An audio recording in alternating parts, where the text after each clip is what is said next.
Welcome to the Nomad Network, your first stop for complete and comprehensive Chicago Bears football coverage. Dive deep into analyses, updates, and all things Bears. Subscribe to our YouTube channel today and never miss a beat. Thank you in advance for your support. We promise to bring you the best because together we're unstoppable. Go Bears!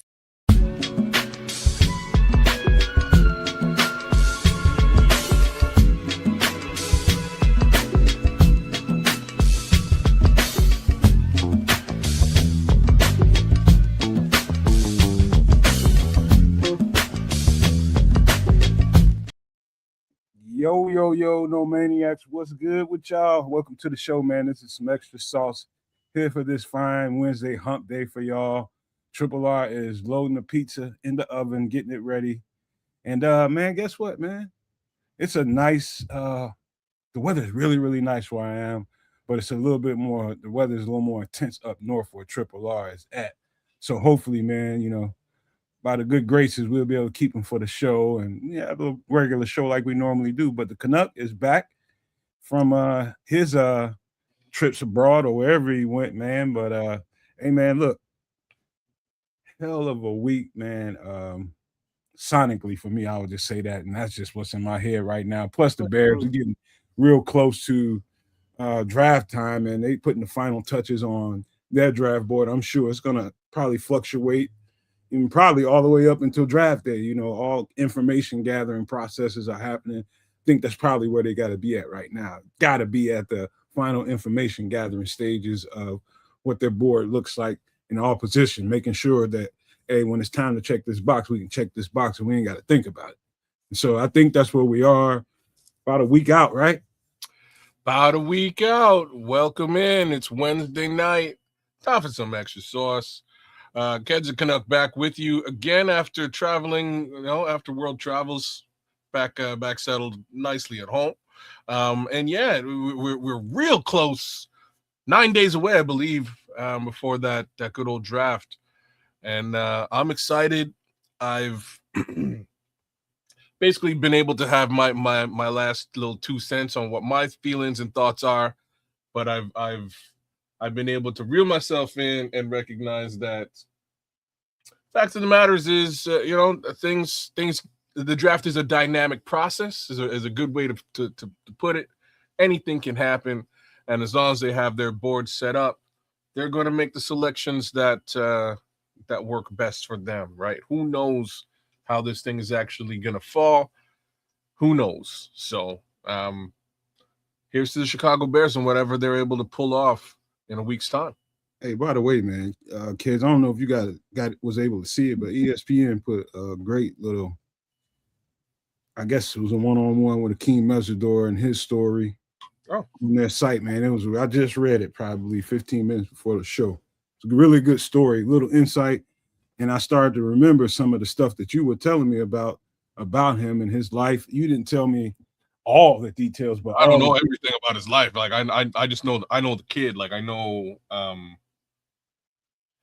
I know the team he played for. I know how, what his, man, that team versus my son's team. My son's team was pretty good at the time.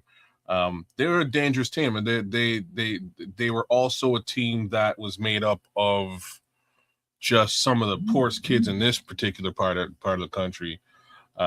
There's 2 teams that just had just ghetto kids, man. And the first one was the one my son played for originally, that had Jesse Luteka and Neville Gallimore played for that team as well, and that's the Canterbury Mustangs.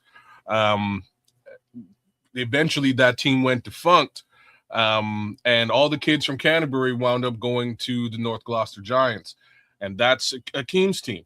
Akeem is from North Gloucester, and his team was remember I was showing you some huddle tape of my boy and his boy, and it was like a white boy.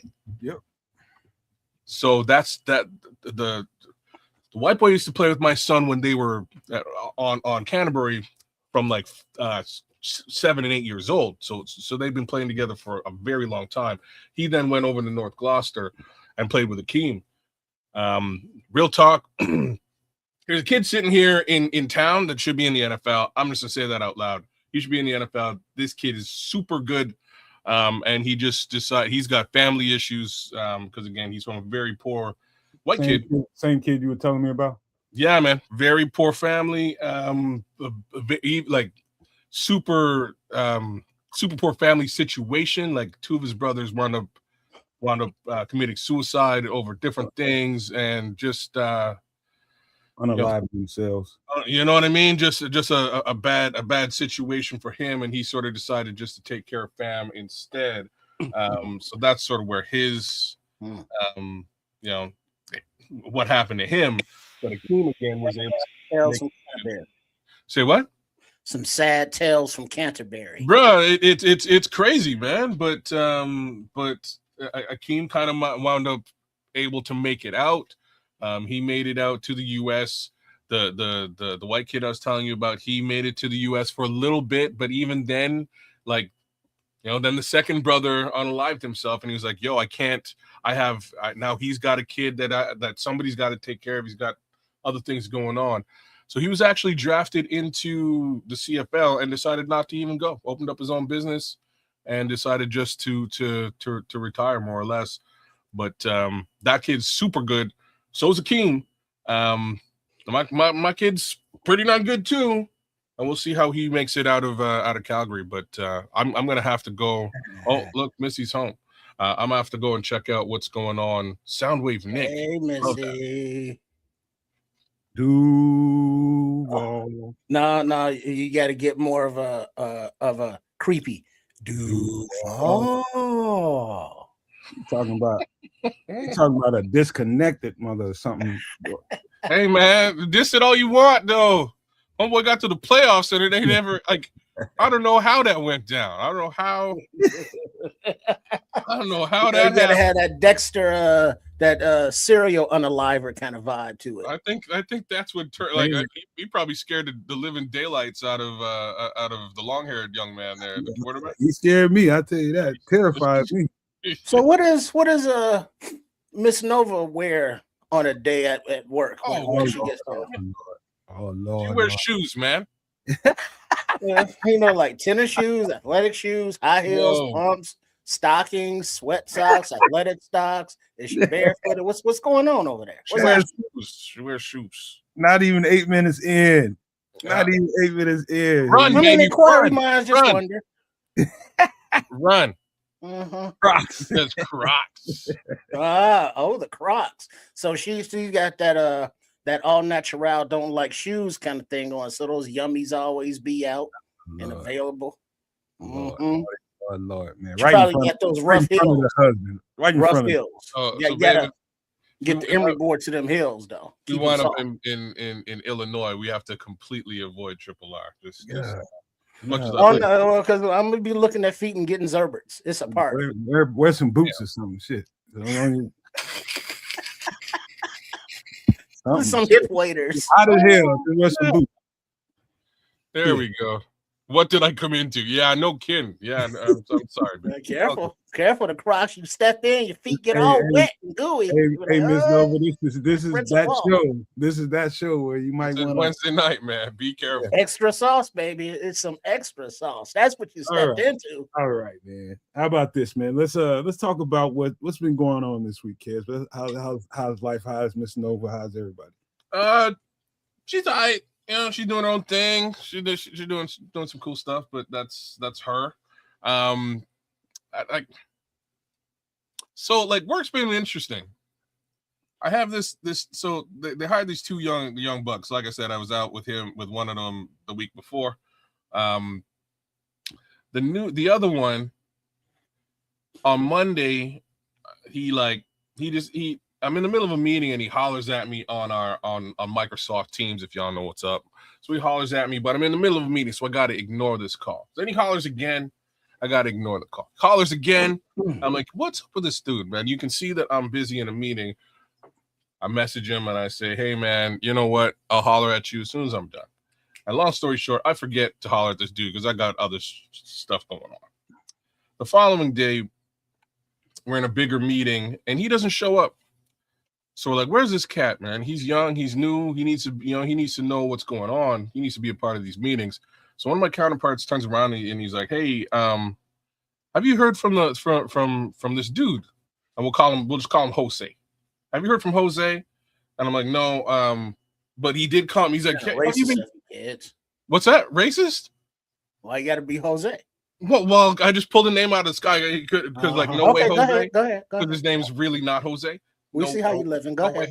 Anyway, so Jose has been calling him too. I was like, well, I got a bunch of calls from Jose, and yeah, I didn't answer them. I couldn't. I was on a call, but I should have. I meant to call him back. He's like, I got a bunch of calls too. I was also in a call. It was a little bit weird. And the third homie was like, well, I got the call. He had a problem, and I helped him out, so everything was cool. I was like, okay, we'll leave it alone. It was just a little odd that you brought up these calls. I got these calls too. Just a little odd. The following day, Jose does the same thing. He hollers at me, hangs up, hollers again, hangs up. I call him back this time, and I'm like, hey, man, is everything okay?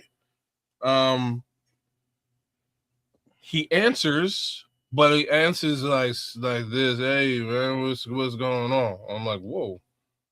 Hangs up again. I'm like, all right. He then calls me back. He's like, hey, is everything all right? I'm like, yeah, I'm good, bro. Everything's cool. You okay? You cool? Yeah, bro. But I only got like 1% on my phone. And I'm like, you got 1% on your phone and you're hollering at me left, right, and center. Why not use your computer? I'm like, you know what I mean? We're on Microsoft Teams. He's like, oh, yeah, my computer. I'll go fire it up. So he goes and he fires up his computer, calls me back, which is just weird. When he finally gets on, my boy looked like I don't even know how to explain this, but like he looked like a stick. Yeah, okay. You know what I mean? He did not look good. He's slurring. Man, I could hear that.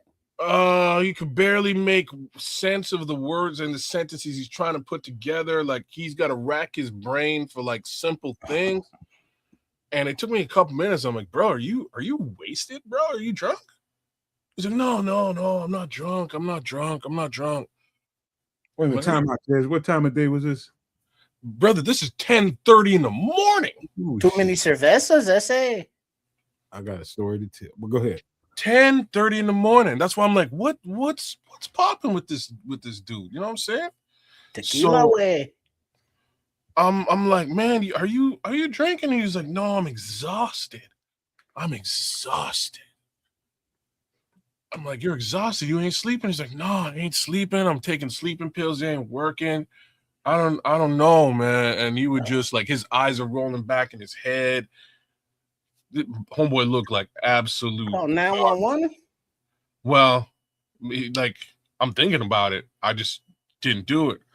Anyways, we talked for a minute, and then he he kind of hangs up. But before he hangs up, he tells me he's in a bad way. He's like, you can probably see it on me. I'm like, bro, you look like shit, bro. You do not look good. And he's like, man,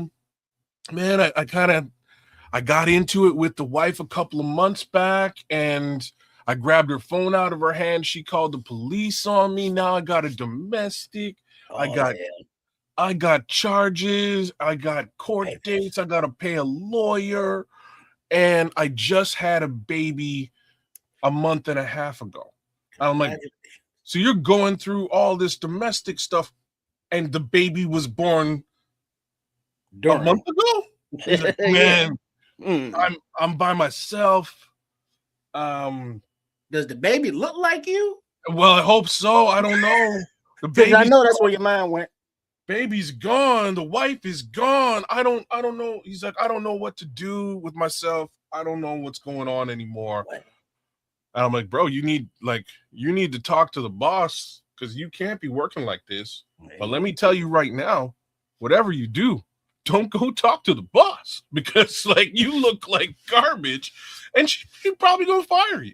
So you just be cool.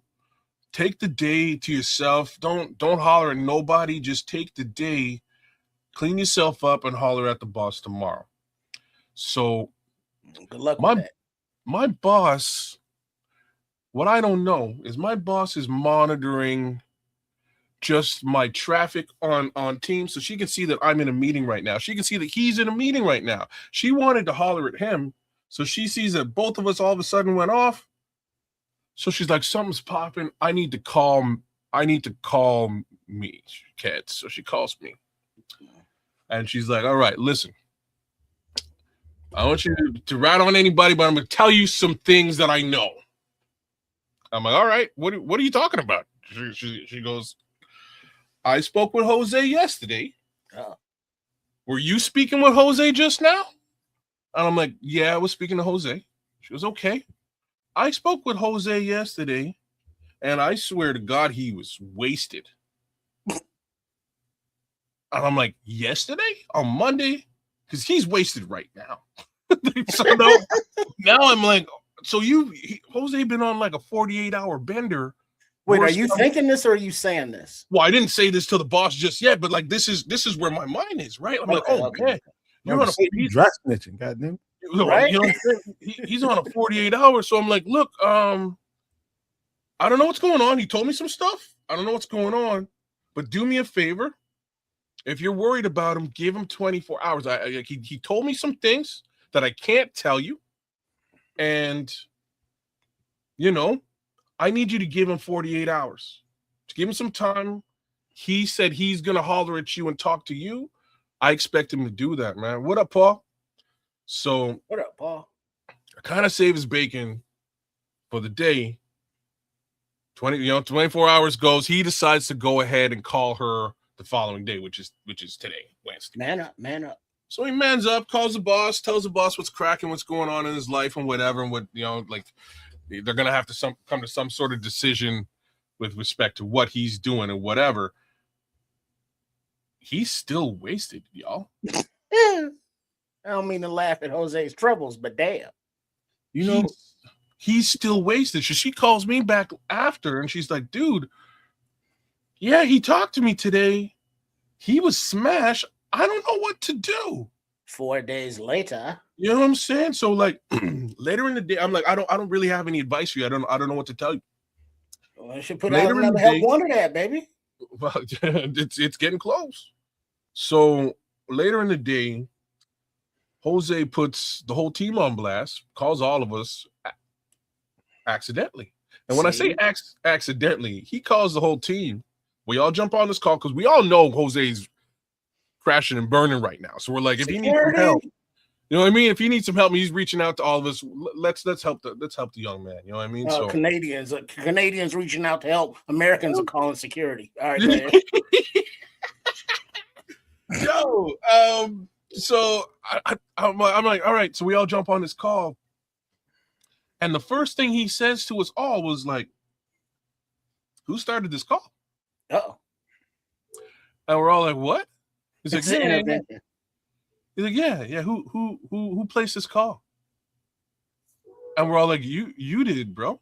It was you. Like, I can see here in the call log that it was you, bro. You placed this call. It's like, no, it wasn't me. I didn't call you guys.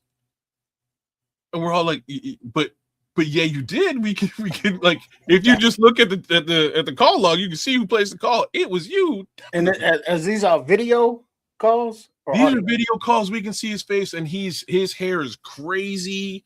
He looks like trash, and I'm like, wow, you didn't even realize you made the call. So we wish him well. We're like, dude, clean up, take care of yourself. Get some help if you need some help. He might be, bro. I don't know what he's doing. Red Bear, that so a hell of a drug. I got a little insight for you, kid.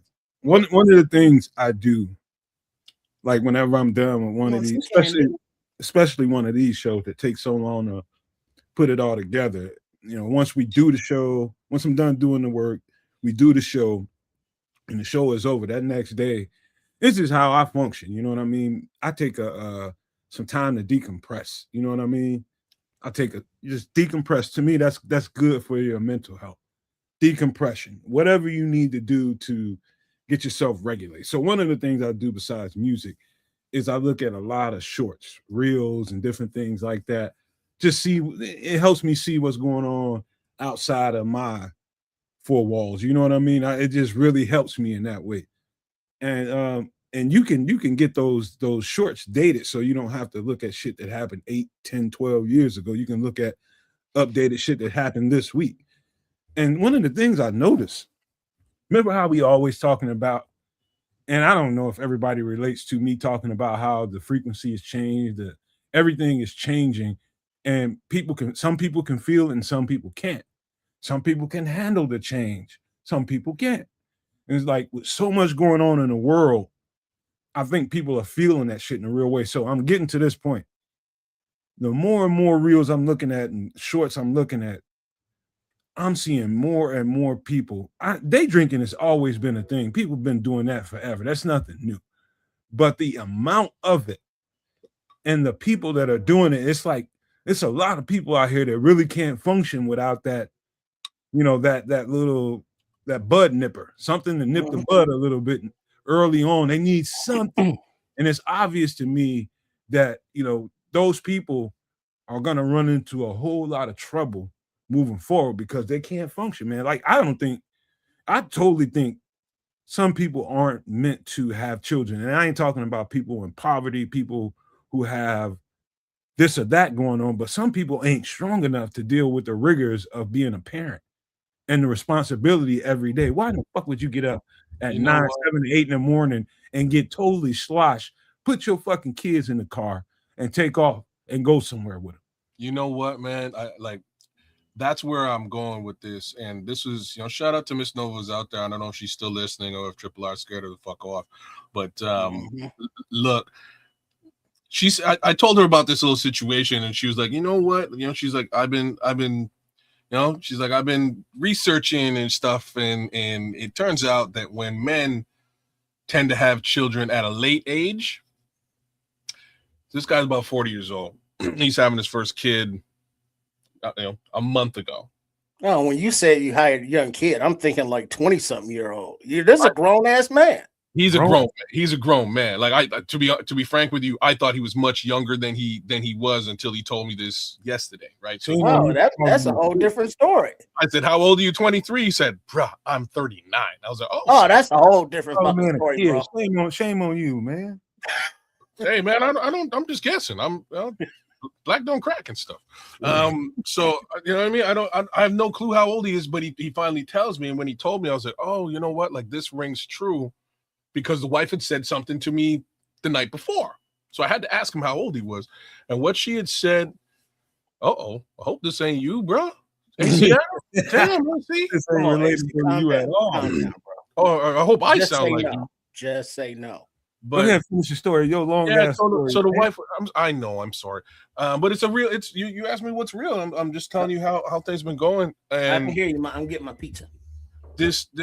Basically what she said was, again, when you're older and you have kids and you've sort of been living a lifestyle where you don't have to really be responsible for other people, it's much harder to then acclimate to just now being a responsible adult. If you've been a functioning alcoholic for 20 years or a functioning tutor, wait. There's time out now. Okay, he's having his first baby at what age again? 39. This is his first child. Yeah. There's a dual psychology to that. You know that, right? And I understand in a deep way your immediate psychology you put to that. I understand that, because me being somebody that ripped and ran and running footloose and fancy free, if I'd have had a kid after that stage in my life doing all that, I feel like I'm more wired to be settled down and do things. But I can also see a world where, because you did all of that and that's the way you've been living your life for a long time. You see what I mean by dual psychology? Yeah, but you're different. Like you're putting yourself in these shoes, and that's the problem. Like I'm not really. I'm just talking about it's two ways. If you're an alcoholic, though, nomad, you know what I mean. If you have a substance abuse problem, and you're at 39, and now you got to deal with responsibility now. Oh shit. You know what I mean? Like you don't have that kind of a dilemma. So stepping away from being the person that you are into that responsibility might be an easier transition for you, but not for a guy who might have you know what I'm saying? Because isn't that the what do you call that? Not nervous breakdown age, but change of life, or when you have to realize that you ain't no youngin' no more. Midlife crisis. There you go. Thank you. He's supposed to be out buying a Corvette or some shit now. Looking for chicks with fake boobies. And Hey, now he's in it. You remember that story I told y'all about these two twins I was doing producing music for in Atlanta, but they got hooked on the lean and the pills, and they couldn't function. I know kids can remember that story. I had a studio there. They started getting doped out. I couldn't even do recording sessions with them. But I also used to write some lyrics for them. They liked my lyrics. I was like, well, fuck it, use it. And one of the lyrics I wrote for one of them is referring to what Kaz's story is all about. And I wrote one of the bars, and it said, I'm gonna just use the words I said. I said, put some fertilizer in your ass, nigga, grow up. That was one of the lines, and they loved it. That's what it is.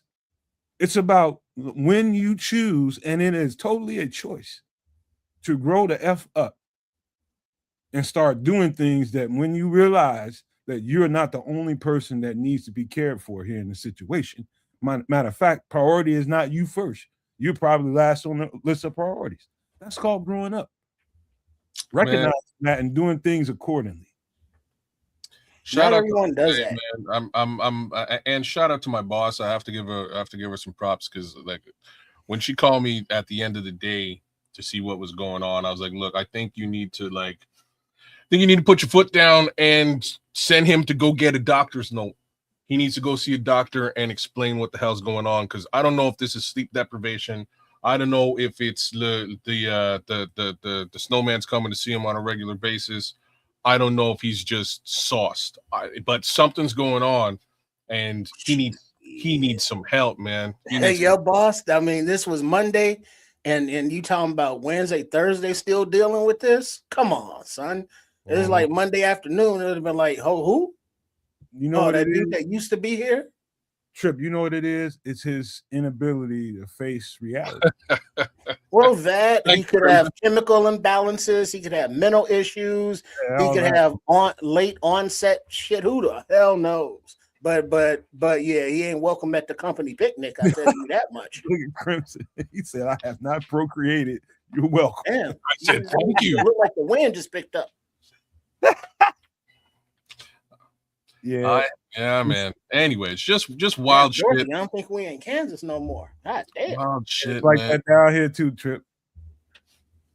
Getting a nice little gust. It's gonna go away, Trip.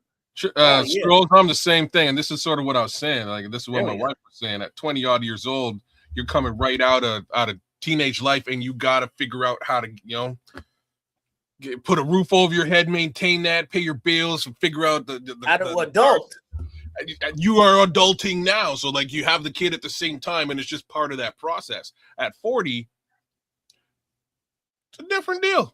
You've been struggling by. You've probably had a bunch of cash to spend on stuff. That stuff you threw in the chat there, and now there you are.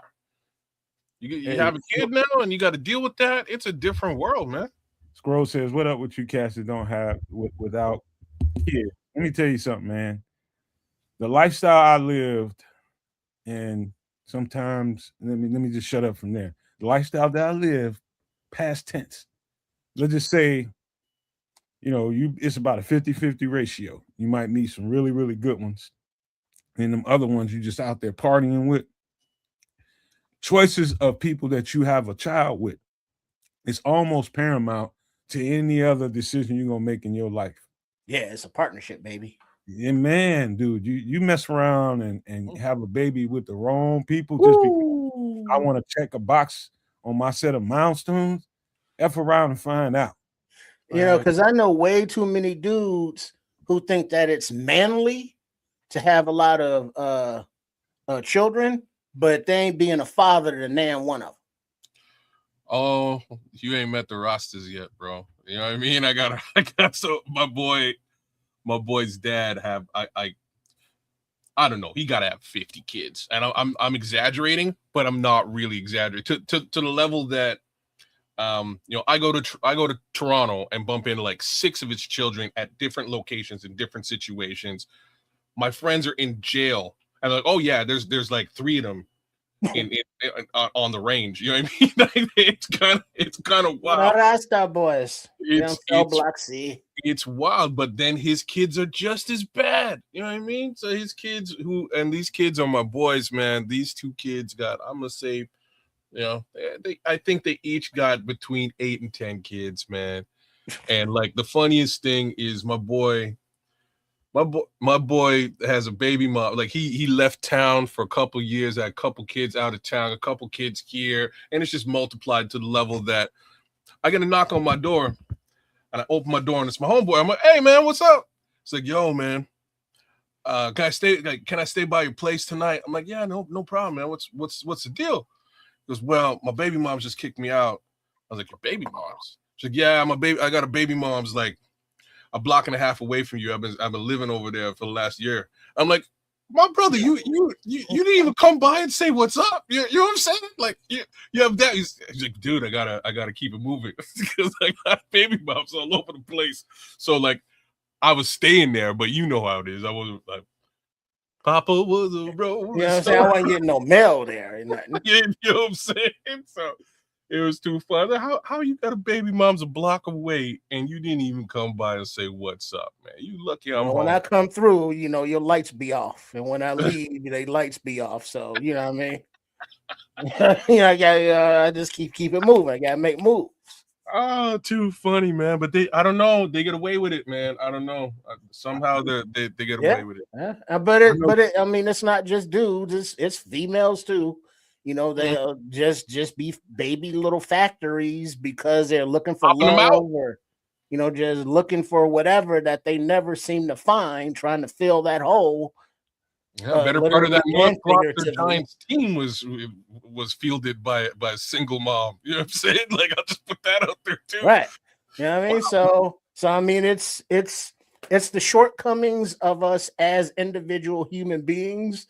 And we all share so many characteristics that, here on Some Extra Sauce, we don't, talk about them and laugh about them as we talk about them and laugh about them. But we try to, identify that, talk about it in real life situations, coworkers, classmates, mentorees, or whoever the fuck.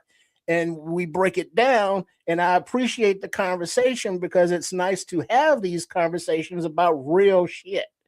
And it's like, wow, this could be this, it could be that, it could be Nomad's thing, just straighten up, fly right, mind over matter, or it's a whole lot of things, chemical substances that we all have to deal with as adults or as human beings. And it's like trying to navigate all that shit and still, be cool. You know what I mean? It's rough out. It's rough out. It's the real world out there, man. I gotta tell y'all, man. And I love using. I have lived a hell of a life, man. I've had situations, man. Things have. I mean, everything makes me grow. I was just telling kids this the other night. It's true, man. When I learn, when people tell me things and I encounter information, I grow. And from that growth, I'm able to bring a wealth to certain situations based on the stuff I've experienced in my life. And one of my white friends, and it didn't have nothing to do with him being white, but he was married and married for 3 years and they decided probably around 2.5 in their marriage that they were going to have a kid, and they ended up with 2. I think that there was twins. Twins here. It's been a while since this situation happened, but yeah, it's twins there, and they split up, right? And the woman ended up being a train wreck, bro. Straight up train wreck. And I'm not making no excuses for him. He's responsible, but I'm not saying he's perfect. Now he's doing everything he can under the situation. So she knows that she has some issues going on. She had postpartum depression, right?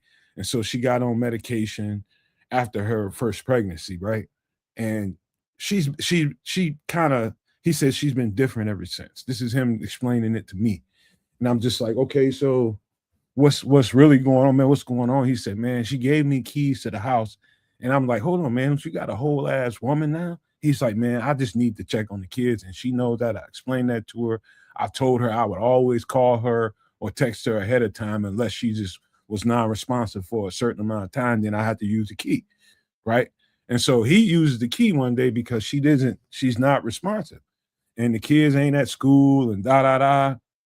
And he goes over there and she's laid down and he finds a needle by the bed. And of course, what's in the needle, man? We know what's in the needle. And he couldn't figure out what to do. Just so happened, I was here for the holidays.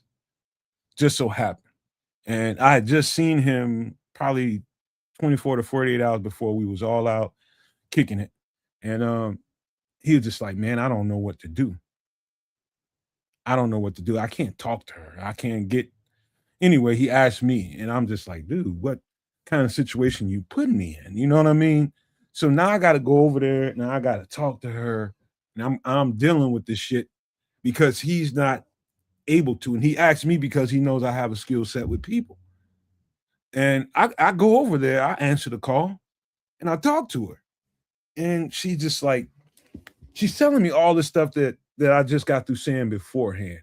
It's about when you have a child and you're not necessarily mentally, spiritually prepared for that.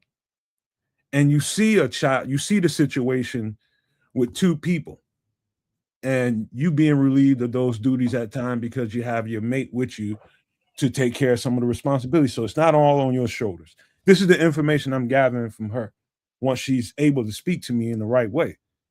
And I understood. And she was just like, this is the best I can do to function with the kids. She was just like, if I was a guy, I'd be happy. I'd be happy just to be able to pay child support and never have to really think about it no more. I can go live my life and I don't have to think about this stuff. It was painful to listen to a mother say that. But it's normal as shit for a mother to have those thoughts. Because she's just as human as anybody else. It's unfortunate that the mother, in most cases, have to be kind of the responsibility bearer if the relationship doesn't work out. More times than not, the mother ends up with those children. And so, later on, we ended up talking about, okay, so what do you think? I think you're at a point where you need to let him take the kids. Yeah, but I couldn't put it to her in a way where it's going to drive her further down the rabbit hole in the depression, where it's going to sound like, oh, he's taking the kids and I'm not going to see the kids no more. Because that's what it would have sounded like if I said that. And so you pick your words wisely. And I just said, for a time being, without even going to the courts, just let him take the kids and let you get it together. No, he's never going to give them. No. Ain't nothing on paper. On paper, you have custody. So you're just allowing him to keep the kids until you get it together, until you got time. And he said he's willing to keep the kids as long as it needs to be for you to get back where you need to be. And it took quite some time.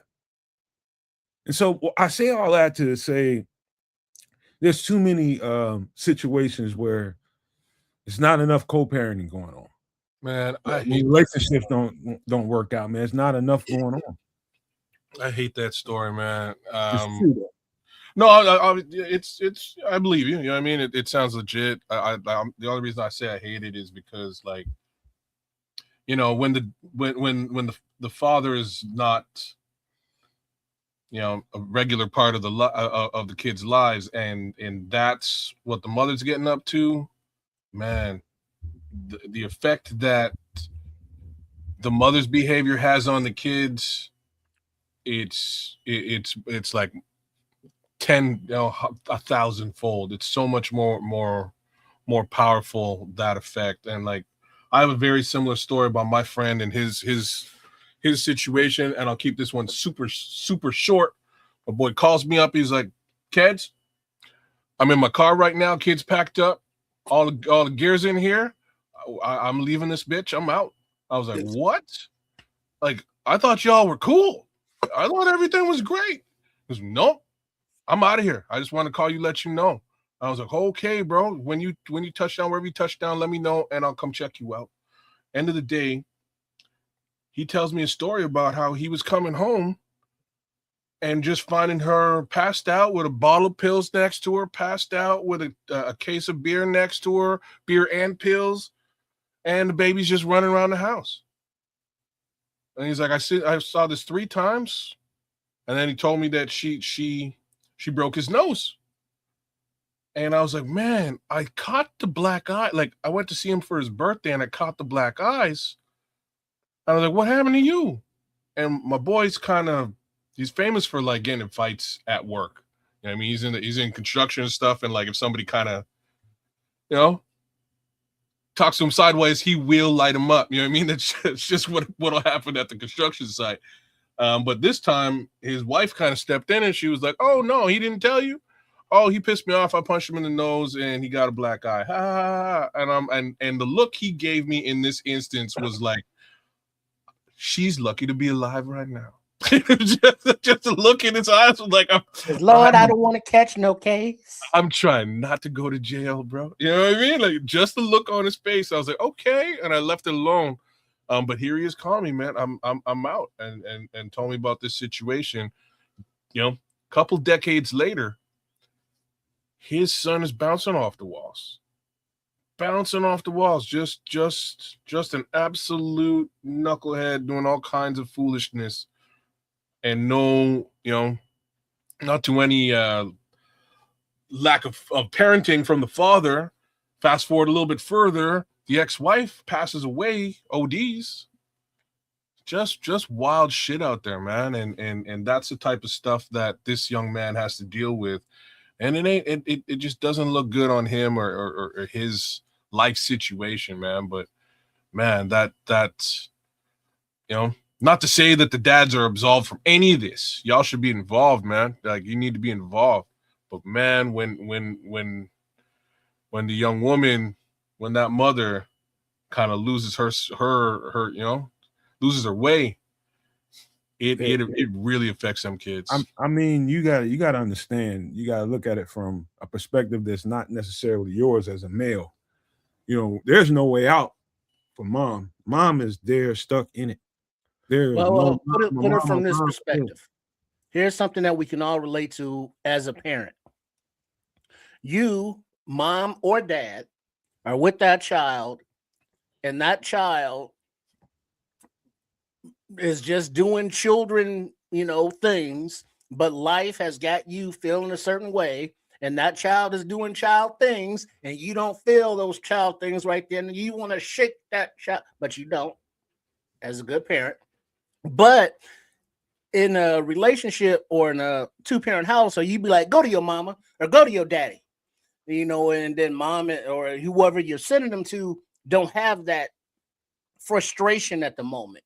And so it gives the frustrated one a chance to unwind, or, you know, pop some gummies or have a drink or do whatever they need to do. And the other one is dealing with the kid, like, no friction, no beef, you know. Now it's like, oh, pissed off your mom or your dad. Yeah, I'm doing this, you know, and now you just keep it moving. But when there's just that one parent, it's more difficult. And it's even more difficult when there's more than, you know, one child and that one parent. Twins? Wow. Bro, yeah. I cannot tell you how many times I had to walk into a home, you know, with case managers and shit like that. Sometimes even with police, people, you know, executive administrators, to address a situation in somebody's home with children. I can't tell you how many times, and it's just I don't know. I guess I've seen enough kids in the system to know that, man, we need to help this person instead of going right to the books here. You know what I mean? We know some shit done. It's not right. But you can't, if you go to the books too fast. What I'm trying to say is, once a kid is in the system, I know here, at least in the state of Illinois, the state of Ohio, and the state of Georgia, once they are in the system, it's holy hell in a handbasket, bro, to get out of that. And to put somebody through, they're already stressed out to begin with. That's the reason why you're there. They're stressed out. The parent is stressed out, or the parents are stressed out. More times than not, it's the parent, singular. And you can go in there and make an impression upon the people that are gonna actually go put pen to paper and make a decision. You can do that in a certain way that can be very helpful or very harmful, man. And I'm sensitive to it because of the jobs that I had to do. And I was one of those people who really didn't have, on the totem pole, a whole lot to really do with the decision making, but I had a strong enough presence to force some decisions to go the other way and give some people a chance to not have to go through that. You know what I mean? Because sometimes some of those kids get into the system and they lost for their entire lives. And that's not cool, man. No, it's not cool, man. And that's the worst. I've seen a lot of kids in the system. It's shout out to my boy's mom, Martella, man, because she's a social worker, and she saw that early in her career, and did everything she could to make it so that us young men weren't going to wind up in the system in one way, shape, or form. And what she wound up doing was putting together. She fought for some government grants and got some money, and basically turned an old unused library into a recording studio for us, that we could go in there and make music and do something positive, as opposed to being on the streets causing havoc. And not to say that we weren't still on the streets causing havoc, let's be real, but shout out Martella. Not as much. You know what I'm saying? There's a basketball court behind there. We'd be back there playing ball. We go in the studio, we bang out some tunes, and at the very least, we're in an area where we can do no wrong, no real harm. I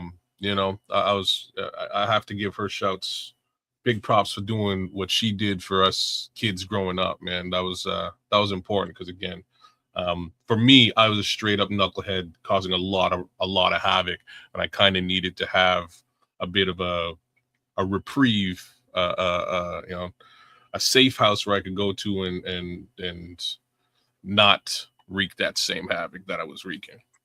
Man, well, that's the same as kids just getting out of the house when they're frustrated with both of their parents. Yep. They want to, just ride the bike or go run for a minute or release that frustration. And, that's just humans being human. I was just telling my girlfriend, last thing before we get into some food and drink here. I was just telling my girlfriend, the last job I had mentoring a few years ago, I got the best compliment ever.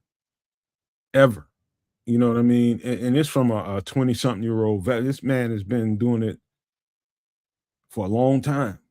And when he realized that I put in my resignation, I'm probably about 3 days away from leaving.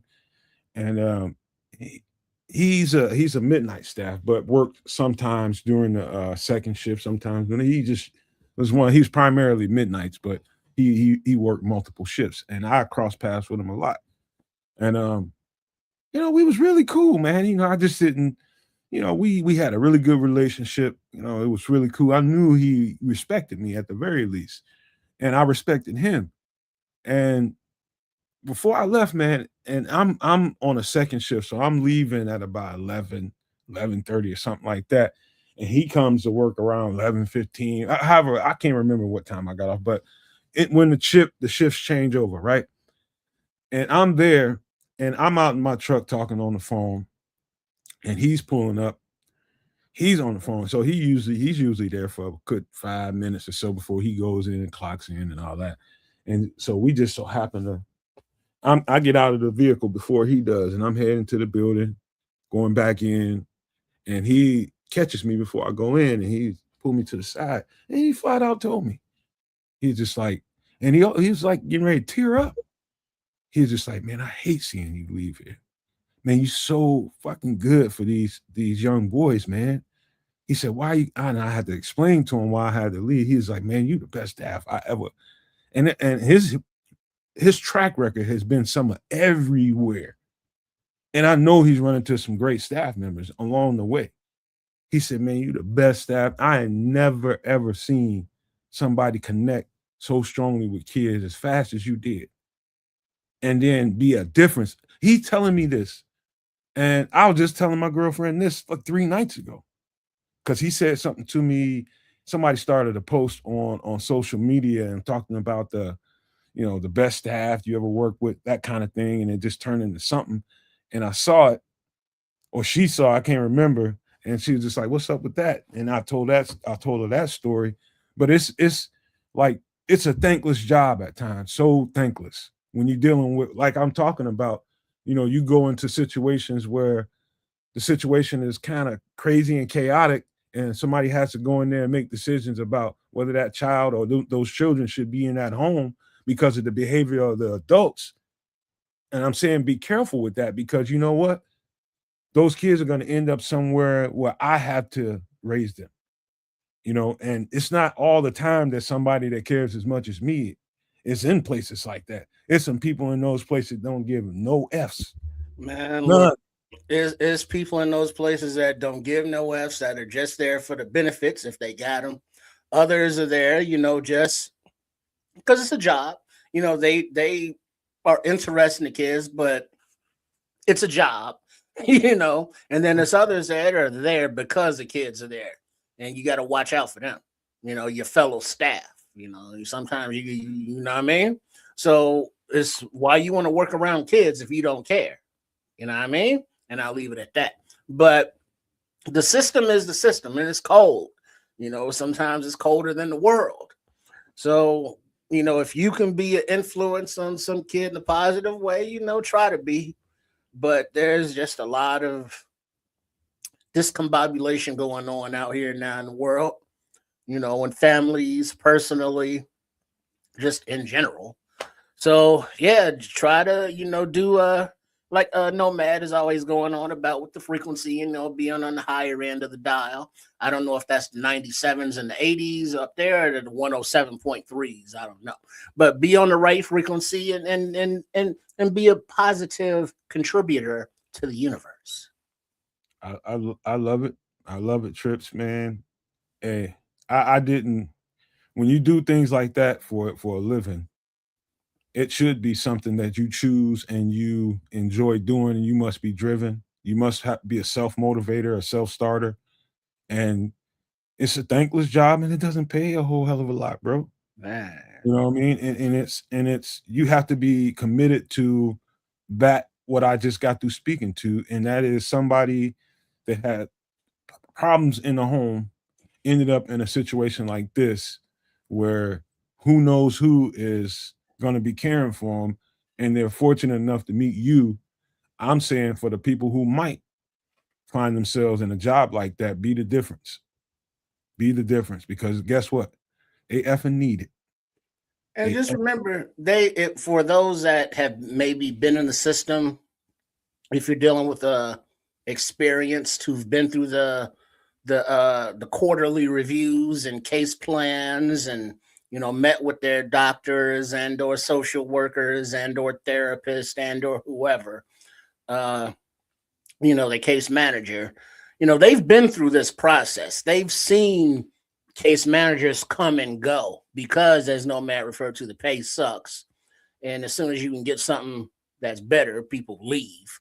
So it's usually a lot of first time in the job market, fresh out of college with a degree, all bright-eyed and bushy-tailed and wide-eyed, ready to hit the world.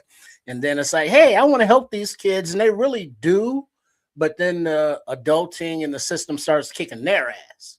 Mm-hmm. And then, that's and then who suffers? The kids. So, going into the field, you got to know the pitfalls and the negative outcomes or the negative things that go on. But people are made for that.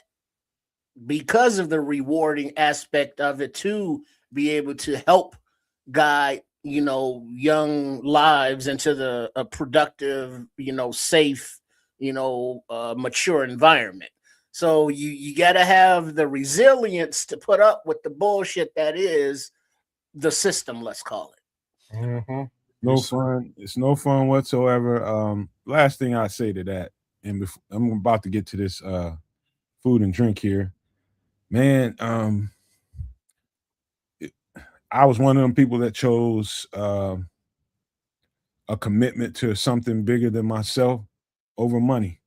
I could have made a lot of money, man, doing all kinds of different stuff, whether it be coaching, whether it be it was all kinds of different things I could have made a bunch of money doing. All different kinds of things, man. But I chose that commitment and I stuck to it. And I'm glad that I did because it changed me as a human. I changed some lives, not knowing when I walked into it that I was gonna do that, but I definitely changed a whole lot of lives. But that's the commitment, man. It's a thankless job. It's a kind of a pay less job, but you do what you have to do because somebody has to, man. Those kids aren't waste. They're just somebody's, they ended up in a situation from a problem not their own, more times than not. But we're gonna get to some drinky drinks right quick, man, before we out. I'd rather get something to drink than eat and go to bed. Mm-hmm. What do you got? Let's see, man. I don't know what I have. Kids. Let me see. Hold on. Wait a minute. I only got one drink. Let's get to it. Ooh. Frozen watermelon mule. You know what's up. Ingredients: lime, ginger beer, cubed watermelon, ice, mint leaf, and vodka. So this is your typical Moscow Mule Summer drink, kids. This is all spring summer. In a copper glass, which is the way that it should be served. And then you got some cubed watermelon in there to really give it that summer spring feel. I like this. I'll have to throw some cubed watermelon in my Moscow Mule next time around and see how this kicks. You got to definitely send this through a blender. Yeah, blend up the ice and the watermelon. I see it's sort of frothy there. I can dig it. Okay. I would substitute the vodka for a nice scotch or a bourbon. You know what I mean? I would do that, but I do to Ked's what he spoke on a little bit there briefly was those copper cups. Mm-hmm. They stay cold. Yes. Yeah. I got to get me. Ooh. I had one. I used one at somebody's house a long time ago, and I noticed that. I'm like, I sat there and I put a nipple on that thing. I was kind of babysitting it, and it stayed cold. Yeah. Brother, I went out and bought a whole case of them. I have 12 of them. There's only 4 people live in the house. You know what I mean? But I have 12 of them in the cupboard somehow. It was really because it was a Christmas thing. We we're all going to my sister's house, and she was like, "Oh, what do you should bring some booze." So I was like, "Oh, really? I get to bring booze?" So I Moscow muled it up, got mugs for everybody, and we just got nice and saucy. It was good. Hey, dog. Anything like I love the flavor of watermelon. I mean, and I know it's a stereotype, man. But man, fuck all that, man. Everybody loves fried chicken and watermelon. Fuck that, man. It's just a delicious. Like in the summertime and spring and the summertime, like I love having that around because it not only replenishes the fluids. It's so sweet and good, man. The little circle watermelons are the only one I'll ever buy from now on. The little round grenade-looking things in your store, those are the tastiest ones, man. Brother, you should see my son, man. When he was full-on vegan, he ain't really doing the vegan thing right now because he's putting on some size and getting jacked. He's hitting some reps in the gym that I'm surprised about right now. But anyways, he used to walk around. He'd get a big ass watermelon, just slice it in half, and eat that entire thing with a spoon, and just walk around. I'm like, you are a walking stereotype. You're just missing the fried chicken right now. You cut the fried chicken out of your life, and you like tripled down on the watermelon. This is crazy. Hey, you better. Hey, tell All Styles he better not Miss stop me with the enjoying- grape soda, Patrick. He tells Styles, you better not stop enjoying watermelon just because some stinking breath motherfucker decide to make it a stereotype. You enjoy that shit, man. Oh no, he doesn't. Is from the earth, and what I mean, it's got so many nutrients to it, man. So many health benefits to it. That is a wonder fruit, bro. Well, yeah, I mean, and it's not it is a stereotype, but it's funny to watch like the videos of like, you know, babies trying watermelon or some shit for the first time. And they taste it, they go, ooh, and they like it, and they go right back to it. It's like, yeah, because it's delicious. But Is delicious.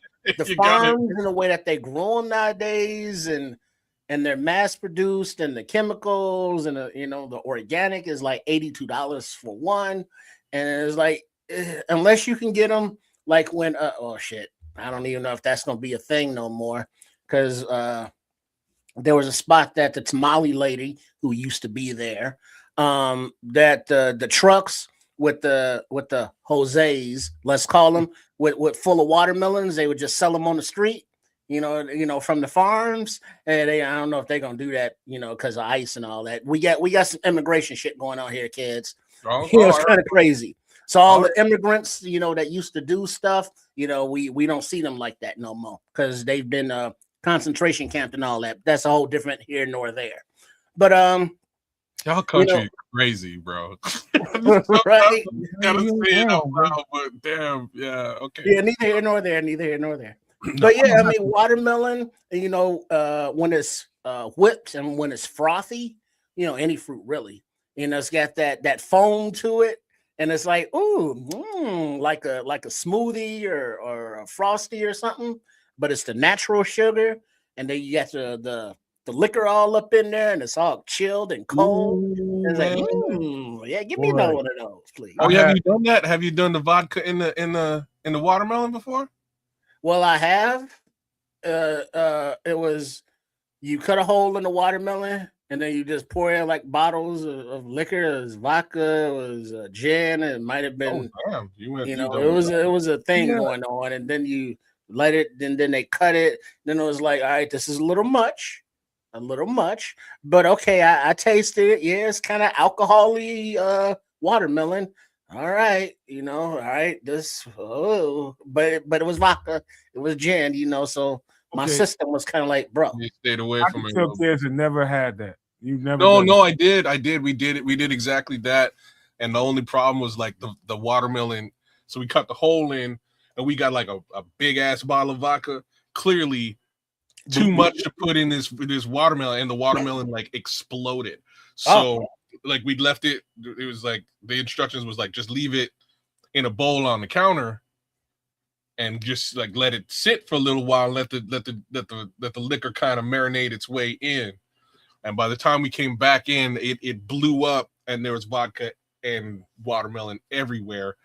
And we just kind of like, we can't let all this go to waste. So we just kind of scooped it up and ate it as it was and got wasted off this watermelon. I'll tell you that straight up. It was a great idea. Well, something about yeast and sugar and expanding. Maybe that's it. I got this. My oldest uncle, man, he's a piece of work, man. Let me tell you something, man.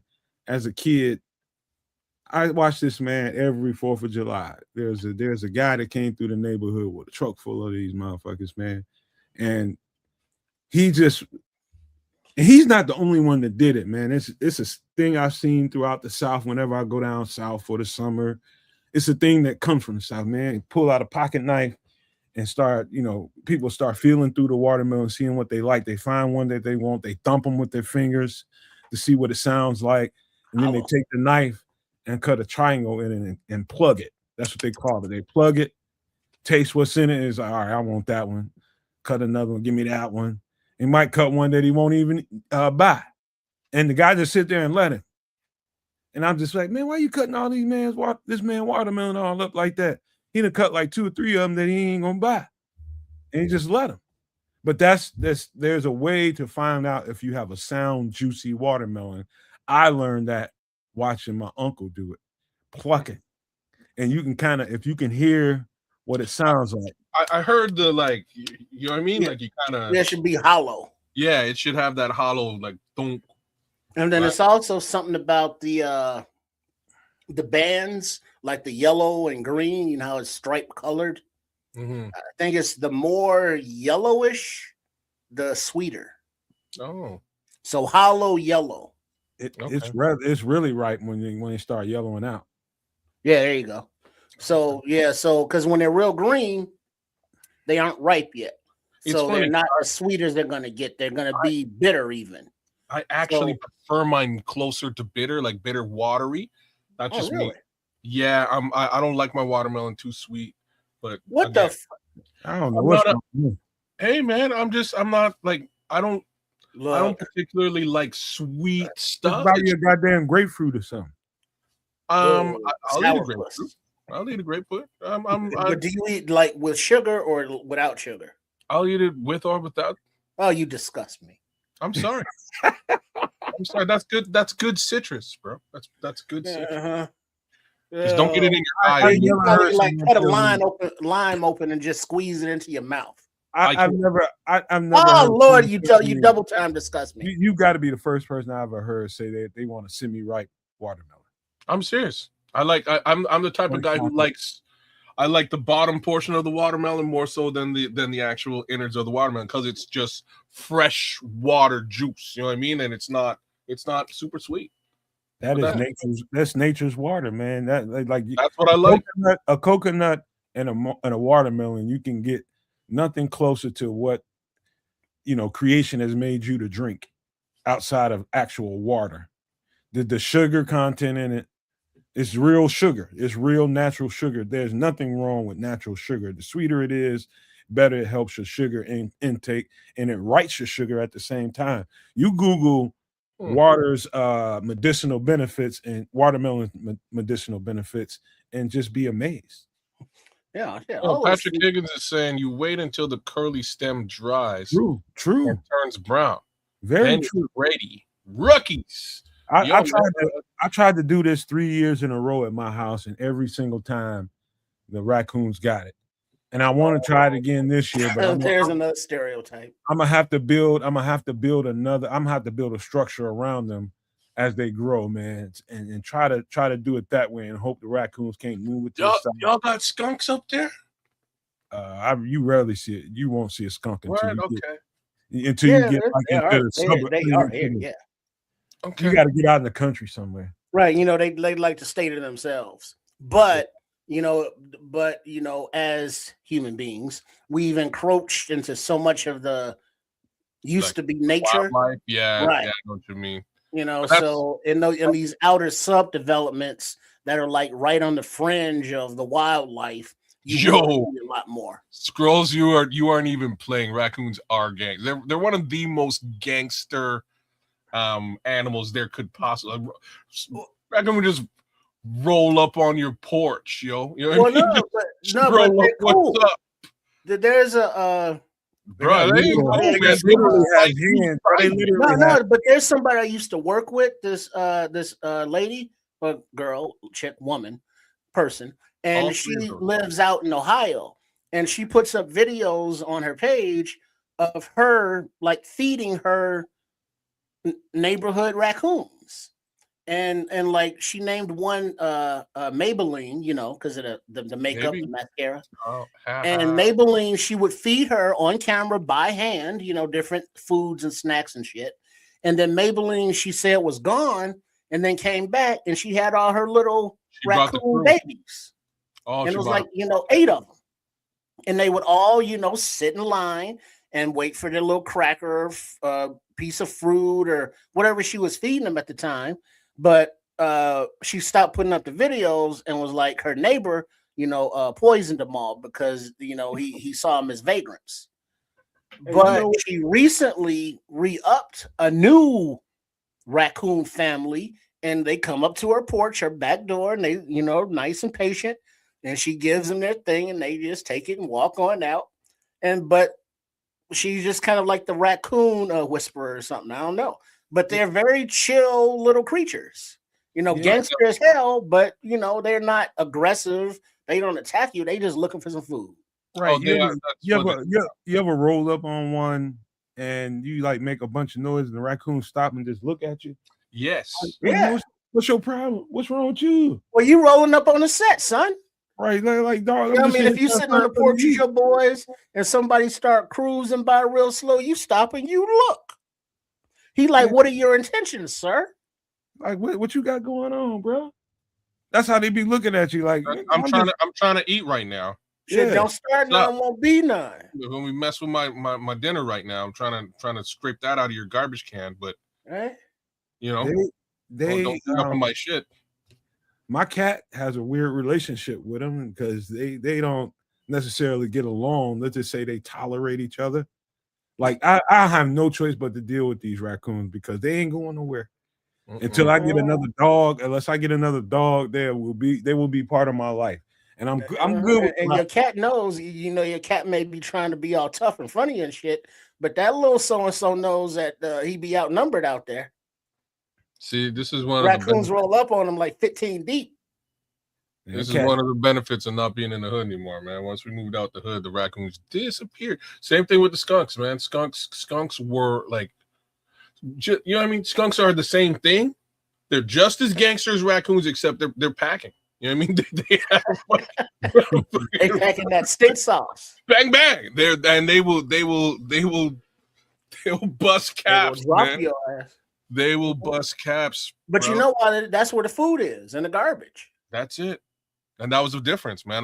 Now I got a place to put my garbage that is protected. So, you know what I mean? Like it's not outside. In the hood, I kind of had to put the garbage outside, and like they rolling up, man. They're coming up. Because now, do you have like out in the wilderness like predators to them? So the facts of the matter is, I'm in the suburbs, and this like when we were like even the hood we were in was in the suburbs, and across the street from my house was a field. They've now got that entire field and put houses like more nicer houses in that area. So all of the skunks and raccoons and coyotes that were in that wooded area are just rolling in the hood now. Displaced. It's kind of crazy, completely displaced, but like they've just found other places to go within the general area. So it's kind of wild. Well, literally and figuratively. I'm definitely cool with them, man. I'm just trying to figure out a way.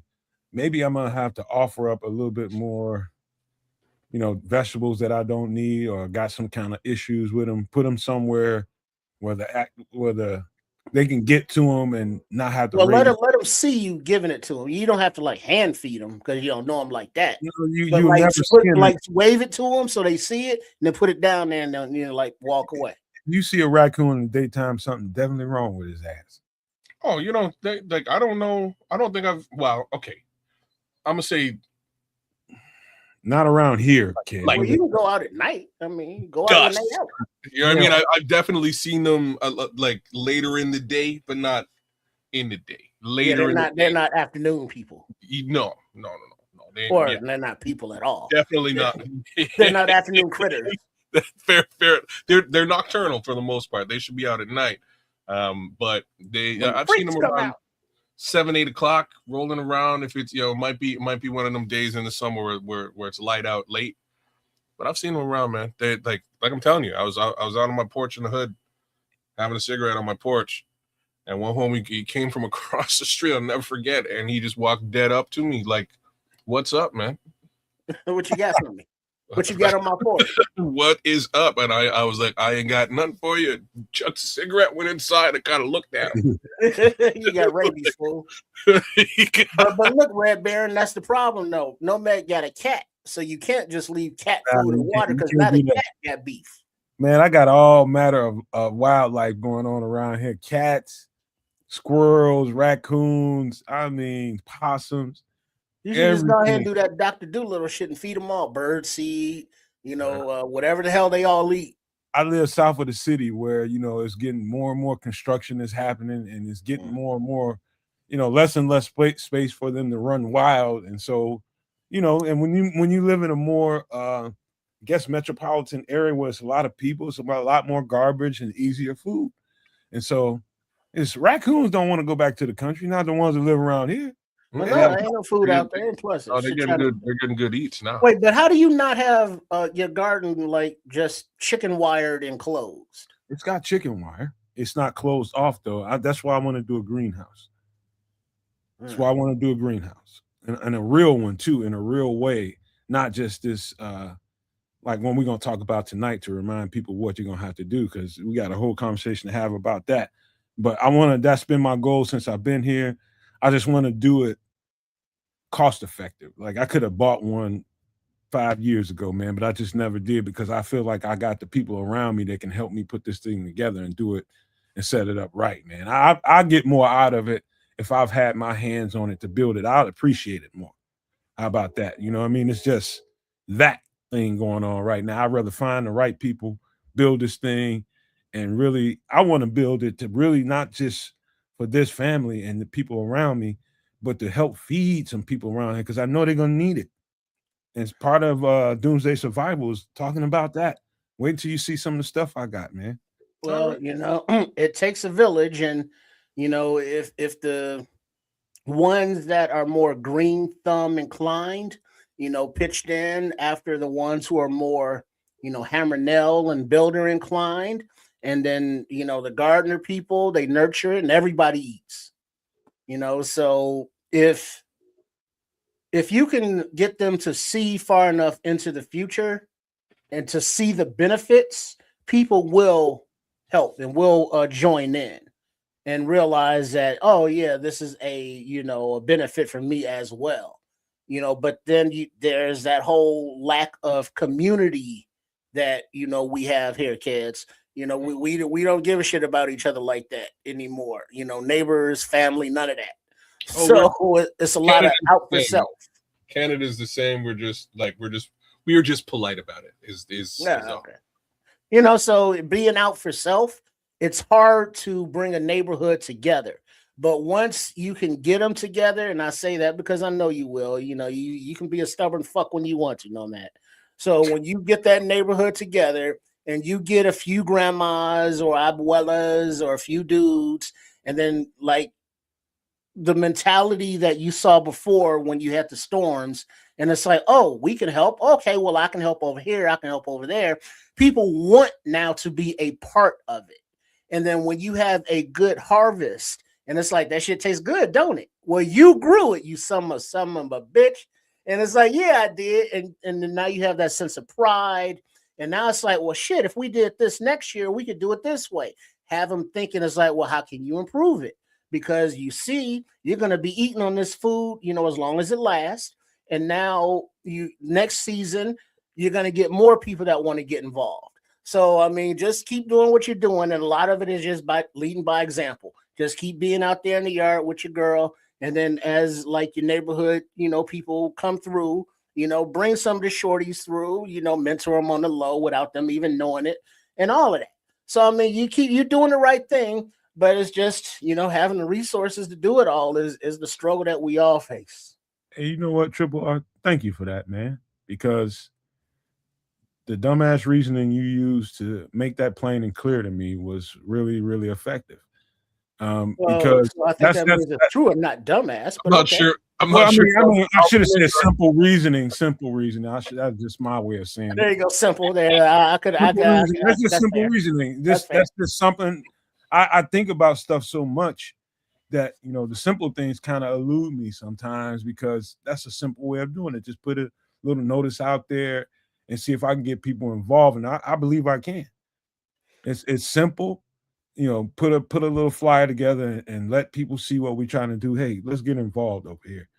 And once they do get involved over here, I can tell them some of these people are really not really checked in with some of the stuff that we talk about on the show about geopolitical stuff that might cause people to have to go down this road in the first place. They don't see it yet because they're too busy doing other things. But once I get them involved, I can have those conversations with them. But simple reasoning like that, I'm sorry for using that term, but yeah, it's simple ass way to do things. And I do think I can grab a few people here and get involved. And it can. Well, as the late great guru once said, it's a long way to go when you don't know where you're going, and you don't know where you're going when you're lost.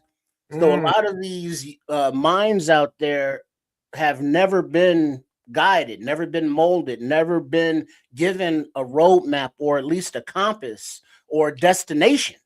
You know, they're just out here trying to survive. If you can at least give them a destination or a compass, huh? Is that Jazzmatazz? Well, yeah, I believe so. Okay, all right, just check. You know, that's a dope ass album. Why you bullshit? It wasn't bad. I'm just, that was back, because him and Primo had that little beef. So Guru was like, "Yeah, fuck you, dog. I'm gonna do my own thing." I'm sorry, them gangster albums are classic. So I know. Yeah, they are. Well, yeah, they are. But personalities is personalities. Mm-hmm. But anyway, So that's the thing, though, Matt. As long as you can give them some kind of not a destination, but to know that there is something to work for, to live for, to move beyond, these conditions, and at least give them a compass. You can't give them the roadmap, because you don't even know the fucking roadmap. You're still trying to figure it out yourself. But at least let them know that they are on a road and kind of point them in that direction. That's the most, we can all hope to do.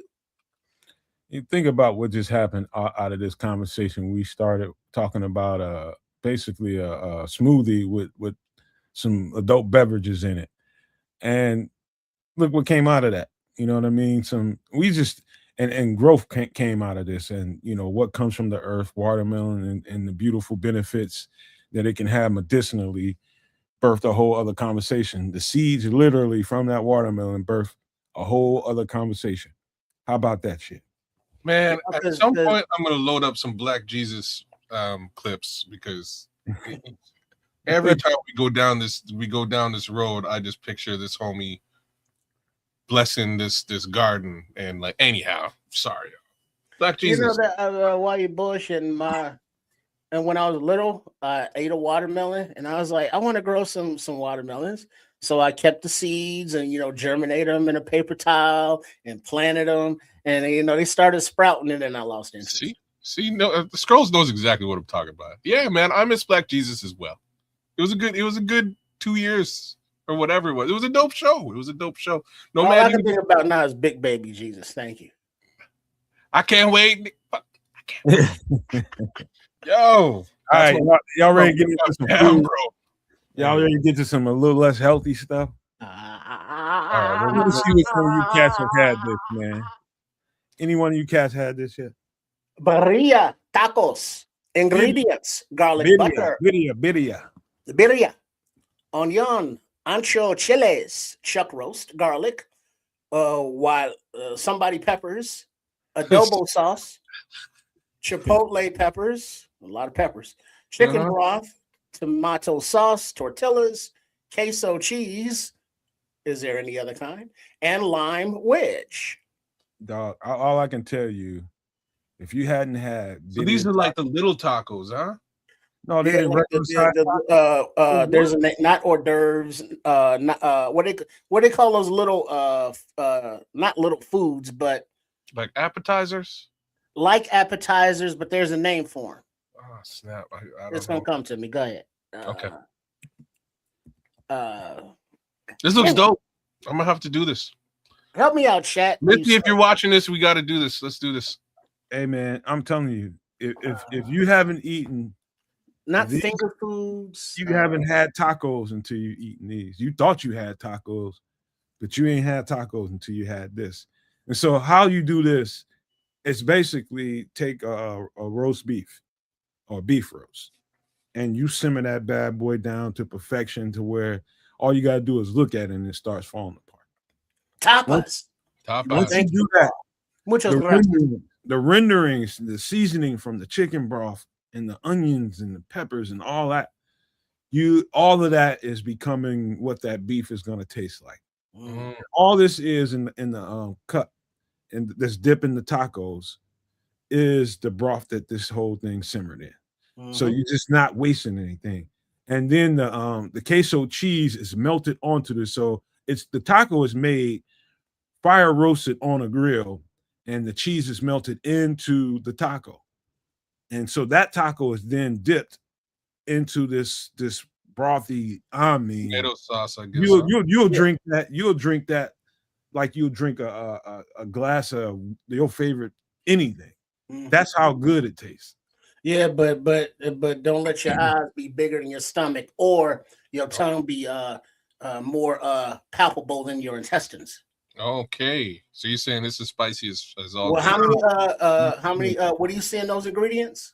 Depending on there's at least 3 different types of hey, look, exactly. Depending on whose grandma with the big triceps is cooking it. It's going. It might be spicy, a little spicy here. Yeah, I love me some abuelas with some arm fat. They do. They are different. I've had it only maybe twice, but they were different in both places, but good in both places. But have you had them where they like the gravy, the sauce, let's call it, where they dip the tortillas in that and get it like kind of sopped up, and then fry those same tortillas and then slap it on the grill? Yeah. Shout out to Jose. Hey man, yeah. So like them 3 peppers is exactly where Missy will draw the line. She loves herself some Tex-Mex, but as soon as breaks. Oh man, this is spicy. She'll take 1 bite of it, and then I'll have to clean off the rest of them because like twisted your fucking arm. Yeah, I'm sorry. It's not spicy, man. Listen to what Patrick Higgins said. What do you mean? Hell no. All you see is hell nah, this isn't hot. It's just messy. Y'all got Italian beef. We got birria. You see peppers and you see chilies, and you just think. Well, I see ancho chilies. I see Guadalajara, them peppers. Adobe sauce ain't no bunk. And then chipotle peppers. You know, that's a lot of spice, garlic, chilies, and peppers. Let me try a good guajillo. Really down. Guajillo. I think you did it better with the R roll there. I don't see any R, but okay. Bro, you need to find somewhere in Ottawa and get you some of this shit. I don't know where. You know what I do? You got Mexicans up there? Yeah, we do. There's a spot. There's a couple of spots. 2 of them I don't like, but there's a very specific like traditional taco spot that recently opened, is getting really good reviews. It's on the east side, so next time out on the east side, I'll go get it. Hey, I agree with Patrick. I didn't experience hot whatsoever. It was just you get a little twang on the back of your throat, but it wasn't no like twang too. Oh no, this is all flavor, bro. Pause. Birria tacos are all freaking flavor, bro. I mean, it's an all-star profile of flavors, as a matter of fact. All right, okay. They're giving it the right amount of love here, man. I'm gonna have to go do this. Dog, this is a must-have. You've never had tacos until you've eaten some of this. Well, here's the thing, though. You know, it's tacos is kind of like burgers, you know, but you can have a burger or a taco, but you can have different kind of burgers. You have different condiments on them. You have them prepared different ways. And so you could be eating a taco, you know, on Wednesday. It don't have to be Tuesday, you know, fuck those traditions. Yeah. And it's like, okay, let me, instead of a hard shell, let me have a soft shell. You know, let me have some tongue. Let me have some steak. Let me have some chicken. Let me have some pork. But next time you have the tacos, go with the birrias, because I've had something similar, you know, and it was a little more than what these 2 is trying to sell, with it wasn't hot and spicy at all. You know, it wasn't horrible, but don't let them. Don't let them gas you up like that. Figuratively, I really do think it's where you go and get it. Who's cooking it? I'm telling you, whose grandma with the big arms is back there cooking it. You know who done already burned off her taste buds from too many years of peppers. There you go. She don't even know it's spicy as all hell. It just tastes like stuff. Right. Like if you got someone that's cooking this stuff and is in tune with their customer class, They know not to make it too spicy. Oh, but this is it. Grandma don't know about the customers. She's just making it by eye. Right, She's been doing it for 50 years. Dog, I got some people around me. If Grandma don't get no here, I can take you somewhere and get this, and you'd be like, oh shit. I mean, what have I been doing my whole life? You know me. Look at all these flavors. I'm in. Yeah. I'm not afraid of any of this. And I don't see it on the ingredient list, but I see it in the tacos. You know, you got to have that little cilantro. Bro, the second time I had this, yeah, of course, that's every time. I'm not a fan, bro. I'm not a fan. Cilantro? What? Of cilantro? I don't like it. Like, it just doesn't, it hasn't. We'll go get a goddamn hamburger or something. Then. Don't even don't dare me now. I fucking will. But at the same time, I'm in with a good time. Cilantro just hasn't it just, I don't know, man. It just hasn't really done it for me yet. It's just one of them things. People talk about it like it's a big up thing, and I was like, yo, what is this? I gotta have me some of this. Have you had fresh cilantro? Have you had fresh cilantro? What do you mean? What do you think it was like old? Well, fresh cilantro, some sour cream, and man, I've had fresh wet cilantro on a. I've had fresh cilantro on all kinds of different things, and I'm just like, I'm not. It's just one of those things. I don't know if I actually like it or not. I'm not.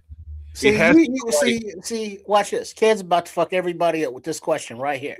Okay. Kids, you probably eat the parsley, don't you?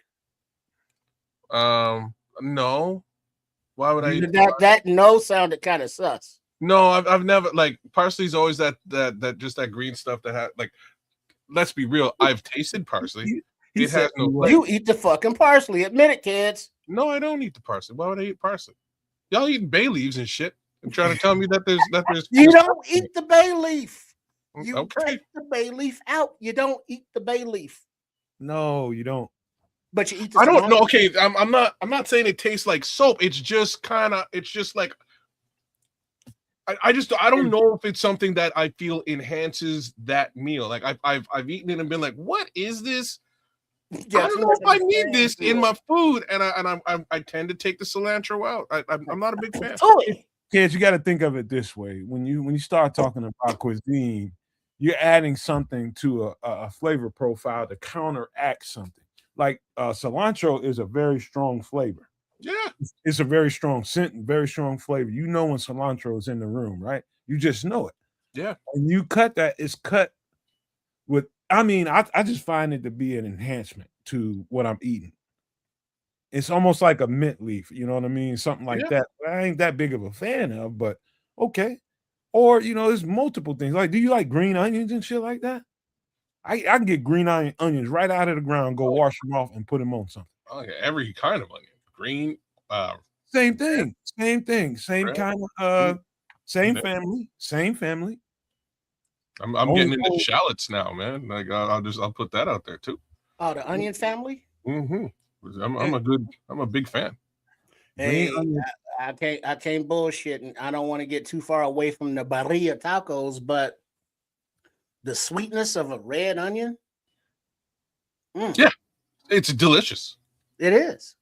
It is delicious. It's different than the other onions, but they're still interchangeable to me. It's funny. It's been a long, like, initially, first few times you have it, it's so pungent and flavorful. It's a bit overbearing. But once you get used to it, man, it is. Red onions are they're delicious, y'all. They're so good. Nothing beats a sweet Vidalia. I don't know, man. Those are those big golden ones, right? Those big golden ones are good, but man, no, you got to go. Nice you need to go and look at the onion bag, and before you buy them, you're looking for the sweet Vidalia. Okay, that's what you're getting when you eat the Polish at Jim's, bro. Mm-hmm. But those also make the best onion rings, don't they? Yes. Because they're thick and wide, yeah. Thick and wide, like my ladies. Sweet Vidalia is more popular to you than you even know. You just so used to buying onions because they're onions. Look at the onions you buy. They're different. They're from different places. The Sweet Vidalia onions from down south in Georgia. Oh, I bought them right off the damn side of the street, off of somebody's farm, and I'm telling you talking about a different level of onion. I ain't that huge a fan of red onions. I can deal with them. I On love them certain now. things, I just don't. Nothing can beat a sweet Vidalia onion to me. I I don't know love what it is about the dirt in the South, but it is good out of there. That red dirt. I'll crunch them red onions right on a salad and just keep on going, man. No, I haven't gotten to that where I can eat them on a salad. I don't like them on salads. Like raw. You know what I mean? Like they're so good. Oh, baby, I like it raw. Yeah, Two baby. ODB references in one show. Not too bad. Look at how that happened. I know. All right. Birria tacos, man. You want to eat tacos in the way that the people that specialize in tacos eat them? This is how Latino people eat tacos. Like this. Boy, this is Sunday dinner tacos with the, and you know what? The second time I got to mention, I ate it with somebody's goat cheese. I don't know if you ever had goat cheese. Goat cheese can be for Sir, I'm from Jamaica. Yep. What do you think about goat cheese, kids? As a child, hated it.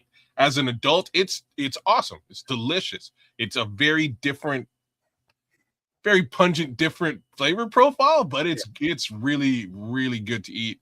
In Jamaica, we eat it with something we just call it bun. It's usually like a rum cake with fruits in it. And we just cut a slice of that, eat that. It's kind of sweet rum cake with, again, fruits infused. Slice a little bit of that goat's cheese with it, and it is like that is a Jamaican staple right there. Bun and cheese, they call it. I remember when it was all the rage to get a goat cheese pizza.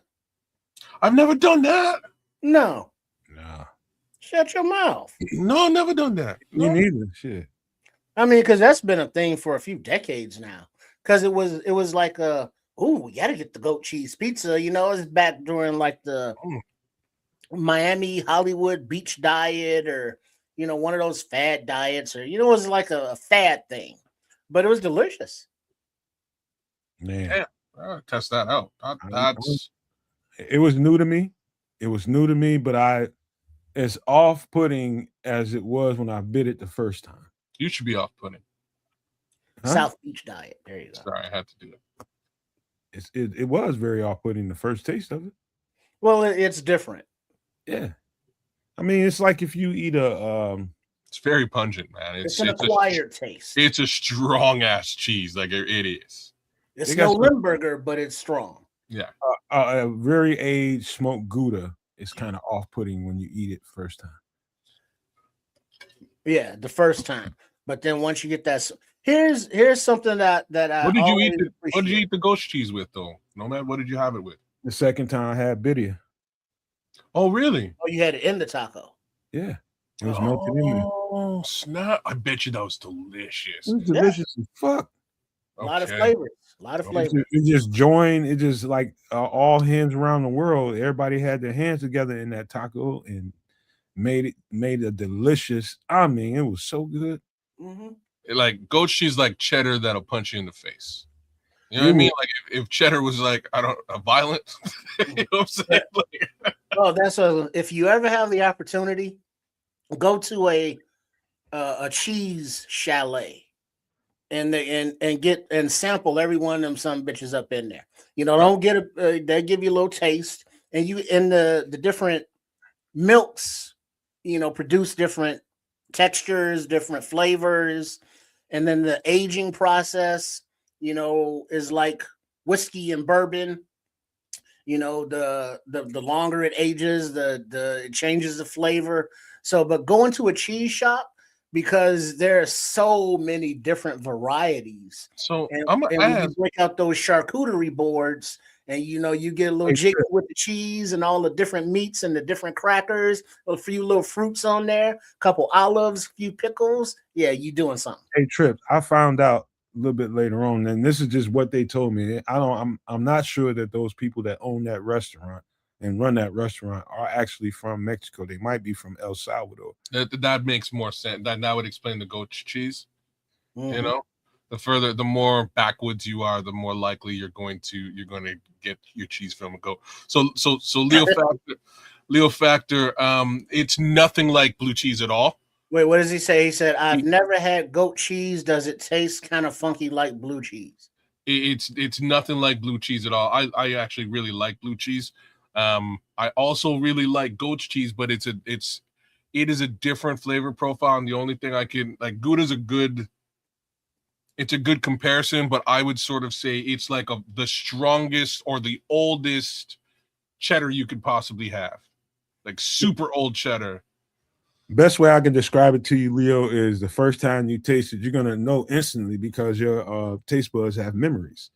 You first time you taste something, it's gonna be like, okay, what's this? Yeah, and then it'll put you on alert. That like it or don't. That's all it does. But so this is why we do bun and cheese, because the sweetness of the bun kind of cuts. It kind of cuts the funkiness of the goat's cheese. It's just a little bit of it's a very nice pairing, a little bit different, and that's why I was asking you what you had. Like, what did you have that with? But if you had it with the tacos, that's pretty crazy. I could see it being really nice. It was, man.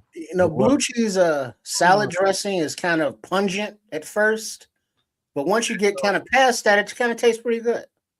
I think once I ate blue cheese on a hot wing, I've always looked at people that ate ranch with buffalo wings or hot wings like, man, if you don't grow up, that's how I look at people that still eat. But can you eat blue cheese without the wings?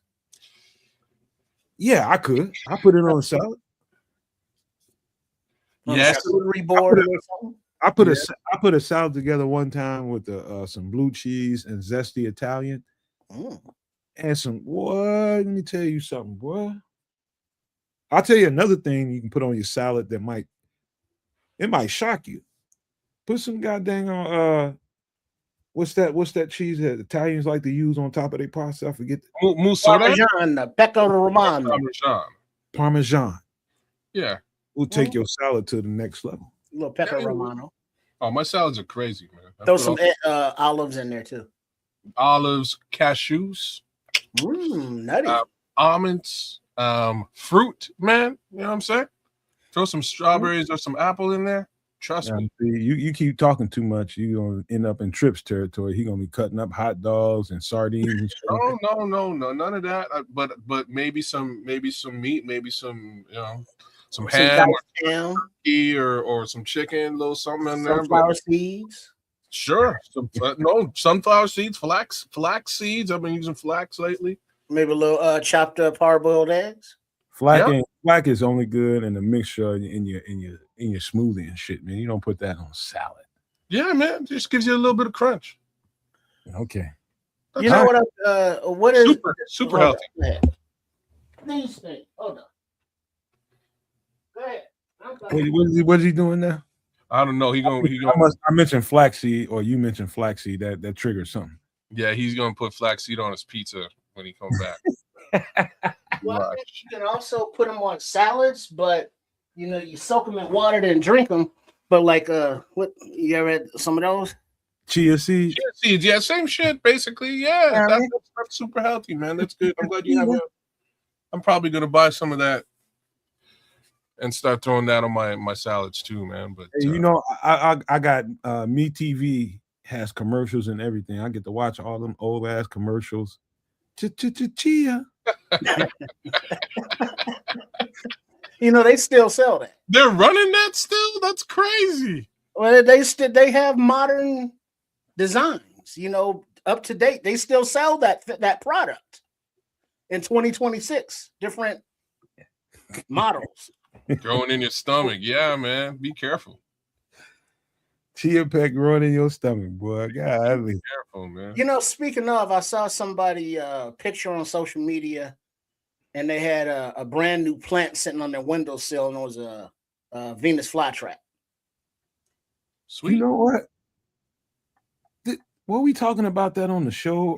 Yeah, that's why it stood out to me. I think I might get one of those. For what now? Why? Just sit on the windowsill. Life, plants. Well, no, I'm not saying don't buy plants. I'm just asking you why you would buy a Venus flytrap. Flies, gnats, mosquitoes. Damn.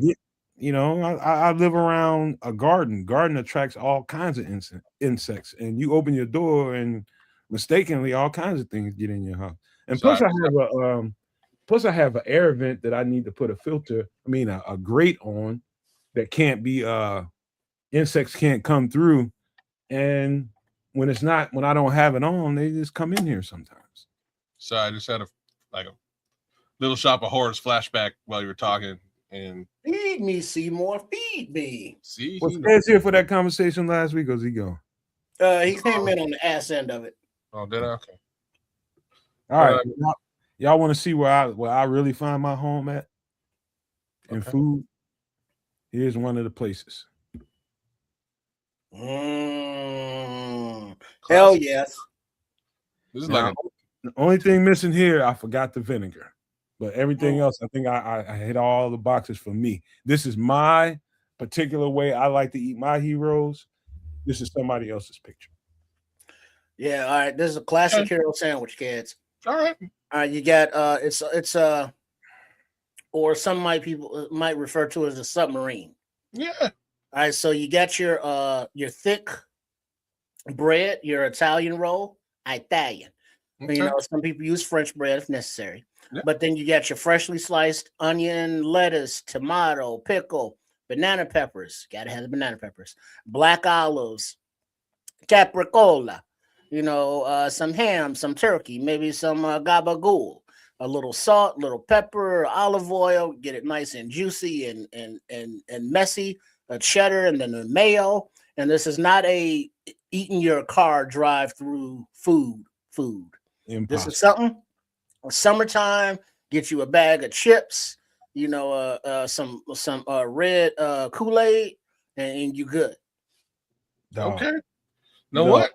I want to hear Kez' variation because I know there's going to be some omissions. There's going to be some additions. Yeah, it's like a little bit, just a little different. Like, and what I'll tell you right now, this is like my wife. She makes the bombest sandwich. And this is basically the sandwich she makes with a couple of omissions. Like, you're right. I'm not a big pickle guy. Pickles have finally started to grow on me recently. So I'll start I may start including them in my sandwich. The rest of it, onions check, lettuce check, tomato check, banana peppers check. I can live with or without the black olives. It's fine. I'll take them or I won't. Like it's fine. They're fine. Capricola for sure check. Ham check. Turkey check. Salt, pepper check. Instead of olive oil, what I use is a spicy eggplant. That's what I put in there, and they sit in oil. So as opposed to olive oil, it's like a spicy oil that I use on my sandwich. Cheddar, mayo, Italian roll. Personally, I generally use French, I use a French baguette. And the one difference between what you put down here and what I do, the major difference is honey mustard. A little bit of honey mustard really and I'm pretty heavy with the mayo, but a little bit of honey mustard and I'm in all day. I'll take it toasted too, Leo Factor. A little jardinera or as the hot pepper relish, as Patrick is saying. I'll do relish on there. See, what's funny is relish sort of has got me into pickles, so I do relish or the pickles now. It's fine. You know what I mean?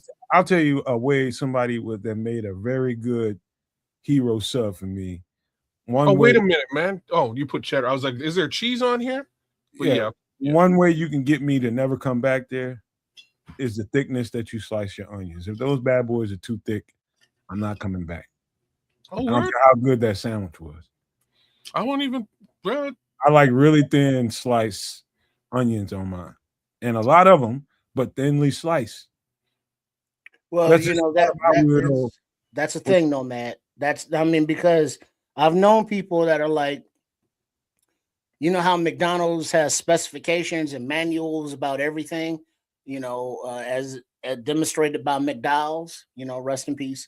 The onions Just let your have to be sliced razor thin, and then you can sprinkle them on heavy. But when you bite it, they're not overpowering like a thickly sliced onion. If that makes sense. Yeah, I would definitely have red onions on this motherfucker, but I would also I wouldn't, as far as cheese is concerned, I might double up on the cheese, as in I might have more than just cheddar on there.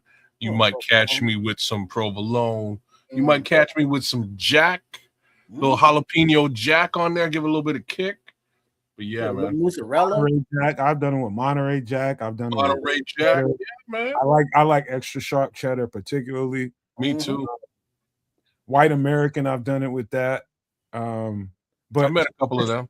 Extra sharp cheddar, and to me, the powerhouse in it is the onions, the banana peppers, the mayo, and the black olives. To me, and the pickles really jump off with a little vinegar on that thing.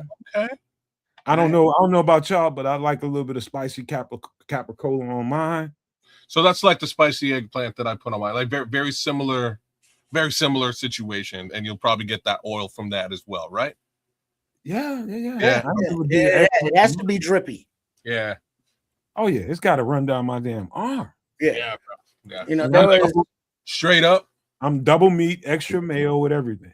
Straight up, man. My mama, God rest her soul, she would never make this stuff. There's no way that this sandwich would come together the way that it looks here in my mama's house. She's just the worst sandwich preparer of all time. Just terrible at it. She made all kinds of great stuff, but that's where Missy comes in, man. Missy makes a dangerous sandwich. When you ain't done wrapping my sandwich, if it don't feel like I'm carrying a small child, I'm gonna tell you, take it back. Well, but that's the thing, though. Growing up in a city of food, you got the hoagies out south, you got the grinders, you got the Hero, you got the Mr. Submarine, but the actual classic Hero, there was a little restaurant on the corner of Western and Addison on the northwest corner, named appropriately enough Heroes, and right across from Lane Tech High School. And all they did was sell Hero sandwiches. Fresh bread, all fresh ingredients, shared right next to the parking lot with Wendy's. So you park in Wendy's and run in there real quick, but you got to go run back so your shit don't get towed.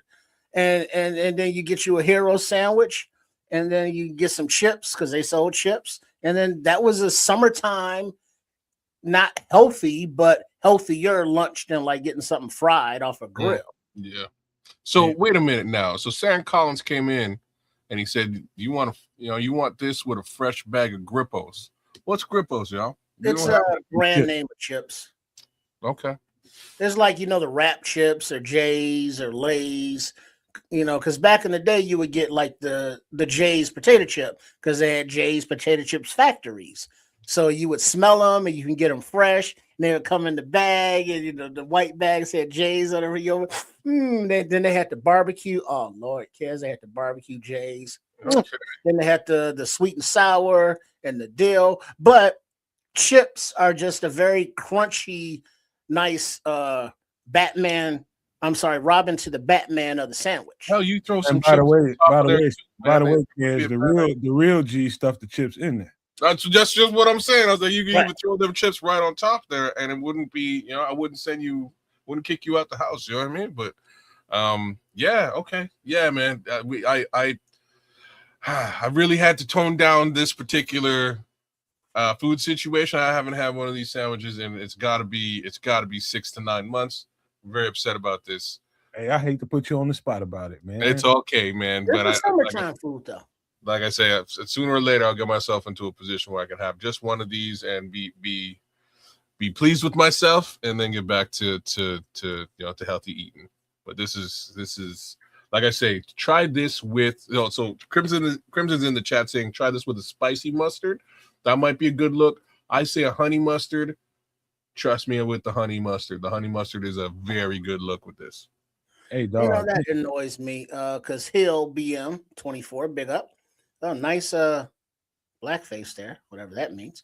But Trips, the building is still there on Addison and Western, but it's sitting empty and nothing's replaced it. You know, Oh, that's horrible to see places go, and it's like at least tear the building down and build some kind of cell phone shop or something. But just don't let me see the corpse of the building, and just every time you pass by it, be like, oh, I remember those sandwiches. Hey dog, like this sandwich is like one of my favorite things in life. This is truly from my pops, man. My pops made me fall in love with. He's an East Coast guy. He's from Jersey, and so I grew up with cold cuts in the house, man. When he got paid every Saturday morning, man, this man would go and buy a shitload of cold cuts, rolls, and you can make sandwiches until you get sick. And we come from a house that wasn't very much food, man.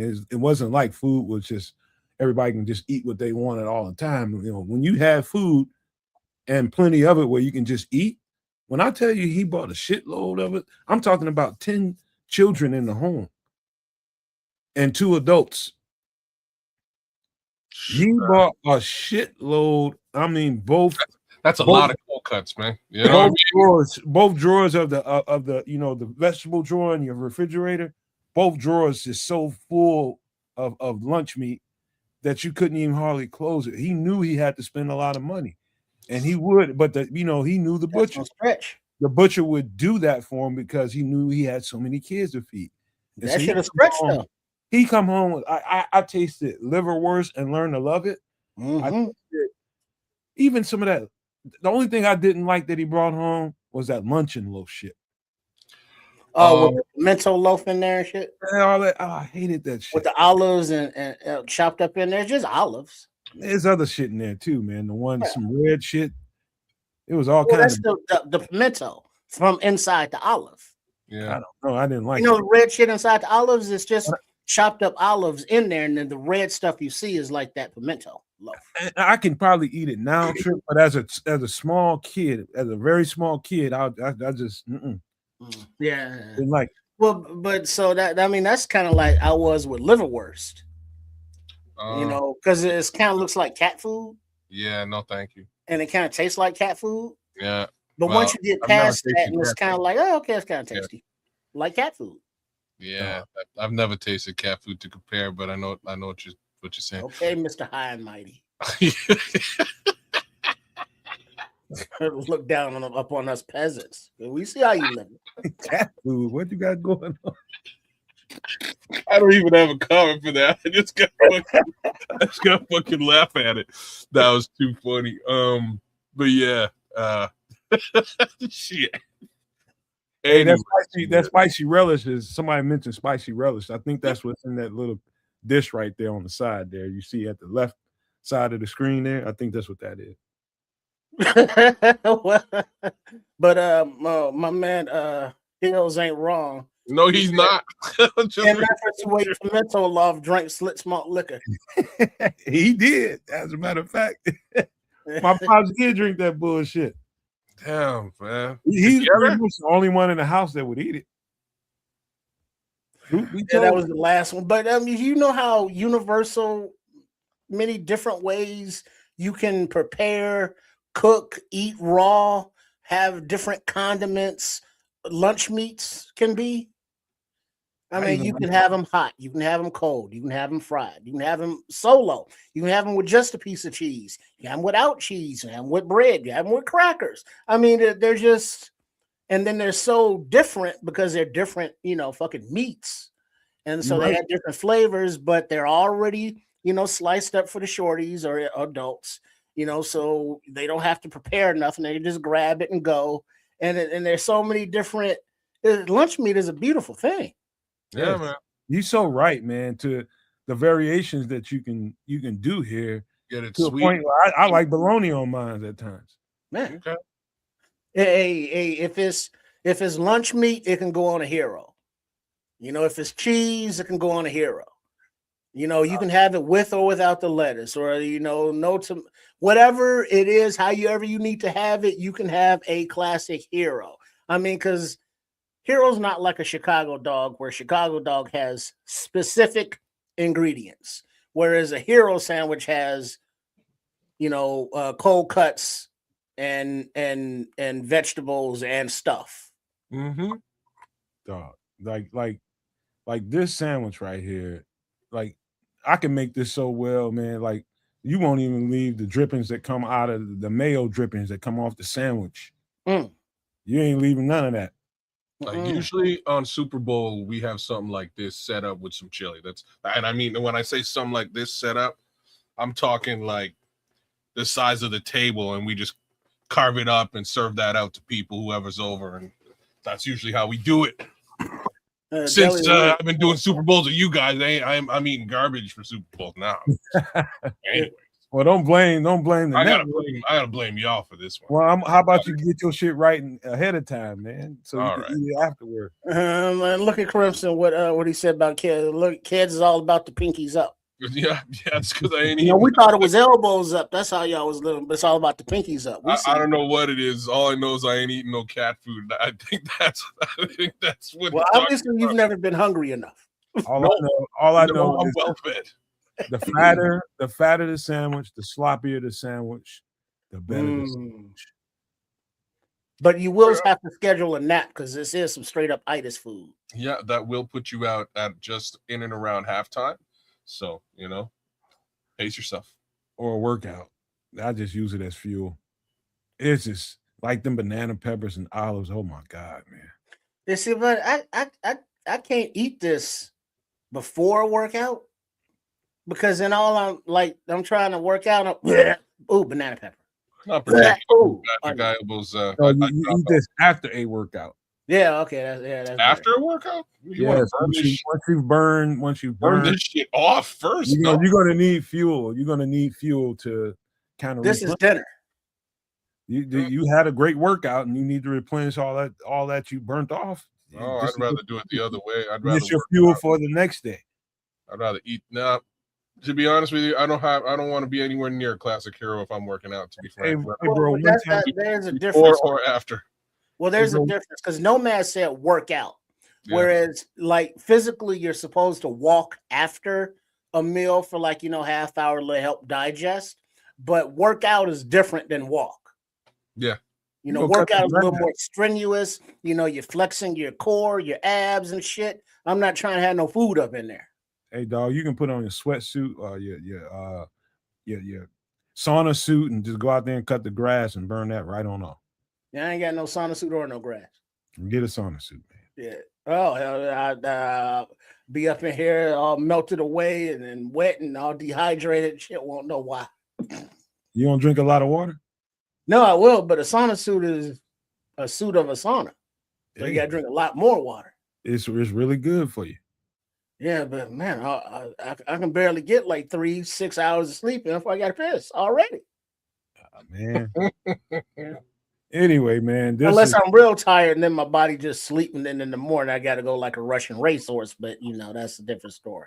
You got some old man shit. I don't mind getting up in the middle of the night and going and taking a leak and then get right. You see all these gray hairs? You see me looking like PJ, and he old as fuck over there on Barroom Network. Damn. Thursday nights. PJ catching strays out here. We love you, PJ. Oh, hey, but this is easily one of my favorite things in the world. It's funny we talking about this sandwich because it definitely brings up memories of Pops. And the way you grow up and you learn to eat, you have a fondness for certain things because of the way you grew up. And sometimes people don't understand your flavor profiles and how you like to eat. Like, I like everything on there. Every freaking thing. It's just like, man, that's a lot of shit. I'm just like, I like it all. Because it all jams together so well on my taste buds, bro. Oh, God, this is so good, man. Oh, yeah. All right. It's funny. I try to make this all the time, and it's just never turns out the right way, man. I have to put that out there, and then I get mad. How can you F this up, kids? There's no way to F this up. I don't even know. But all I can tell you is if the wife puts this sandwich together, it comes out like a thing of beauty every time. So I've come to the position where it's like, you know what? All right, I'm gonna help you simplify this thing. When you say messed up, what do you mean by flavor profile or how it falls apart? What are you talking about? Most definitely flavor profile specifically, not consistency or whether it stays together. Because like I'm the same type of dude. Really, what's wrong with using a baguette for this, Crimson? I'm telling you, baguette will work. No, a baguette's not thick enough. It's too crunchy and it's too thin. You got to have something that's going to support the weight of all this greasy goodness and hold up under all that oily bendiness. So when it's made the right way, kid, does. But listen, the thickness of the Italian roll will support the fluid that's going to be produced from the vinegar, the mayo. It soaks all well, man, and that's the bread's gonna catch it all. So what I do to combat that little issue is I wrap my sandwich in parchment. It's very simple. It's not going to fall apart if it's in paper, and I just strip the parchment down and eat my sandwich. But come on, kids, you're talking to Americans. We're going to eat that damn paper. So, that's not an option. No, so that's the funniest shit. So like the reason why I started doing that is because see y'all need more shawarma in your life. Is really the answer to this. Shawarmas are almost always wrapped in parchment and foil, so it's just something I'm used to. It keeps your sandwich together. Same situation. So if I'm making this, I'll wrap it this way. It's but But baguettes is all crust.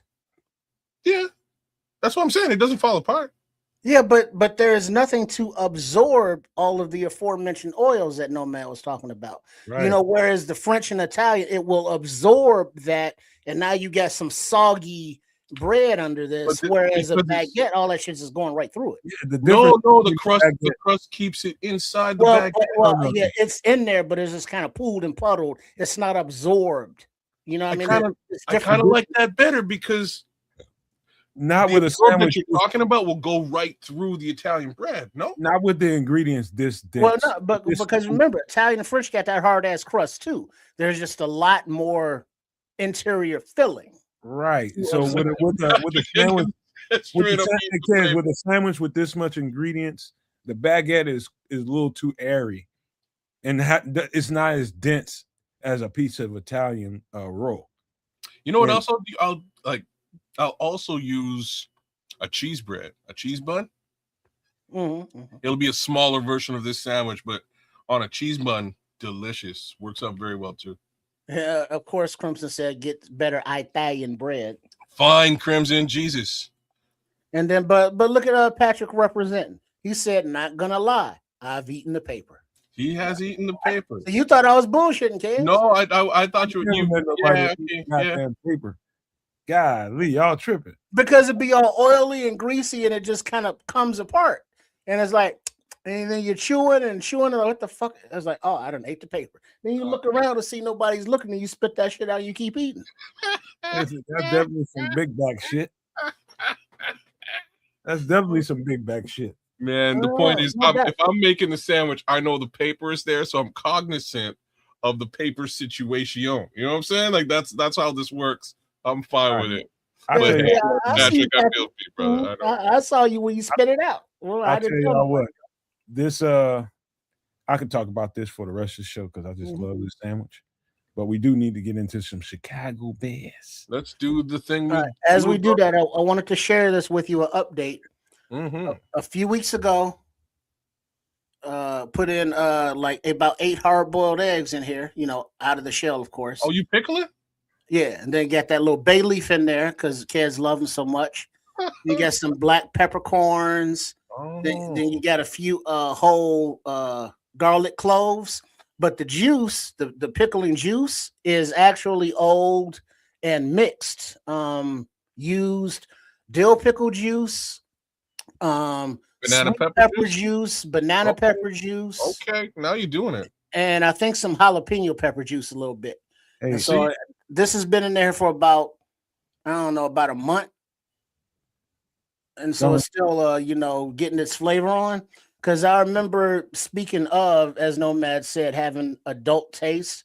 seeing jars like this on the counter at the candy store, and that shit just be up there for months and don't look like nobody be buying it. And then I just like, why is that shit on the counter? But now it's like, this has been in my fridge for months and I can't wait to crack it open. Trips, I got one little bit of advice for you. Yeah. Remove yourself from fucking society the minute you try to eat one of those. Oh, settle down, no man. Settle down. Don't close the door and the window. Don't go nowhere where you're around civilization, bro. Mm-hmm.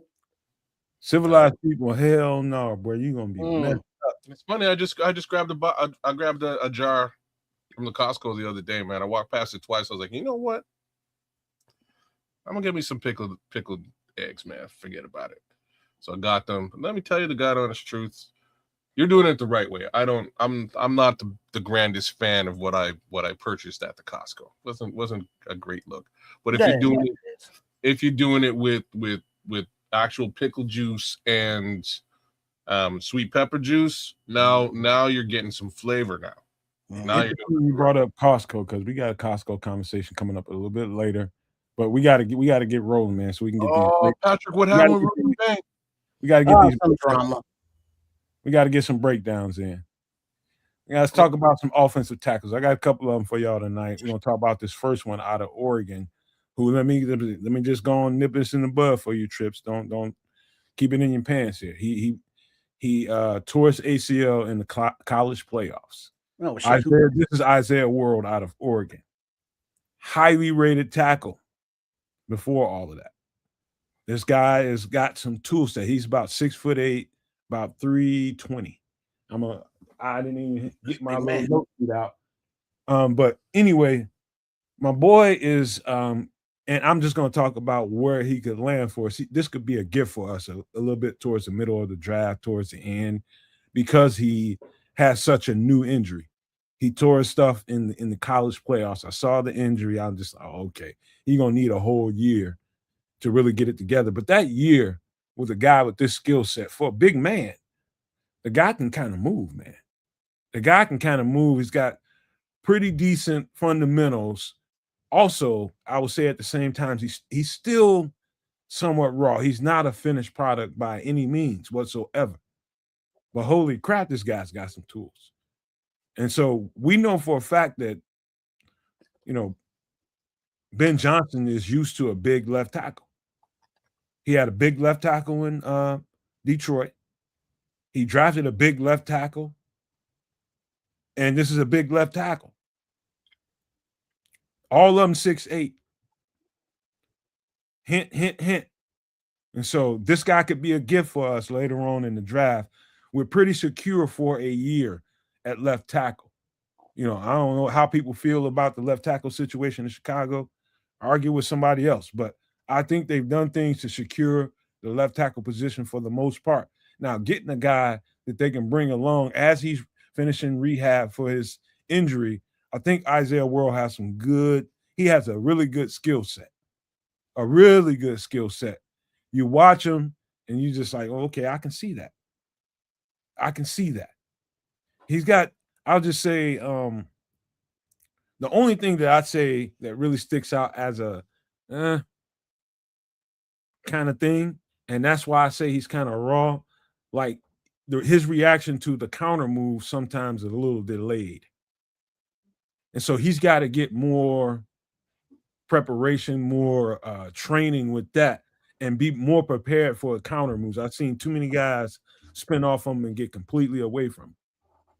It's not like it's a chronic issue for him, because I've seen him go from, he played at Nevada when he first started his college career, and I've seen him go from being really, really raw, to building himself into a legit, pretty much when he's healthy, he's going to be a starting left tackle somewhere. Huge guy. He's a mountain of a man. He's got a high-level skill set that's just getting better and better and better the more and more he plays. All this injury he's done has delayed that a little bit. But this guy is going to be a steal for somebody mid to late rounds in the draft. I'm telling y'all guys right now, Isaiah World is a talent that ain't a bunch of people talking about, because he had that late season injury in the playoffs, and that kind of knocked his draft stock down quite a bit. Well, I've run a few mocks with him as my left tackle selection, mainly because I'm more interested in getting a selection a little bit later in the draft. I did not realize that he had injured himself and probably wouldn't be able to play this year, and my thoughts is if you're really going to do it and you're looking for a left tackle in this year's draft, you probably want him to be competition in that room to potentially start if you can.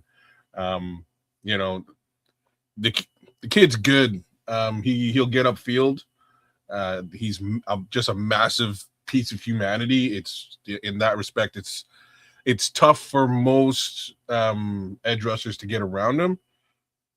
I hear what you're saying about the counter move, though. That second move, they may motor their way around Isaiah just over time. But I like what I see. My major worry is, again, if the Bears are going to do this, I would like to think that they're going to find somebody that can be competition in the room in 2026. So we'll see what they do. I do like the film, though, and when he does get the opportunity to be out there, he'll be a dangerous addition on the left-hand side for any team. We already got a 3-horse race going on with Theo. We got Jedrick Wills, and we got Braxton. Yeah, that's going to be tight enough as it is. This is the perfect time to start. And then we got what's his name sitting there waiting to for a year. This is a good time. And then we ain't even talked about 72, who's going to be kind of healthy this year. Yeah. Well, I think that Amagaji, I mean, not to say that they're the same person, but what is it? Twice bitten, once shy, or whatever the hell the expression goes. I don't see, Poles taking a guy coming off of an injury who may not be able to play, rookie or not. There's a good point, man. Yeah. I don't think this is a Poles thing at all. Well, I mean, that brings up a question that I think Red Baron and somebody's talking about in the chat is if this left tackle is Ben Johnson's type because of his size and structure. So Ben Johnson says, hey, Ryan Poles, I want this player.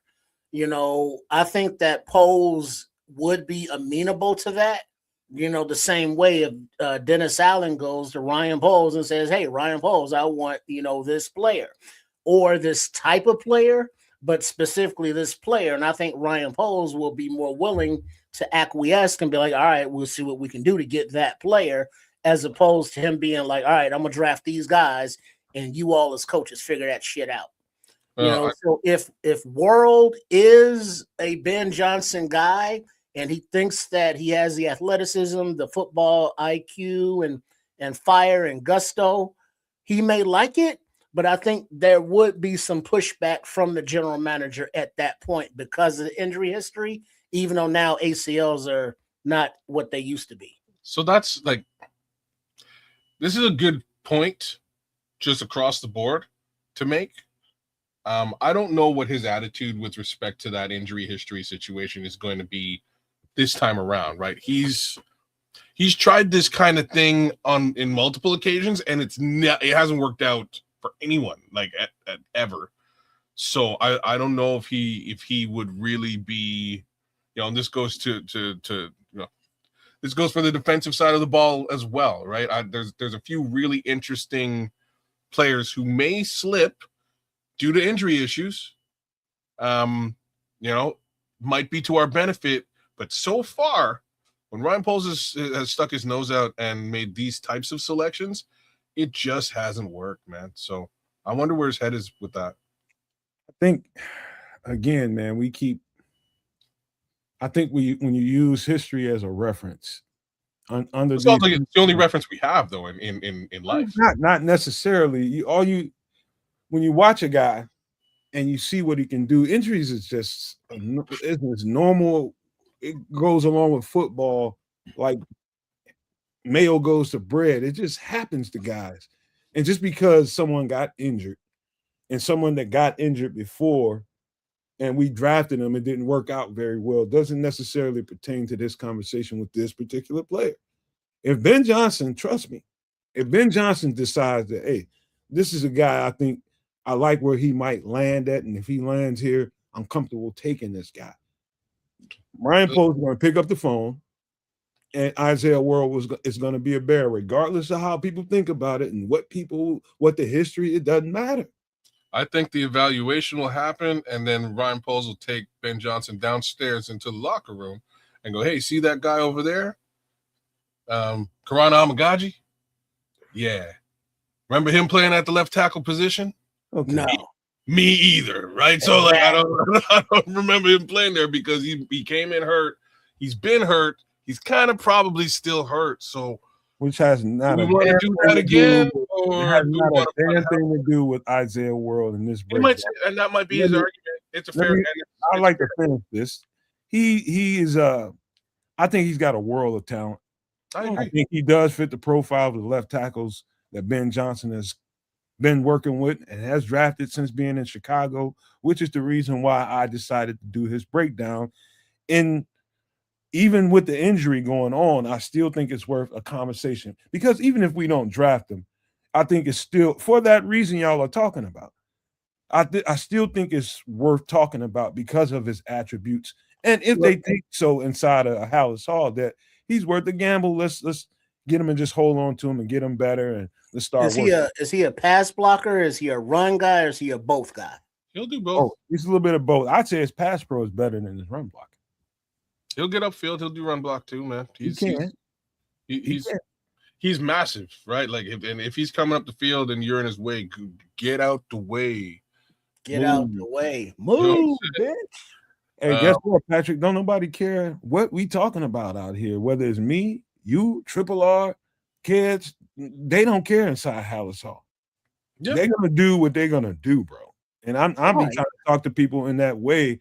You know, even if you got feelings and reservations about drafting a guy that just had an injury, if that's how they feel inside Hallis Hall, it don't matter how you feel or me. Yeah.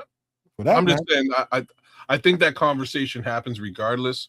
And if they make the decision to draft him, it's because they really do believe in the potential upside. And again, I see it. It's there. I think he'll have a great career in the NFL.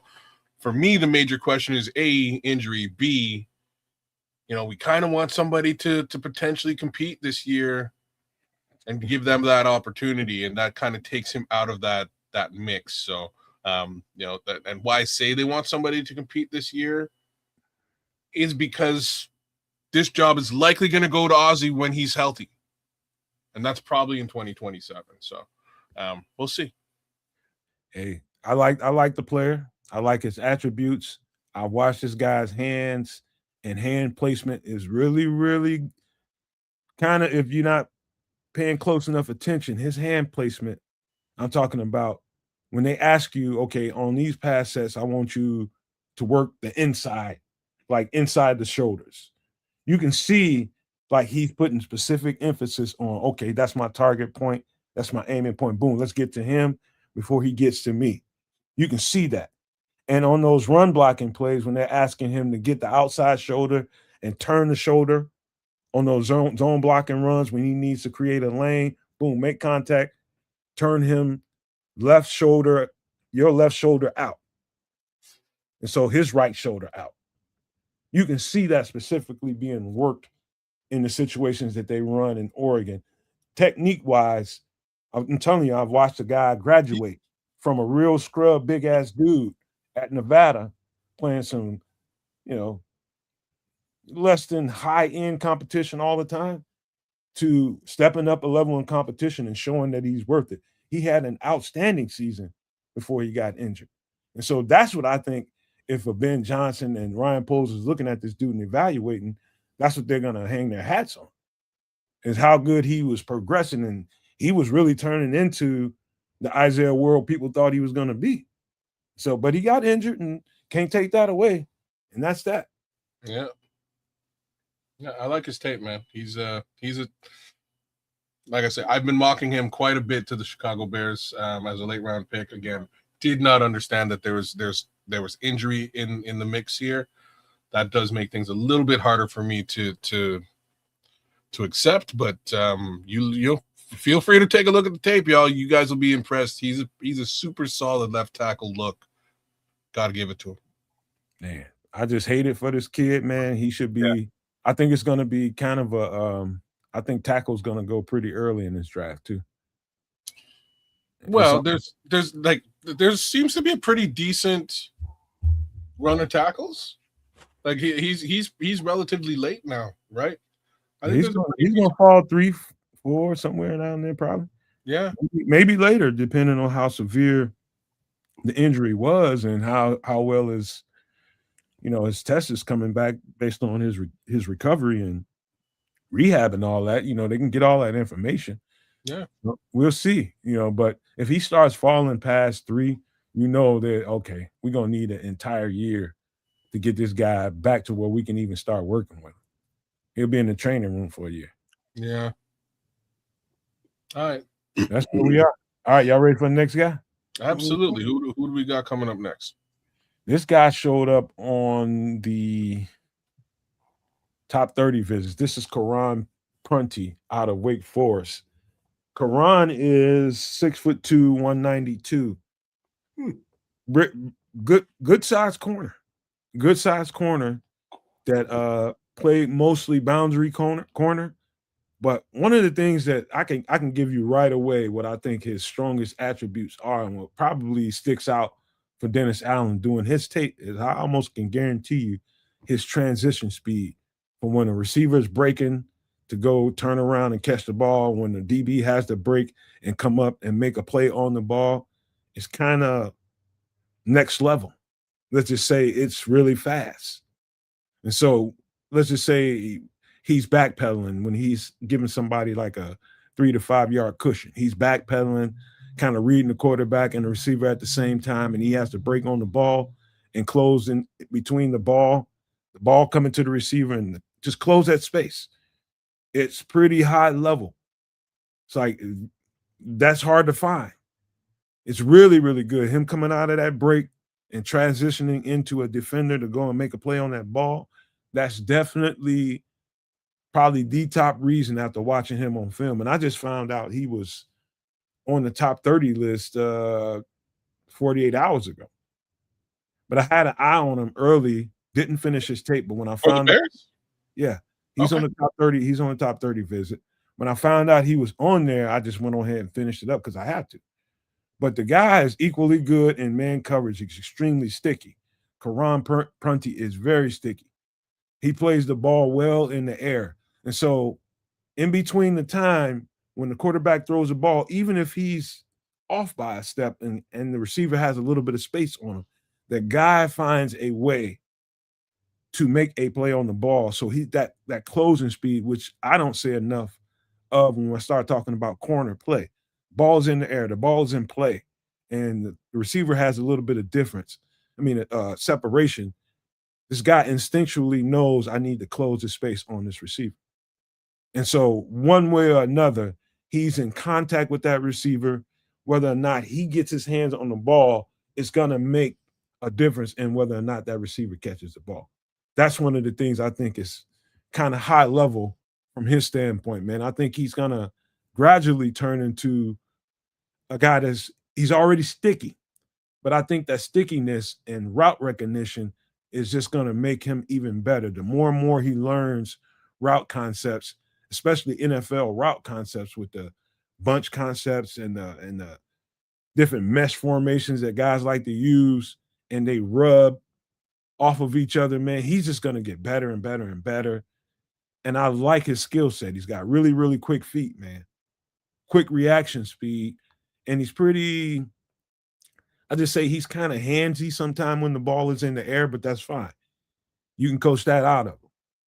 But the reaction speed and how well he can play in man-to-man coverage, you don't feel like he's isolated when he's man-to-man. You feel good leaving him one-on-one with whoever. And then he can play zone equally well. Really good instincts. Really good instincts. Ball skills, I ain't gonna say they top notch, but as much as he's around the ball when it's in the air, he's gonna make some plays. This is Karan Prunty out of Wake Forest. What you looking at, kids? So I'm looking at him. Interesting prospect, 2-time All-American, I believe, which is pretty cool.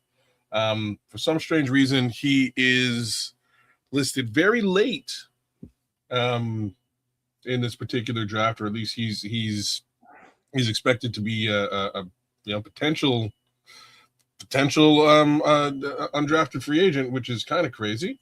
I like what I see. He's got good speed, good range, good instincts. What else am I seeing in this tape here? Like I can see what you mean by ball skills, but the upside is he's a super sound tackler, and he closes distance very quickly in a worst case scenario. He'll put you down.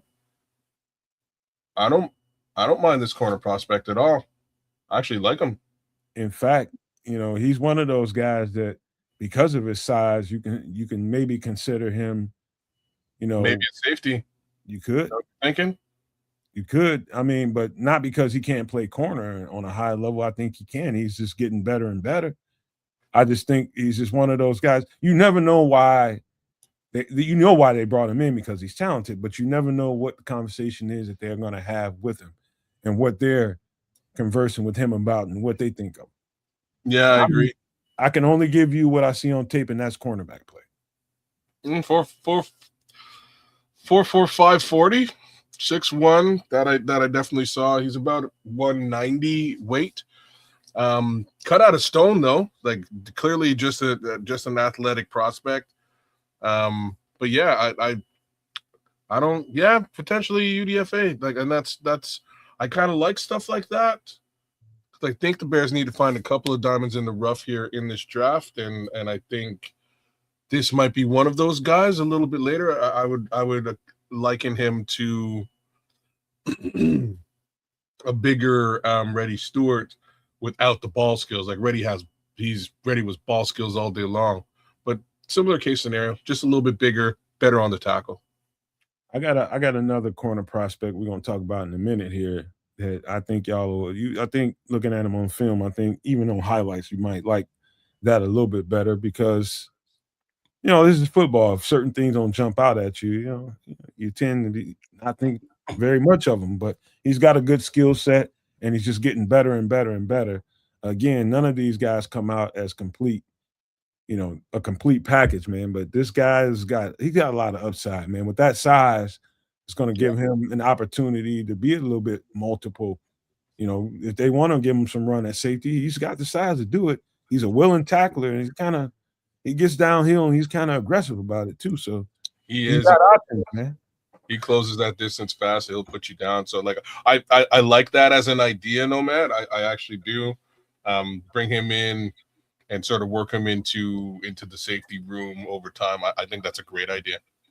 Well, and also it bodes well for anybody who may be projected as a UDFA, because remember, this is a whole new regime on offense and defense. And as it stands right now, today, in the middle of April, there's still like 22 open roster spots.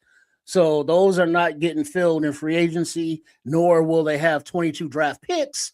But after the draft, now the scouting department, Ryan Poles and them is going to have to put in work, because there's still a lot of positions to fill.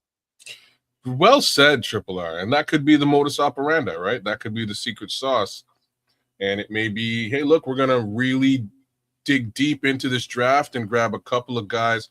I didn't see any return film, Crimson, but they could be really looking at backfilling that, those 22 positions with undrafted free agents. It'd be a great way to do it. All right, let's roll on. Let's keep rolling now. This guy right here, I'm about to put on the screen. I'll tell y'all something. Somebody ought to get a warrant out for this cat's arrest. This guy right here, you talking about a treat to watch play left tackle. There's going to be some people that are going to look at this guy, and his run blocking is so exceptional. This is Carver Willis out of Washington, left tackle. Let me tell you something. His run blocking is next tier. And that's the attraction for Ben Johnson. Care what you think about Ben Johnson and what you saw this year, but one thing you ought to know, and you better understand, that anybody that they put on this team, they're intending, any offensive lineman, they're intending to enhance their running game. Let me tell you that right now. They want to get better and deeper in the trenches. And Carver Willis actually shouldn't have played in college last year. His technique is so pro level. Whether it's run blocking, that's the particular strength of his game. Pass blocking is good, but still to be worked on. But I am telling you, he executes at an extremely high level in run blocking, which is why some people might project him in as a guard, but I don't know if that's the best thing to do. It's not because he doesn't have long enough arms or he's not fast enough and quick enough. No, you see this guy execute at a high level. Target points. He hits his target points with accuracy, bro. When he's got to get on the move and go run, and this guys like him are the reason. There's only one time in my entire life playing football. I love playing this. I love practice, bro.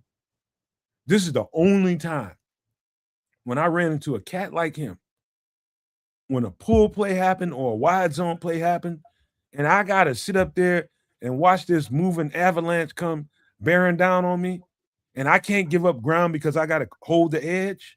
I got to take this. This dude is going to avalanche you, bro. I mean, the physicality he plays with, the high level of execution in his blocking in the run game is more than ample reason for the Chicago Bears to draft this guy. It's like I'm watching poetry, him run blocking, man. It's that good. I don't know if y'all ever heard anybody talking about Carver Willis, but I bet you better start talking about him.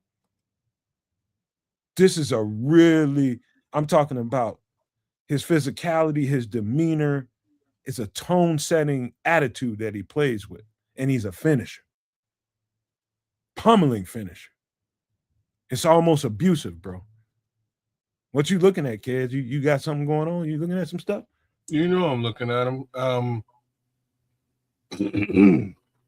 Yeah, he finishes. He'll turn his hips and keep going. To sort of stay with the edge rusher. It's a lot of these snaps that I'm looking at are much along the lines of what you're talking about, and that's a lot of run game snaps. He gets upfield, again, get the hell out the way. He's about it. Like he's out there to put a man in the dirt. And I kind of like it. Yeah. And so he's a little bit of a later round selection. They're looking at about maybe a 5th round selection for Carver Willis. What's interesting though is that there's a full breakdown on this particular fifth round selection, and the first 3 words in this breakdown is Carver, or first sentence, Carver Willis is a potential O-line sleeper in the 2026 NFL draft. I love that. I think he may well be a sleeper. About 6'5", 300 pounds, but he looks and plays like a little bit bigger than that. I'm glad you mentioned that, kids. Hold on for 1 second. Yeah, I'm glad you mentioned that because the measurements I had on him was, I think it was 6'5", 291. Okay. Matter of fact, let me look. Yep, 6'5", 291. Let me tell you something. There's no way in hell I'm looking at this cat and I'm seeing 291 because he plays way heavier. And I don't mean because he can't move or anything like that. He just looks really, really strong. And what I love about him and is what's going to attract Ben Johnson and any other guy that runs wide zone schemes It's because how well he moves and how effective he is in that movement when he has to strike his contact point. How he delivers his blocks and on an exceptionally well level. I'm telling you guys, whether he's a tackle, whether he's a guard, this is a player that you want on your team. I don't give a damn what people are projecting him to draft that. But this guy's the style is all Chicago, man. See, the only reason I bring up draft location or projection is just so we have a good understanding of where the Bears could select these players, right? It's all projection. Who knows where they're going to be? Who knows if somebody, really takes a liking to a Carver Willis and will draft him much earlier. I'm just trying to give you guys a little bit of perspective as to where he's projected in case, again, the Bears do have a selection in and around that area and can get themselves a pretty solid left tackle to boot. Kids, when I was watching Ozzy's tape and he was playing right tackle, left tackle, wherever he was playing it, it was extremely boring. Extremely boring, only because Boston College played a more traditional pro style offense. It's like the old style left tackles, in the Jerry Rice days where it wasn't that much movement going on. They'd ask them to move here and there, but it wasn't a lot of movement. You execute your plan on your side of the ball, and that's it. Very boring football, tape to watch. Very boring. The difference between Carver Willis and Ozzy Trapillo is they put this big dude on the move because they know he's going to punish people. And this is not boring. This is not boring tackle whatsoever. It's not. It's action packed. He's taking men out and putting them in the stands, right, or in the dirt. He's got a really good anchor. Very good anchor. He gets underneath you somehow. Like even though he kind of plays tall, he's getting underneath you and lifting you out of position as opposed to getting blown over. So that anchor is definitely in place. And not a lot and he keeps with the edge rusher. He will stay with you. Oh, snap. All I know is this is the offensive coordinator at Washington. He's an asshole, man. For sicking this guy on people like that. It's like they sicked him on him. I'm laughing because, as you're saying this, they got him on it's a run play, but they pull him from the left side and have him sprint out to clear out on the right. So he's running interference, blocking for the running back, just punishing people. Like the first guy to hit him is a corner. Good, God rest his soul. You know what I'm saying? He put the corner in the dirt. Hey, bro, as a defender, I'm gonna tell you something. When you see a wild thing like this running around out there that big, as a defender my size, dog, you keeping your eye out. That's going to change the game because they're sicking him on cats. They literally sicking him on him, like they just sending him, like go get him, and everything. I mean, this is a weapon to have as an offensive lineman. I think he's going to end up, at the very least, probably one of the best guards in the NFL. That's not a bad call. Just given the arm length. Arm length is 32, 33. Because of that, they may decide to push him inside a little bit.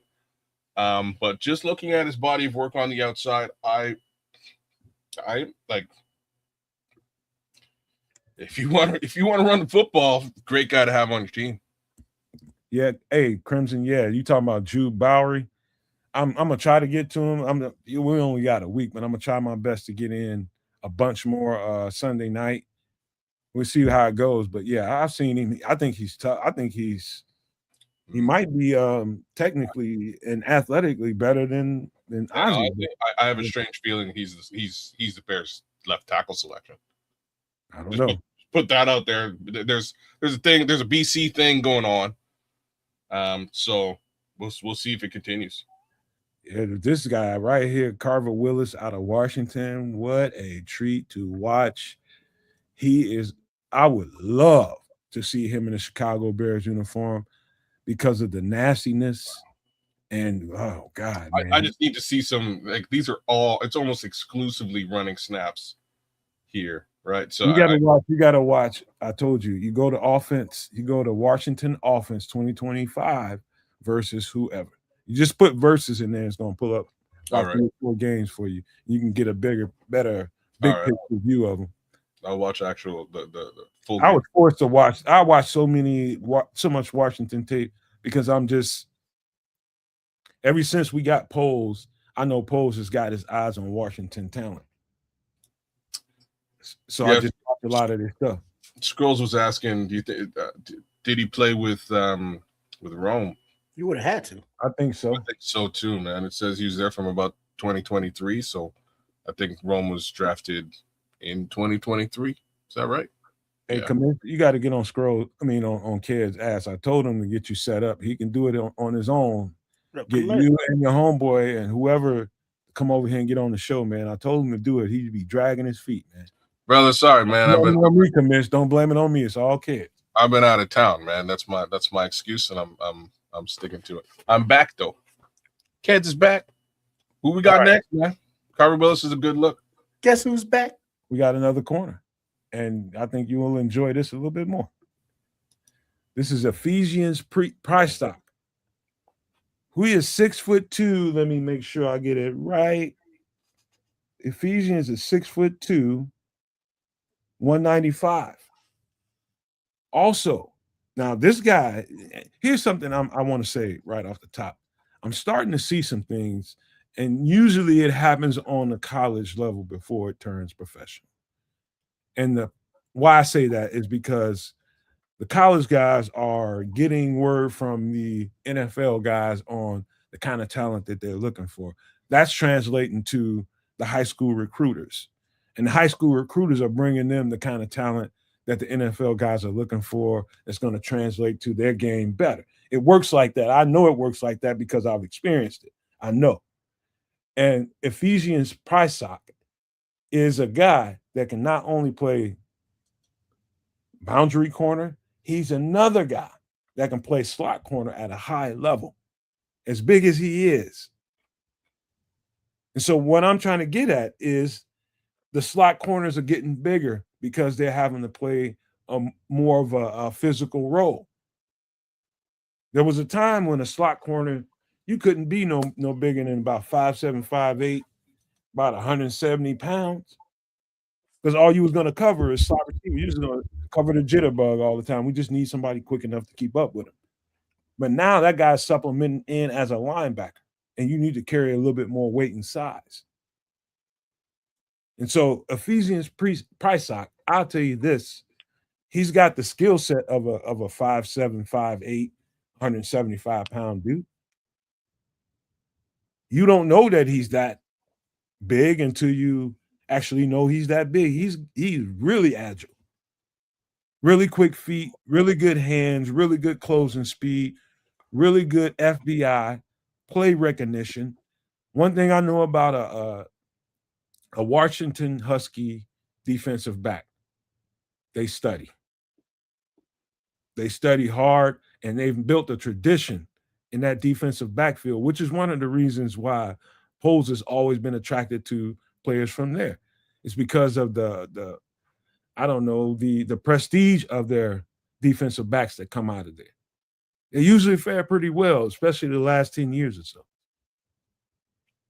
He's a guy there's a lot of guys in this draft, interestingly enough, with biblical reference first names, Ephesians. There's some other guys out there, man. This is Hezekiah. There you go. Why does mama name them Ephesians? Well, Matthew, Mark, Luke, and John was all taken. That's a good way to think about it. But man, this dude's got a skill set. He's got, like, if I showed you the big picture, man, this guy's arms are damn near down to his kneecaps for real. Long arms on him. And it shows up in the gameplay too, man. This guy's he's twitchy. extremely. He gets his hands on the balls a lot. Pause. You caught yourself this time. I love it. I'm not with that shit, but I'm gonna play along right now. He heard it. Hey, but, man, I like this prospect a lot. He a little is bit better than the other cat. No. Oh, the previous one today? Yes, quite a bit. If we're talking about Keontae Scott as a for instance, or Trey Stooks, I like them both better. But I like Ephesians is he's an inside outside guy. He'll play in the slot. He's a wanton tackler, right? He's getting in there, putting people down. You could send him on a blitz as well easily. He'll get behind there and do his thing. Good football instincts. Again, the tackling is key with this guy. And you nailed it with twitch, man. That twitch allows him to play slot receivers quite well. He stays on top of slot receivers, for the most part. But they will kick him out wide too, right? He'll do either and or.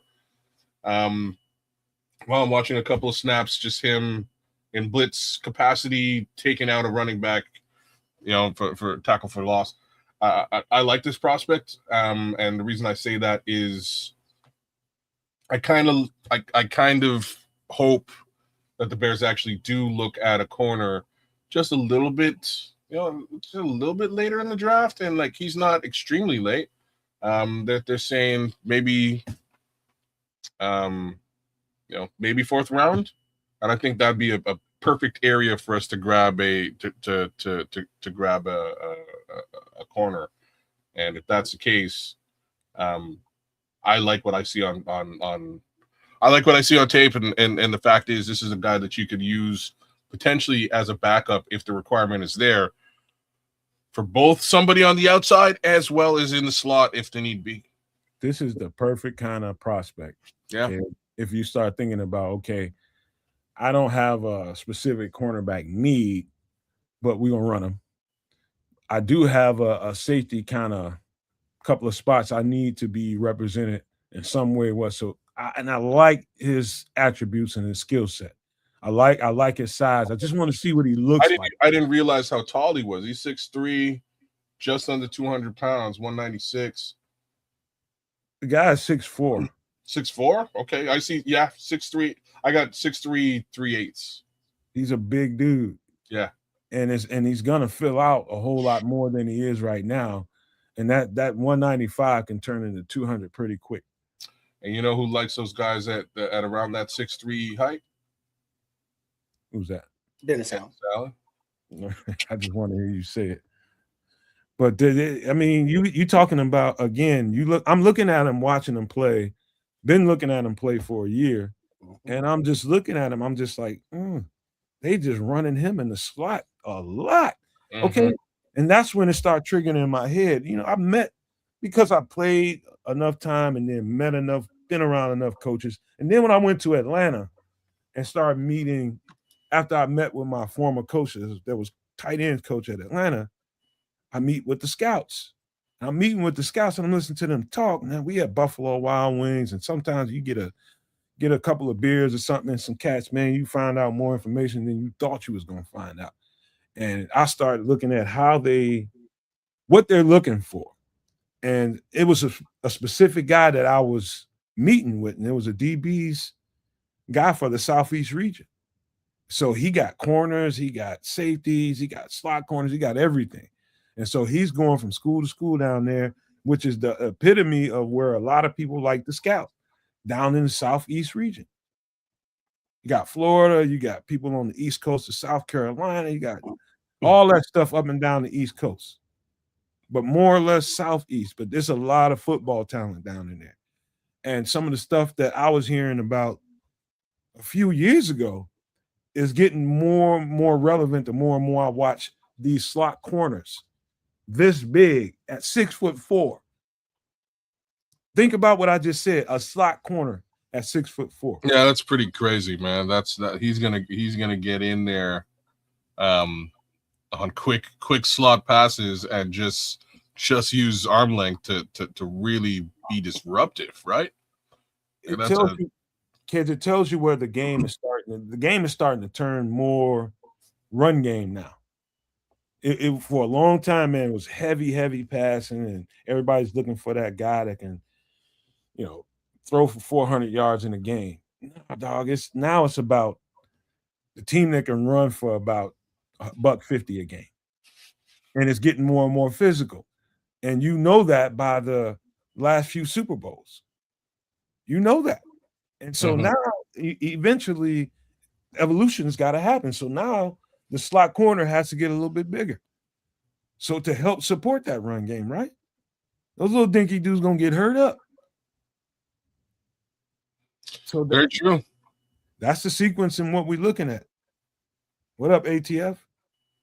And so I think there's a need for box corners, box safeties to get a little bit bigger and be athletic at the same time. He's got good range, man. Really good range. Ephesians Prysock is a real sleeper in this draft, I promise you. But somebody's gonna love this cat, whether he lands at corner or whether he lands at safety. He's gonna be a player. Once he gets this opportunity, I think we're gonna hear about him. Think he's a safety, man? He can be. With the way he moves and that size. Okay. 6'4", why wouldn't you? Yeah, I guess so. I don't know, man. I really like him. I like him inside outside. I really do. I'm not sure. I'll say that I probably like the previous corner you had a little bit better as a safety, as a transitional safety. I can see this. I can see Ephesians doing it, but I really like what I've seen here inside and outside. I'd kind of leave him there, but they're kind of rare finding a 6'4" guy that can play in the slot and boundary corner. Yeah, you move out to safety with that. He's got cornerback athleticism playing safety. Think about it. That we also know about Dennis Allen is that, like Ben Johnson with his left tackles, Dennis Allen has a type. He has a type for defensive line. He has a type for linebacker, and Ephesians here is his type for defensive back. Because not only does he have the size and the speed and the football IQ, but he has that positional versatility that, he can disguise coverages where, Prysock can, play the slot guy. He can play a tight end. He can play the boundary. He can come in on a blitz. He can support on the run. So he seems to have the skill set that is Dennis Allen's, like, ooh la la, just gets him going because of everything that he seems to be able to do. Multiple. Big time. That's the big key word, Trips. I'm glad you made that point. Guy that can be multiple. You don't have to be just, okay, this guy is this and this is where he's gonna be. No, I can open up the box and I don't have to leave him in it. That's what you want. All right. Trips has been name dropping the entire offseason. He's been talking about where's our number 0 from Detroit, Jahmyr Gibbs. This is Damon Claiborne out of Wake Forest. We got 2 Wake Forest dudes here tonight. If there's a Jahmyr Gibbs in this draft, it's this MFer right here. Absolute electricity in a bottle, which is what they caught with Jahmyr Gibbs. He's about 5'11", just like Jahmyr Gibbs came out. 195, just like Jahmyr Gibbs came out of Alabama. Jahmyr Gibbs is now up to about 201, 202, maybe 205. I don't know. But he just put on a couple pounds since he's been there. But this is exactly what Jahmyr Gibbs was coming out of Alabama. There's no – when Jahmyr Gibbs puts someone behind him, like Damon Claiborne does, there's no catching him. Once you are a step behind him, he's leaving. Period. Point blank, better than average contact balance, better than average hands, will help support you in the run game, but he's not the most punishing run blocker at 195. He just wouldn't be. But he'll help. He's not shy. Smart. Always knows where he needs to be at. He knows how to, fill in a space when the player's breaking down. He knows I forget what they call it. We had a name for it. When the player's breaking down, he knows to get into the quarterback's vision. That became evident the more and more tape I watch, and that lets me know that he's got good. When the play breaks down, you need to keep yourself within the viewpoint of the quarterback. That's one of the things you got to know. The play just broke down. Everything we just thought this play was going to be is over with. Now you need to keep yourself in play and keep the quarterback a live target, outlet. And so you see that over and over in this game as well. But absolute breakaway speed, finishing speed. Once he hits and gets go ahead, kids. Oh no, you keep going, man. I'm still watching this thing. But there you go, Leo. 4.437. Yeah, baby, 4.3740, and I'm watching it right now. He's flying past people. He's not easy to catch. Thank you, Juju. Scramble drill. Yep.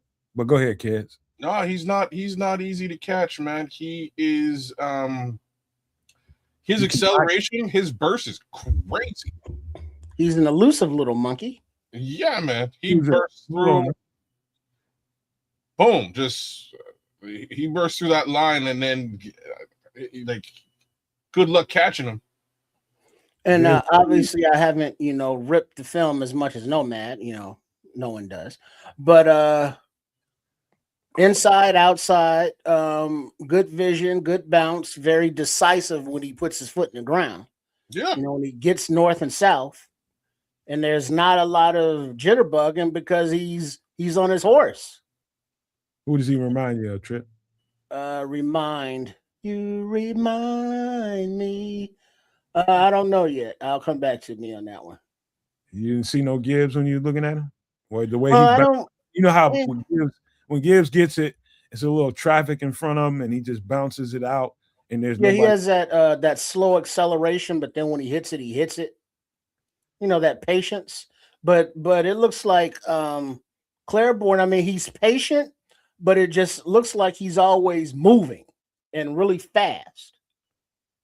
He's at a different gear than everybody else on the field. Let's just say you want to send. I've seen this so many times on his tape. You want to send that ball up the B gap, and the B gap is a little crowded, and he has to juke button on out. And once he juke buttons on out, his acceleration from 0 to 10 is so it's crazy, bro. Yeah, this is that straight up football speed.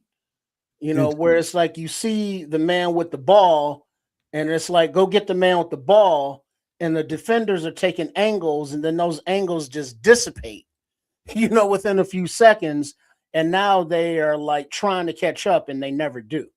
Nobody's catching. Once he gets a beat on you, it's over. See, that's what I'm talking about. That's the juice I need on this team. And once he gets a beat on you, once he got a step on you, it's leaving season. Ain't no walking him down. Getting a step, man. He's getting 2 or 3. Like even when he gets tackled, it's after the burst, and that's like a couple of holy crap. You better have an angle on him, or you better have ability to grab a shoestring, or he's leaving. Now I haven't seen. Well, I guess I will here, but he has the route tree that I've seen have been like bubble screens and screens. So as far as his roots, I don't know. What about it? No, man, what kind of route tree does he have? Okay, ask me that question again. Hold on. Juju asked me, he said, what round do you think he goes in? That's one thing I never do, Juju. I just watch the tape. These two guys do enough of that. I have no idea, Juju. I think it was I'll tell you right now, actually. He is projected 5th rounder, actually. I got 6'5". And then Crimson asked me, can he catch? He's got pretty natural hands. From time to time, he'll let the ball hit his body, but he's got pretty natural hands.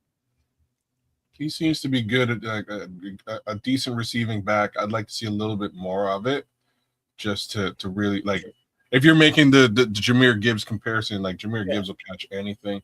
I mean, obviously, the level of competition is different, But just watching this kid, just run a drag across the field, or and some poor bitch linebacker trying to keep up with him, it's just not fair. No, there's no shot. You better not have a linebacker on it. You better not have more than 2 linebackers on it. If you got more than 2 linebackers on the field, he's toast. They're gonna audible out that play and sick him right on that linebacker.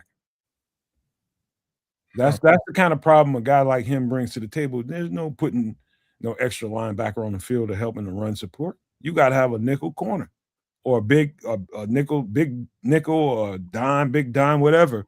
You better not have no extra linebacker on the field because they're going to match him up with him. They're going to split him out the backfield and go sick him right on that linebacker and make him go run a route right in that territory, whether or not it's a one-on-one coverage or whether or not it's a zone. They're going to sick him right on him. And you got to take advantage of it every time. If it's only for 3, 4, 5 yards, you do it. And so long as they keep that linebacker on the field, you keep sicking DeMond Claiborne on his ass. Period. That's how you get a defense to get right. That's how you get them. You put that kind of speed on the field. Man, you kidding me? This dude. Let's see. Leo Factor saying he has good contact balance. Yes, he does. Bare Truth, I'd move up in the 3rd to get him. Holy smokes. Yeah, you tripping, ain't you, kid? I like this back, man. I like this back a lot. I mean, if you could, you're saying 3rd, cool. If you could get him in the 4th or 5th, I love that. I freaking love that. Okay. What a little stick of dynamite, man. Yeah. I'm telling you, this dude is explosive, bro. Yeah, he's a bit of a different thing than what we have at the running back position today. Can take a shot too, man. He ain't no, I get a big shot and I'm down for the next 6, 7. No, he gonna get up. See, the only thing I haven't seen is any pass pro. I know folks you just don't want to put that guy in too many situations like that.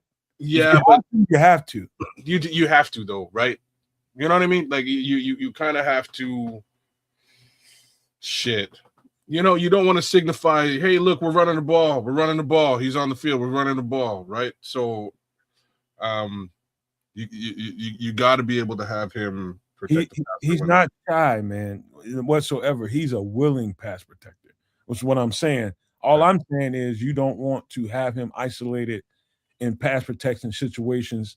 Ideally, you use him for a chip if Ozzy's out there on a quick, fast edge rusher. You send him out there, give him a chip, to give him a little help, and then send him on a route after that. But to have a screaming linebacker playing and play out, coming right down the pipe at him, you're gonna mow his ass down. That's the problem. It's just the gravity, man. I mean, he's not big enough for that. Yeah, he fair enough, right? I have to state the obvious, just to put it out there, because I'm not seeing a lot of pass pro. But good Lord, this breakaway speed is not something we have in our repertoire at all. I said gravity, I meant physics. I mean, he's just not at this point. I mean, even Jahmyr Gibbs, he ain't, trust me, when he's in the game, he ain't doing a whole lot of pass pro. Trust me when I tell you, I've seen enough of that stuff. He ain't doing a whole bunch of pass pro, but when they have to, you have to. He gonna get knocked down, but as long as you're willing, that's all coaches want. You just can't shy up and just do a whiff. You can't do that. You got to take that. Go ahead and take that medicine. That's what it is, and he's not shy whatsoever. He'll take it. But man, what a dynamite piece of running back and weapon this guy is. This is man. Holy smokes. Yeah, I know you tripping on that tape. This tape is crazy because he's just making room. And when he makes that room, good luck catching him. He's gone. Man. And I'm talking on a north-south run, man. Not even out to the wings, not out around the corner. North-south. He's not a one-trick pony. No, He'll go north south, just kind of shuck and dive and make a couple of men miss him, and then you need to bring him down. And odds are you can't catch him. The best runs I've seen, even if it was a toss play, he cut it inside and housed it. Yeah. He'll slow up at the edge and then bring it back inside. Yep, house it right on up the crease. Right on up the crease. Once he sees that lane, that little crease, that little sliver of daylight, it's curtains. He's just gonna accelerate into it. You better have your shoestring tackle game up. Wow. He gonna house on you. I'm telling you. Okay. Like I say, I like this tape a lot. I personally I need to see him in pass pro situations just to get an idea as to what it looks like. If he's getting mowed down, he's getting mowed down. I just want to see it. But I really like this tape, man. He's not what we have on the roster today. It's a different deal. Yeah. He has some of the qualities that bring in some of the points that were left on the field last year on the offensive side of the ball in the running game. Yep. Hey, all right, man. I know we can probably melt into this football player for quite some time because he's that explosive and that electric. When you look at him on film, I don't care. He was electric. He had I think this year he had let's just say he got quiet for about 3 games. And like teams really ganged up on him and made sure he wasn't the key ingredient, but you can't hold him down for long. He's just too explosive, man. Those little creases, man, he turns into your worst nightmare, man. A little bit of daylight is all the cat need, man. Damon Claiborne out of Wake Forest, 5'11", 195, absolute dynamite, bro. Yeah. Love that tape. Let's get to the next guy. I think you're going to love this guy too. This is Skylar Gill Howard out of Texas Tech. And I know a lot of people are talking about the other D tackle there, the big nose guard, Lee Hunter. Love him too. But this guy is the 3 technique of 3 techniques. He's a short piston. He is 6'1", 290 pounds. Man, the energy this cat plays with is contagious. And I mean, when I say contagious, when you put this guy around people with the kind of effort and energy he plays with, I mean, everything is emotional. Every play. He plays with so much effort and emotion. I'm telling you, when you're playing with guys like that, it does give off a kinetic energy. Skylar Gill Howard is that kind of guy. He's magnetic when he plays. And because he's so low to the ground, that creates a problem that you don't worry about pad level when you got probably about 6 foot, maybe 5'11", about 290. And that light, he's really, really athletic. Really athletic and runs sideline to sideline, chases stuff down. But man, you talking about getting off the ball and getting in the backfield really, really fast. I think, to be honest with you, this looks more like Grady Jarrett than pretty much everybody. I know we compare one other guy to Grady Jarrett, but this probably looks more like Grady Jarrett in college than anything I've seen so far. Yo, he's fast. Quick as shit, ain't he? Yeah. Yeah, surprisingly fast, a little bowling ball, very, very Grady. I see what you're saying, man. Very, very Grady Jarrett-esque. But again, super fast. Gets into the backfield very quickly because it's just low pad level all day long. He's coming up, bowling you over, and getting into the backfield. That's what you're gonna see when you watch his tape. Very low pads. Hey, kid, I remember I didn't really know what a 3 technique was, even though we played with a 3 technique when I was in high school. We didn't call it 3 technique when I was in high school. Until I got to college, I didn't understand the term. I didn't know what it was. And so I get to college, and I remember one time in the film room with my defensive back coordinator and the D coordinator, the entire defensive coordinator came and just staggered in the room. They was drinking and shit. And we were just sitting there watching tape. And I just asked him, because I hear about all this three technique stuff for the first time. And I'm just trying to understand the terminology in reference to what we do. And I was like, what is this all about, this three technique stuff? And he was just like he was explaining it to me in a way that he knew I didn't understand. I'm trying to understand the defense that we're playing in total. And he's just like, just look at it as an action starter. I was like, action starter. And then he went on to explain, we need somebody to really get off the ball and create at least a diversion for the quarterback or the people that are protecting the quarterback. And so if he gets off the ball and gets up the field really, really fast and engages and gets into the backfield, everything, either they're going to adjust to try to stop this guy or this guy's going to get a clean break at the quarterback or the running back. We need a guy that's really athletic and it can really, really move and get off the ball. That's the way the three technique was in my defense that I played in. And so I've seen different variations of a three technique. I've seen the bigger three techniques, like your Javon Dexters of the world. And I've seen these little short piston guys.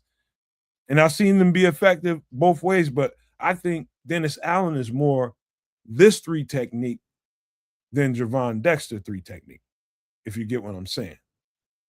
Short, small, action starter. That's why I think we are. And Skylar Gill Howard is that.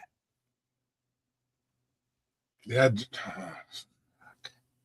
Javon Dexter just ain't. I'm not saying he's not a good three technique. No, I'm not saying that either. I'm saying that he's not what you just described, though. Right?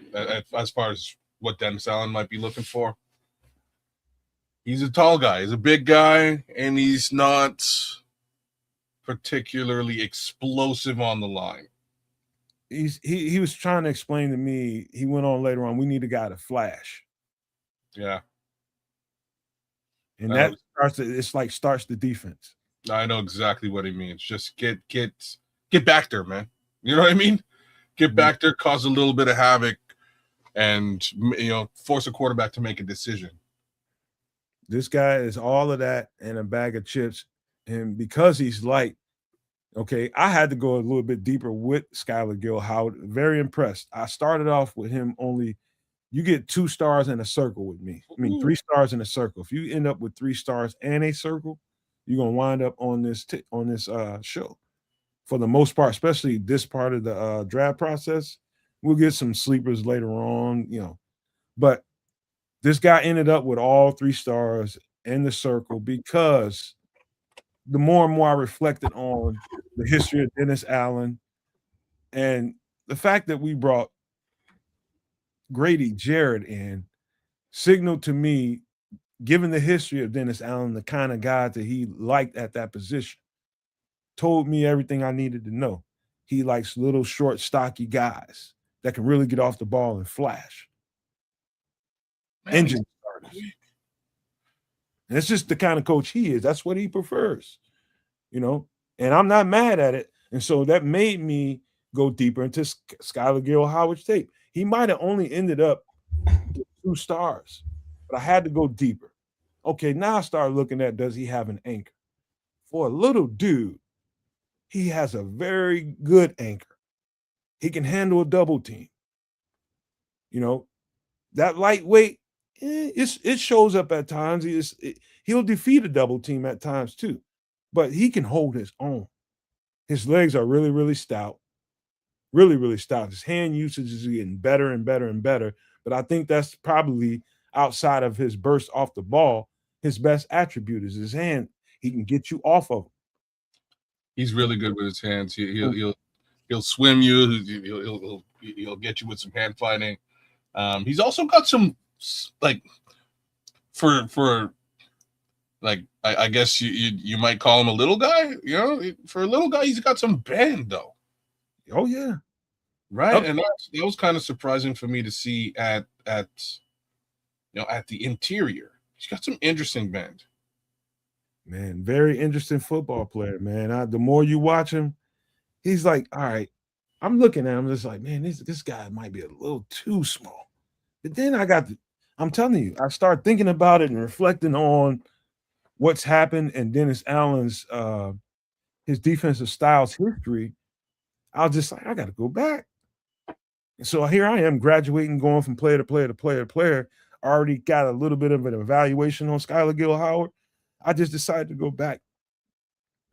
If he had 2 stars already, it's worth going to review that tape again. And I ended up finishing the job. But I think this is a guy. You know, I don't know where he's going to be drafted at. If he's going to be drafted, he's not everybody's 3 technique. He's not. But I think he's a 3 technique type for Dennis Allen for sure. So I've got him as a 6th rounder. That's what I'm seeing here. And again, to me, that's awesome.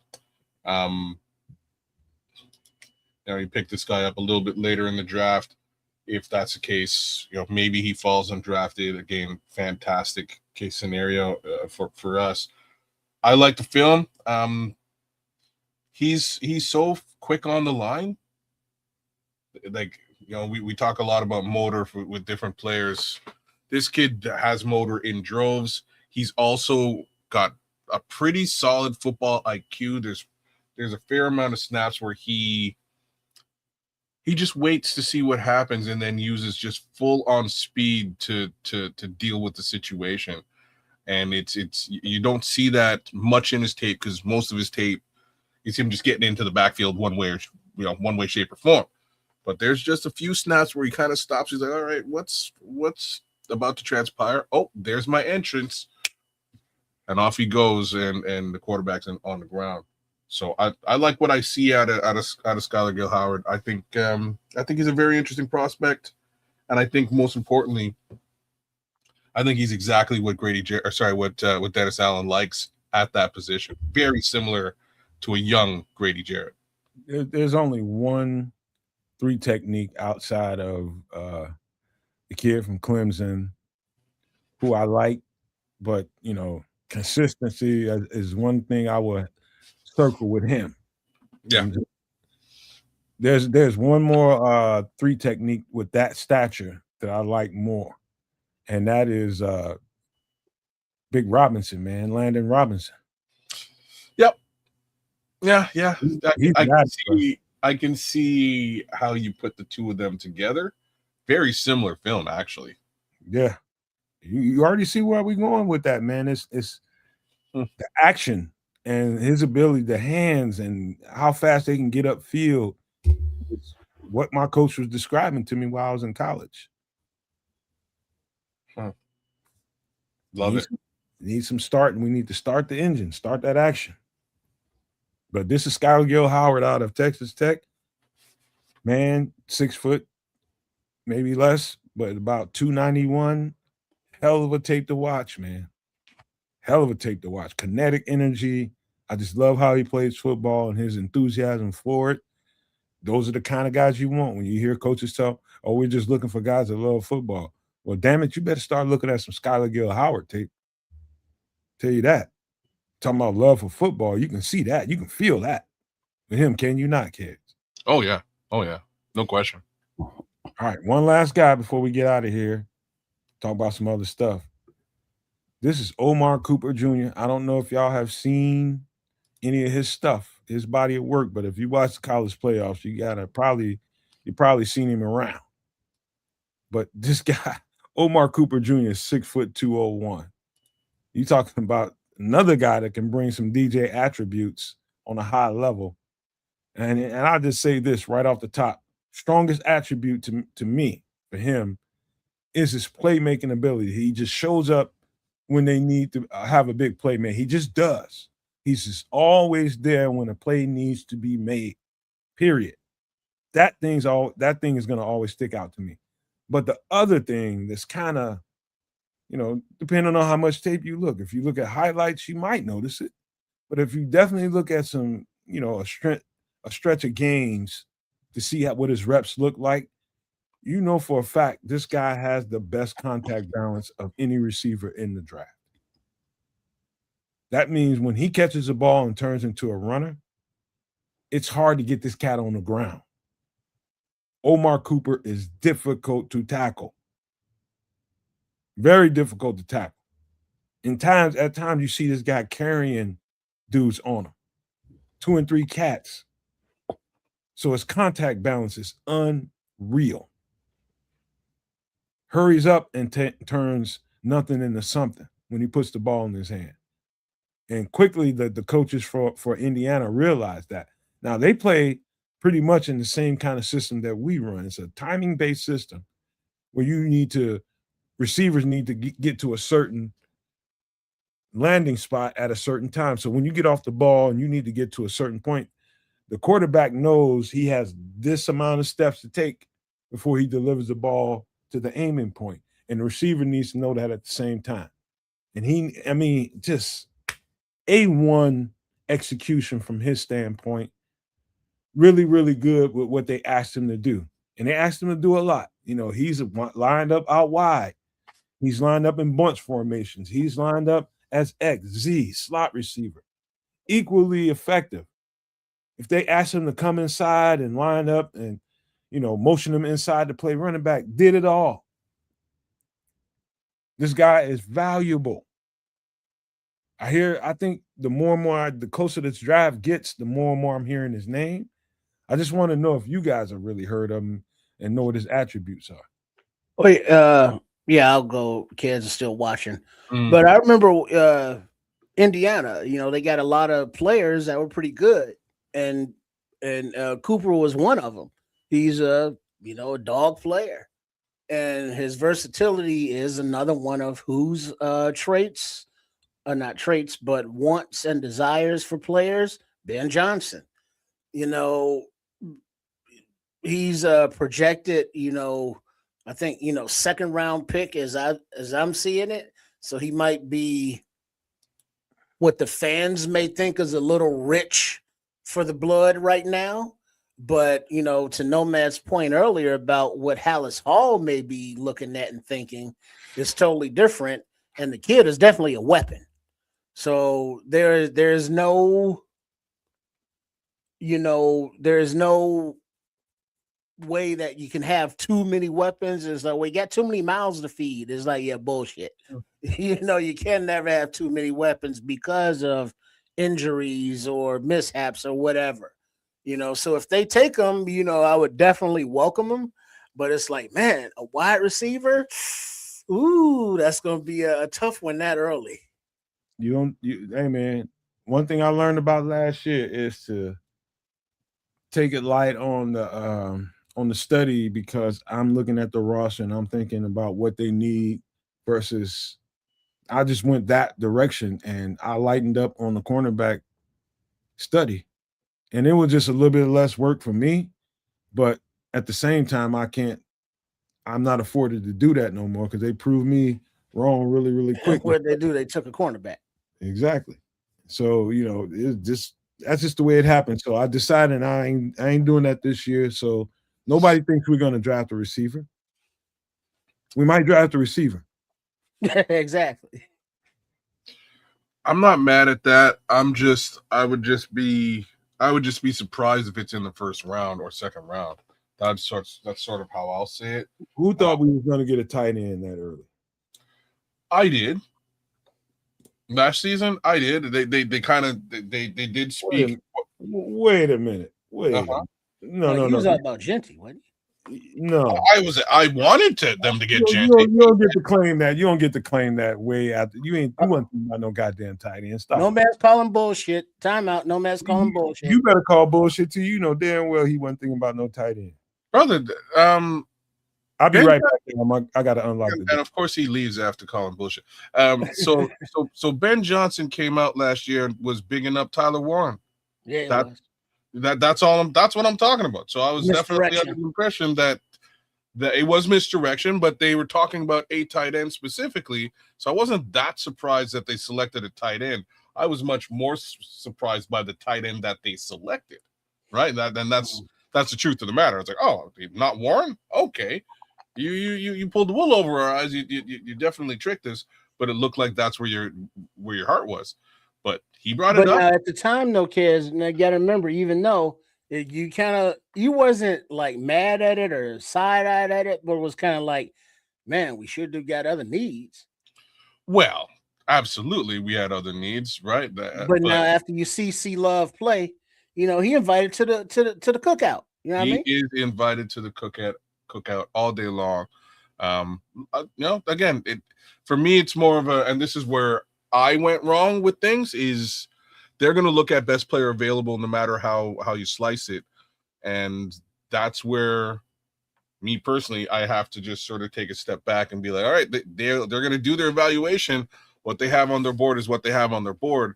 They'll make their selection as required. And that's what happened with, much less with, with even Colson Loveland. I think they just had their hearts set on Colson Loveland.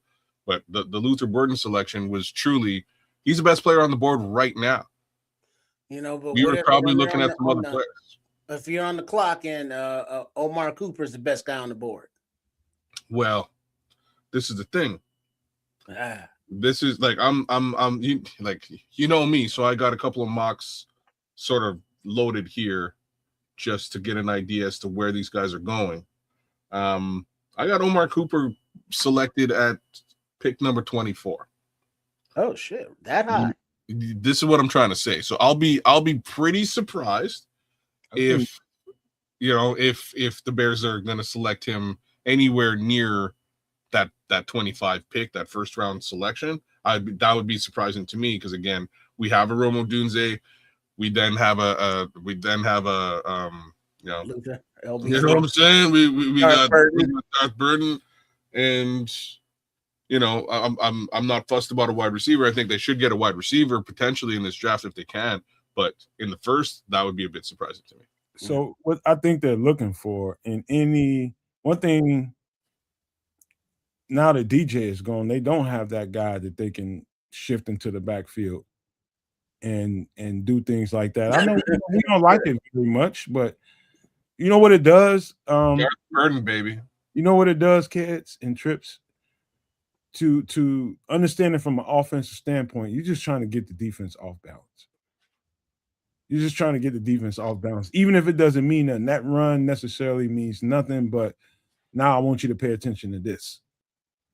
From a schematic standpoint, you're talking about, you're looking at your whole play calling sheet and you're looking at the sequence of the game and how it's going. Now I want to use my receiver to threaten you here.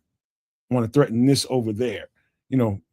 That's how it plays into an offensive genius mindset. You want to use every player that you can to be a live threat to do almost anything. And that's the way Ben Johnson designs his offense. You gotta look at every piece that's not an offensive guard or a center. Even the tackles can be live. They have to go and declare themselves. But that's what you want. You want to use every little bit of an edge that you can get to keeping defense off balance, because defenses can be very restrictive, and that's what defenses are supposed to be. They're supposed to hold you down. Yeah. I personally, I think that's what you're describing equals Darth Burden. I think that's who he's going to be. I think he's your DJ. Hey DJ, that's my thoughts. Hey, I'm worried about him. I'm worried about him. I don't think he's as tough as DJ. I don't know I don't about think anybody's as tough as DJ. Yeah, I was just gonna say I don't know about that. Think he's physically tough as DJ. You ain't gonna be able to do the same shit you did with DJ with him. You might be right. He may get injured in that process, but I do think he has the skill set for you to line him up in the backfield and be a little bit dangerous there, outside, inside. I think he can do all of that. I think the league messed up when they let him fall to the Chicago Bears. Next, you have your 50-50 guy in Rome, and you have a bit of a wild card in Jade Walker that I think we're all really excited about. Number 9. He changed his number, kids. Oh, did he really? Okay. I'm telling you right now, Jade Walker is in for some competition. We're going to get another receiver. I would not be surprised in that respect, but at the same time, I really liked what he put on the field last year. So we'll see. We'll see what whether that wide receiver is Omar Cooper Jr. remains to be seen. I don't mind this film, and I can understand why you kind of did the DJ comp. It's a valid comp. very similar. Not like take the top off speed, but right place, right. Oh, he's fast, but he's not like I wouldn't call him like a burner. Just say when you're Jerry Rice wasn't necessarily fast, but when you're a really good route runner, like his slant post, like that's one of the routes that I noticed that he runs that he's gonna completely more times than not is almost like with a 95% effective rate. A slant post.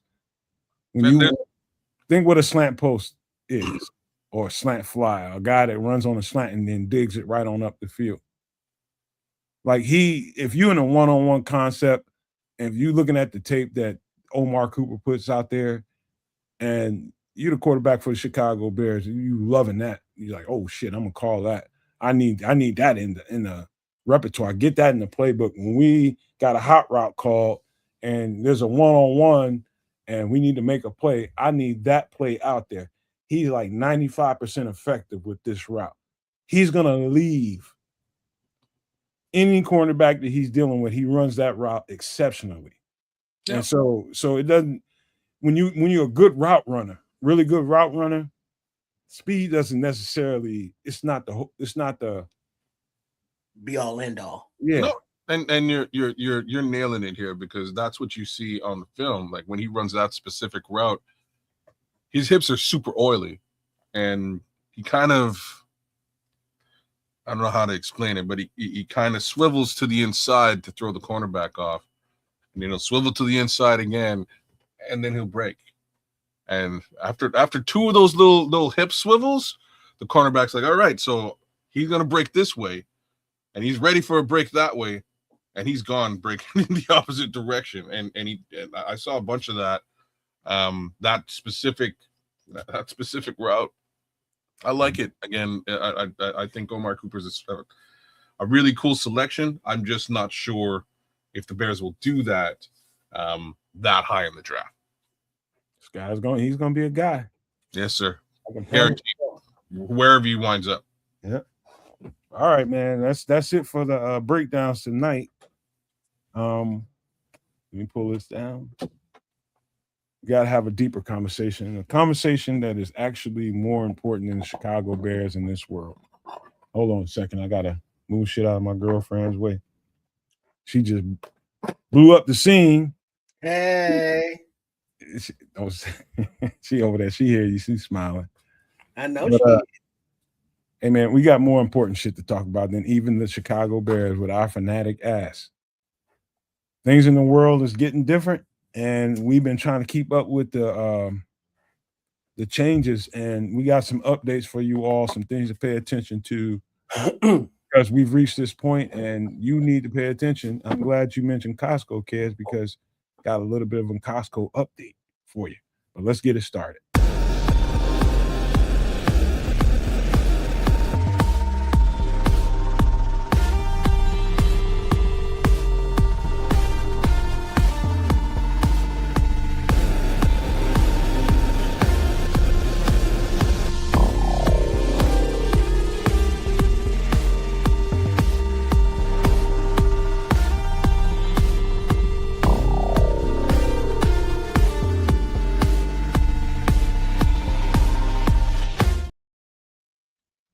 There's a lot here, and kids, if you want to read it, because it's one of the information I gathered up is people reporting stuff out of Costco, and people that do this on a hardcore basis, man. They really dig in deep, and I'm only showing you these things because the previous conversations that we've had is about what you can do and have a game plan. So if you got to go out there and execute a game plan, that's what I think is shopping is right now. Game plan it out. The days of going out week to week and getting your groceries for the week, that's over. So you got to start thinking about this in a little bit bigger sense. And so, kids, if you feel like reading this, man, we'll break it down after you get done. Sure, got you. So, latest warning signs: bulk shopping outlets, Costco, as a for instance. Number one, gas is capped at $100. Number two, credit card limited purchases. Number three, dry yeast, 5 per member. Number 4, almond flour, 1 per member. Number 5, acetaminophen, good old Advil, 1 per member. Number 6, wild tuna, 1 case per member. Number 7, mac and cheese, 10 per member. Number 8, soy milk, 2 per member. Number 9, Band-Aids, limited product.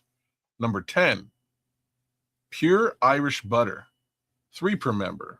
Number 11, various Advil products, limited. Number 12, nature-made vitamins, limited. Let me. The acetaminophen is more of a Tylenol product. Is it Tylenol acetaminophen? It's more of a Tylenol product. Yeah, Advil is ibuprofen. Ibuprofen. You're right. Fair enough. So, anything in particular you want to say? Go ahead, kids. I interrupted just for that part. No. Go ahead. All I wanted to do is point out some things. When you start to see these things at bulk shopping places, there's really never any limitations to what you can buy, what you can't buy. The bulk shopping place is there for you to buy as much as you want. If you want to hoard a whole bunch of this or a whole bunch of that, that's what that place is there for. There are people like me that shop like that. I'd rather shop in bulk. I've always done that because I've always looked at life in a way that I don't want to have to go shopping every week, every 2 weeks. I'm like, particularly, I never go to the store other than once a month because I think in advance anyway. And so these are the warning signs that things are getting different. We got a follow-up, image to show you reasons why. But when you got gas capped at $100, man, that ain't even a fill up. What do y'all think about it? I just want to anywhere y'all want to go. I mean, look at just the price of a gallon of gas, kids. Here domestically, it's any place from $4 to $8. Depending on the state you're in.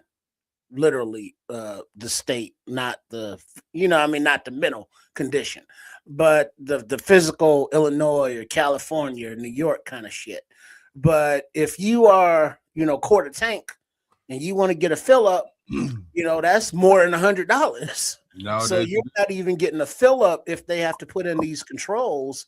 But I kind of respect that the fact that they are, because some assholes will go in and buy up everything. And now, yes, the point of the store is to sell the merch and to move the product, and that would move the product. But now you're going to have more drama than necessary because, you get one asshole with a cart, full of all the yeast in the store or whatever the product. And now you got the people outside like, hey, how you going to buy up all of the shit? You know what I mean? Let us all get a little fair taste. And Costco's kind of been a corporation that's been anti-corporation, if you will, and not all about profits and about some kind of sense of fairness to their customers. So being that they're kind of rationing, if you will, what you can purchase, kind of just makes it more fair for everybody, reduces a lot of the drama, and they're still making their money. It's the thing is, Trips is so goddamn all right. It's hard to follow that, but I should follow that because you got people in the world that really see these stores and how much they can purchase in there as like I guess a status symbol. Like I just went and spent $6,000 in Costco. Did I need to go spend $5,000 or $6,000 in Costco? No, but I can do that every week. I can just go in there and buy whatever I want to, and that's kind of a thing. I learned that being a Costco member. You know what I mean? They don't need the shit, but because they have the means to do it. And that gets to the next part about the credit card limited purchases. For those a-holes that Trips was talking about, you now have to limit what you can go and buy. Now you can't go in there with your black card and say, I got this much on my credit balance. I can do as much as I want. No, you can't, you son of a B. Other people need shit too. So he just led 1 into 2. You that's the way you got to look at this world. You got a bunch of empty people, empty vessels out here that think how much money they have in their bank account is, that makes who they are. And that's gonna really upset a whole lot of people in a Costco or a Sam's Club or any other bulk item shopping outlet. They're gonna be some pissed off badgers up in there. Yeah, gluttonous so and so. So but as you enter those stores, there's gonna be some assholes up in there, and it's gonna really prick them like a balloon full of air. They're gonna be going off in there. Mm-hmm. The entitlement, and then a lot of it, comes down to fear, and it's just how they're expressing that fear. Because they're being irrational by going and buying up all the damn almond flour. And it's like, but things gonna happen, and I'm gonna run out of almond flour, and I can't have that. And it's like, calm your ass down. You know what I mean? Go sit down and relax. But everything on this list, other than like the soy milk and the Irish butter, you should already have, some kind of a stash in your go bags. The medications in case you get cut and stuff. You got to, bacteria, temperatures, all that. The tuna, very small, very portable, but full of, the proteins that can get you going. You can eat it, raw, basically. And the mac and cheese might be a little iffy in case it's the instant stuff, but, it's mac and cheese. But, you need your Band-Aids, you need your Advils, you need your vitamins. And I tell you this, I take my vitamin D12, and it tastes like Flintstone vitamins, kids. Like the grape in particular. Because as a shorty, when he had the Flintstones and the varieties, and every night before bed he had to take one. It's like candy, and it's like the sweet tarts and the powdery, and it tastes just like that. It reminds me of my childhood, even though I'm taking it because I'm on the opposite end of the childhood. But you got to have all that stuff in your go bag, and that means you got to have it in your house, and that means you got to have it. So you got to have it. Other people got to have it too. Don't be a hoarder, or don't be so selfish. Or as what Lord Crimson called them, he called them Phoebes, because fuck everyone but you. Because I don't care about you or my neighbors, or anybody else. I'm gonna get all of the pure Irish butter and take that shit home. I literally know what it looks. I mean, it's like you don't go to a Costco on a Saturday afternoon. Don't. Just don't. This is good advice. That's like going to the grocery store on the 1st of the month. Dog, that is like such a front. I do it. It's funny. I do it almost every Saturday, man. Well, that is the best sample day, though. Oh, if you're trying to if you're trying to eat, you hungry? Well, we're talking about Costco in particular. Fuck yeah. All you got to do is kind of pull out look at it from about 60 feet, and you realize that's the whole game for them. To attract you there, to spend all your money for a bunch of shit you don't need. You know what I mean? And it's Costco is all necessary stuff, though, isn't it? It's all the snooty MFers that you don't like about the world gonna show up there on that Saturday. Well, that's Whole Foods. Yeah, but that's a whole other conversation. But we're talking about Costco. We're talking about signs and why we have this conversation about this stuff weekly is because now you're starting to see exactly what we've been talking about. And that is when you start to see the people that do this for, this is their only gratification is being able to go in Costco and spend what they want to spend, take little Johnny and Susie with them and sit up there and buy every goddamn thing they want and go out there and get in a fight in the parking lot drunk as shit. Mm-hmm. They just horrible people, man. Most of them. Horrible.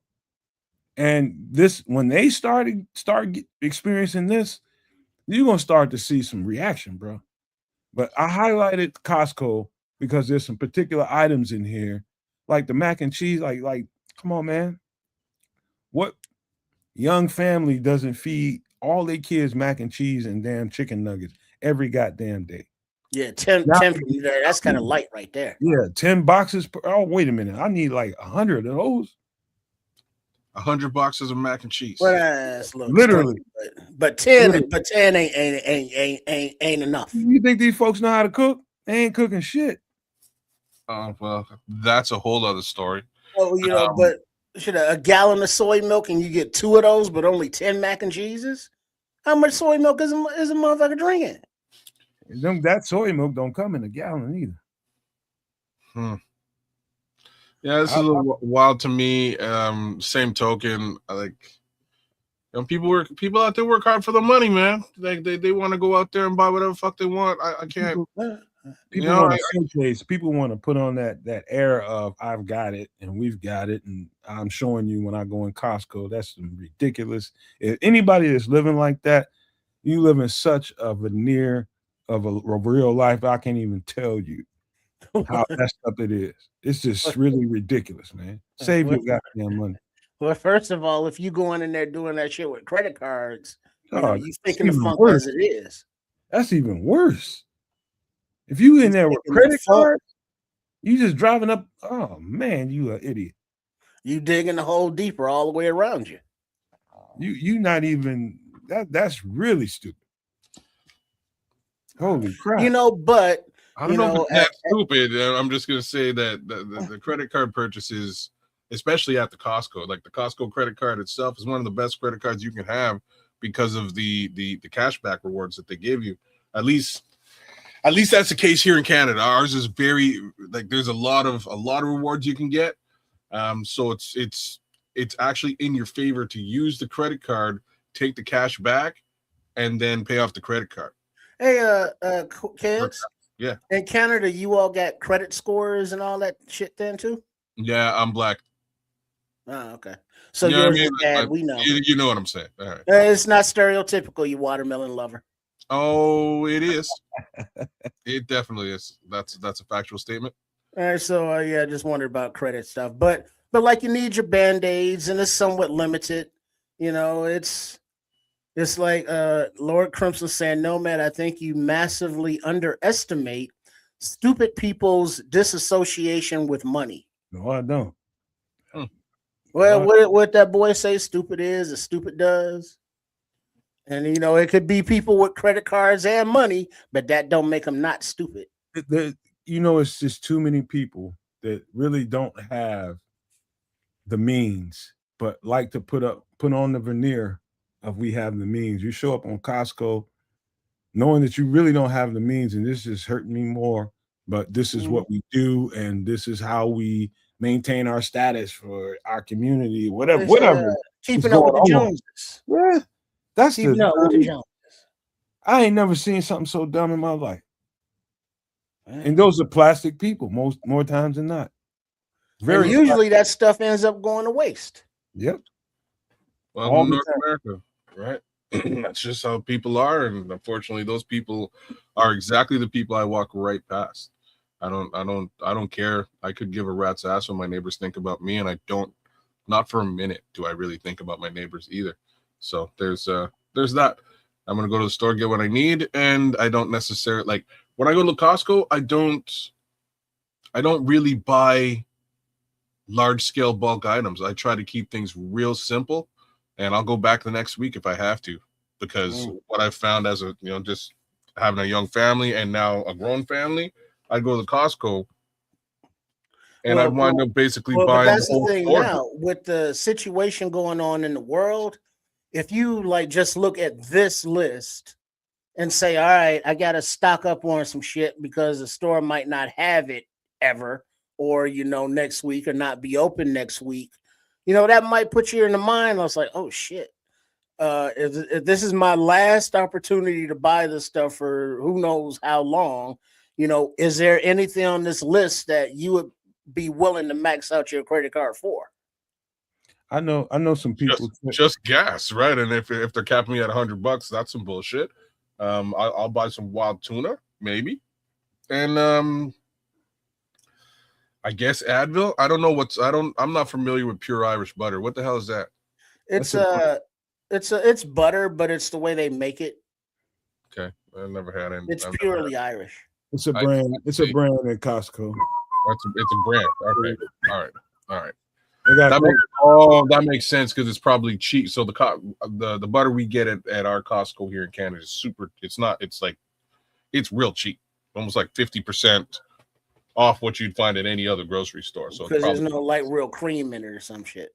I don't know. I don't know what the hell they're doing to it, but it's. I'll eat that. It's dirty cheap, man. And that's one of the reasons I do go to Costco is to get butter because it's cheap. Right. But I get butter there. I get maybe some meat sometimes. Right. I try to stay away from the produce there because bulk produce just goes bad. You know what I mean? Like there's certain things I kind of dodge at the Costco, but anyways. So I know you fuck with those rotisserie chickens though. Yeah, they're dirty cheap, man. Yeah, man. You get a real good deal on that rotisserie. You know what else I mess with?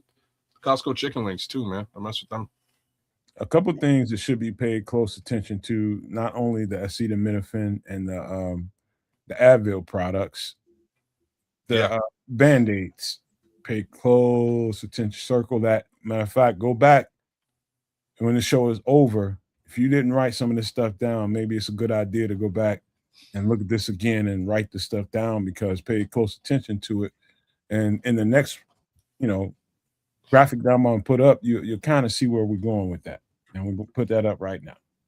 Yeah, because I remember you talking about the gauze and the steri pads. But now this next slide, latest warning signs, significant shipping delays, rising energy costs, threatening shortages, and price hikes. Key items will include cooking oils, seafood, fertilizer, dependent produce. Fertilizer dependent produce, plastic packaged goods, and water treatment chemicals. Man, your color options on these reading shits is atrocious. I had to jam some shit up, man. I'm sorry about that. But the plastic packaged goods fits into that Band-Aid category. You know why? There's a certain amount of oil that has to create that Band-Aid. I virtually never use Band-Aids, so I'm super good there.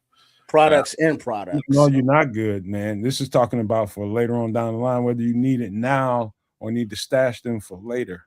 Right, because what he's saying is that the some of the source materials needed to make Band-Aids aren't going to be available.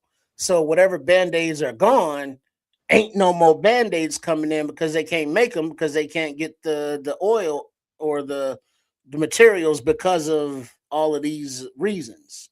So there won't be any more Band-Aids to get. Damn. Because they can't make them.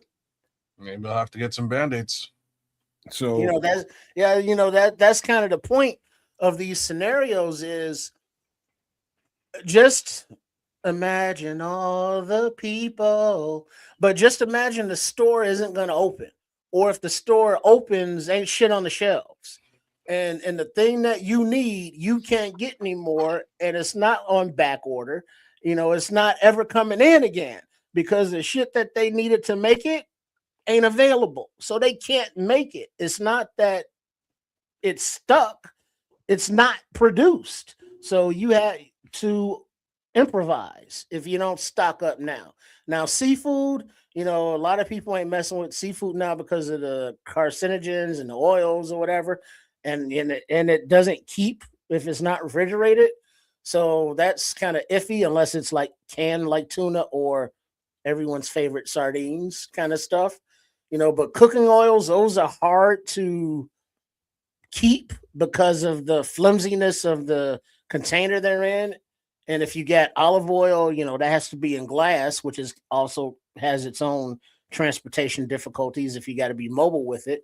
But now your fertilizer, we were talking earlier about how Nomad was looking into, expanding his garden into an actual, greenhouse type thing. Well, what does that take? Fertilizer, unless you come up with some natural things. This is planting season here in the U.S., springtime coming up. And when you put the crops down, what do you need? You need fertilizer, to feed it. And if you don't have the fertilizer, now you can't feed the crops don't grow. Guess what? You don't have a harvest. And what do you need to harvest for? To make food. So, the long-term effects of the short-term inconveniences are being slept on because, being a first world country or countries, kind of joined at the hip. We aren't used to not having. We're used to abundance. We're used to having options. Guess what? That store closed. That store's out of inventory. Well, I'll go to that store over there or order that shit online. If we get to that point where those opportunities aren't there for us, a lot of us are so pussified that we won't know how to react and respond and or survive. Another thing to be pointed out too, Trips, good points. Really good points. Another thing to be pointed out too, with as far as the fertilizer goes, there's a large amount of good produce, certain kinds of produce that comes out of certain parts. Let's just say this country, and I would include parts of the world as well. That the soil is a little bit less productive than other parts of the world. Like where we live at, where me and Triple R live at, extremely productive soil. It's almost like you can think about throwing some seeds out there and you're going to get flowers and plants. That's just how rich the soil is here. But in other parts of, let's say, United States, to start with, are less fertile. In other parts of the world, a little bit more sandy, a little bit more arid, and different things that, soil needs a certain nutrients in different parts of the world to really produce on a high level like they always do. And fertilizer helps those people in those parts of the world. And without that, less dependent, and it's going to alter the supply chains. And so what's available we see now may not be available tomorrow. Well, I could, speaking of oils, cooking oils, right now, I had an older relative or extended family or extended extended family non-relative, let me rephrase, that shared with me the taste of pure Palestinian olive oil, grown from, made from naturally grown olives and produced all over there. That stuff will never be had again because that area has been genocided. You know what I mean? So that thing that a generation grew up on eating because it came from that part of the world and only had that flavor, that part of the world can provide, that soil, that amount of sunlight, the nutrients, whatever they put, because of conditions in the world and bombs, that product won't be produced anymore, won't be grown anymore because it's rubble where the vineyards used to be. So another product that will not be produced ever again. Now that's just those brands are from that area, but don't take for granted things just because you've been used to them. We got to appreciate shit more as a people. Stop being so goddamn wasteful and look out more for each other. Now in this doomsday scenario, it's gonna, like, I know Nomad is very glass half full and it's like it's gonna be a community, but when it comes down for self, how prepared are you? Also, let me point out another thing. If you like things like dates, figs, and things like that, heavily produced in that part of the world. Heavily. Right. You know what I mean? Lebanon, all through there. Gone. For what? Kids, you thinking about something over there? No. Get involved, man. Get involved. I'm thinking about how much I hate figs and dates. I'm not a fan, but I don't know where to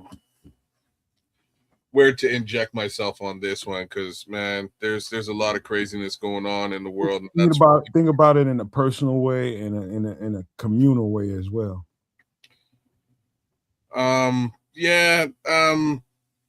Personal, I can live without cooking oils to a certain extent.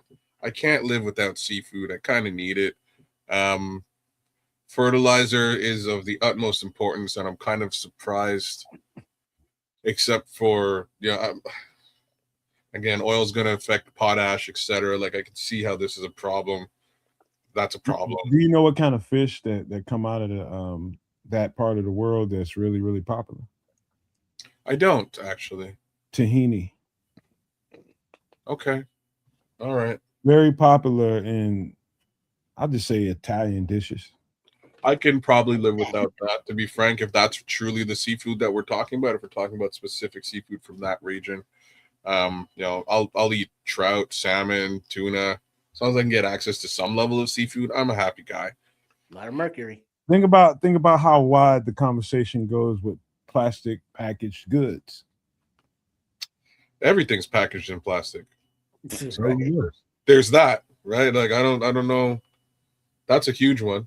Now you got shit getting shipped that doesn't have that layer on it for protection that makes you feel good when you go and open it up, and you feeling like you got a safe product because you got that plastic veneer over it. Well, they're still going to have to maintain some level of, some level of quality assurance there with respect to food. You can't if we're talking about fish, like you can't even really ship fish without providing some level of vacuum sealed container or plastic wrap, right? You just can't even. It's pointless. It'll go bad in no time, and right. I don't know, but they'll have to figure their shit out, man. If they want to be at war, you know what I mean? Figure your shit out. My suggestion for anybody, like the cooking oils, would be something that I think everybody can relate to in a real way. This is my suggestion to you. If or when that situation becomes apparent that you need to do something about it, my suggestion is when you rendering down anything that has a fat content to it, save that fat content. You can reuse that fat to cook something else, and it ain't gonna hurt you. Yeah. I would heavily suggest you find yourself an air fryer and try to wean yourself off of using cooking oils as best as you can. I don't tend to use any at all. What you gonna do with that when you ain't got no goddamn electricity? Well, that's a much bigger situation across the board. Well, that's what this whole you got no electricity, you probably not eating no fish. I'm probably not using cooking oils at all. Like, what am I doing with cooking oils, really? If I got no electricity, I'm knocking off a spot where I can get a generator. That's what I'm doing. Well, interesting you mentioned that. Okay. Jennifer Jenny. We need to bring that back up. Hold on. Damn, where are we at? Hold on, y'all. Jennifer Jenny. Again, I think this is and before this gets out of hand in price, and it's probably starting to tick towards that category, you should start thinking about a solar powered generator with the solar panel. Should start thinking about it. Ain't much good without the panel.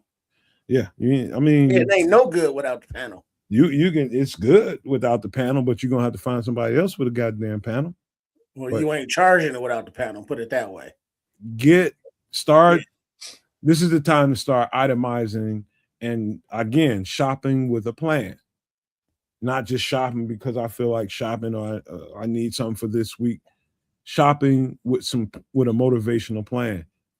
Think about this before the prices skyrocket and you can't really afford it. And this is something that, theoretically, hopefully you would never have to use, but it's a solar powered generator. And this version here is approximately $500. So that's $500. You hope you never have to use. You leave it, it's gonna, the panels fold down and it all will store away in the back of a closet someplace. You bring it out once a year, you turn it on, you make sure it's charged up and working, you put it away again. But if the lights go out, and you want to fry up something in that air fryer of yours, You can plug it into this bitch, and it'll work for you. And you don't have to worry about oil or gas or kerosene or any other kind of fuel, because as long as you get some kind of sunshine, depending on the emergency, cloud cover or what, that could be a thing. But as long as you got some sunshine, you got enough power to, get by, and charge up what you need to charge up. And then you pull this thing out the closet, and it's like, man, this is the best $500 I ever spent. Man, if you can find a battery for that too, some sort of a rechargeable battery bank where you can just load that thing up. Yeah. You know what I mean? Set it up, store some of that energy for a rainy day when shit hits the fan. You're doing yourself a very, very good thing. Well, it's not. Well, if you can, with inverters, you can daisy chain, batteries, but you're gonna need space for that. Because so you're gonna need like a closet, that has enough, room to put that stuff in, and then you can charge up your solar power generator, transfer that to the batteries and just keep doing that until the batteries are full. Keep topping them off, and then so you will have that stored power, someplace in your abode if you have that kind of space and those resources. But a solar power generator is kind of an investment like, a fire extinguisher, that you give somebody as a gift for Christmas. And it's like, fire extinguisher? Hell, you give me this bullshit for? Yeah, whatever. And, they put it under their sink or someplace, and then they have a fire and they use it. And it's like, man, that's the best gift anybody ever gave me. I hope you never have to use it, but if it do, it might save your punk ass life. Comes in handy. I'll tell you what, man. I did have a couple more things to talk about here, but for the sake of time, we're gonna cover a lot more of this stuff and make sure everybody gets to where they need to get to. As far as preparation, man, one thing I don't want us to be is somebody that helps produce panic. What we're trying to do is help you get prepared, not panic and go do irrational stuff. The idea here is to start thinking about it and start drafting a plan. Whether you're doing it mentally or you're doing it, putting it on paper and deciding, I'm gonna do this week, I'm gonna do this next week. When I get some extra money here, I'm gonna go do it there. The idea is to get it on your mind so that as things start to develop, you start to see opportunities, because you like what we have coming. I think it's a lot of people talking about this. Is when I say energy crisis, I'm talking about in the middle of the summer, you might not be able to run your central air or your air conditioner, whatever you got going on, for only so many hours of the day. If you can run it that day, you know what I mean? You might get a set day of the week or 2 or 3 that you can run your central air, because we have to save energy. That is the direction we're headed. I don't know if y'all understand what I mean when I say that, because you can't imagine it. Yeah. Oh, I can. Some like it hot. I'm one of them. All right. What is that? Arnold Palmer? Close. Arnold Palmer's the golfer. It's Robert Palmer. Close. Oh, right. Yeah, Arnold Palmer's the one with the big schlong. It was Robert Palmer. Whoa, right. I have no idea about his schlong. All right, let's keep going. But the thing is, you get this thing with the generator, and if things are going the way Nomad is saying, yes, it'll probably be easier to survive, when it's 80 degrees and you're trying to sleep at night versus, being 10 below and you got no heat. So you got to plan for all seasons. So that's where I am as the Canadian contingent on the show. I can't take the cold anymore, but fine. Like if it's hot, I'm okay with it. You know what I mean? And what's crazy is, like I've told you guys before, it goes from 40 plus to 40 below. I will 40 plus without complaining for a second. Oh, it's hot. That's it. You know what I mean? I'll live with it. No AC, nothing. The rest of the folks in here will be going mad without AC. I'm good. I'm fine with it, man. But all right, we gotta generate an entire. Just because we got Scrolls in here, but because we have him here, we do have to finish this conversation that we were about to have last week, but we just ran out of time. We got to do it this week because we love our supporters, man. And that's going to require me to do this thing right here. Hold on a second. Have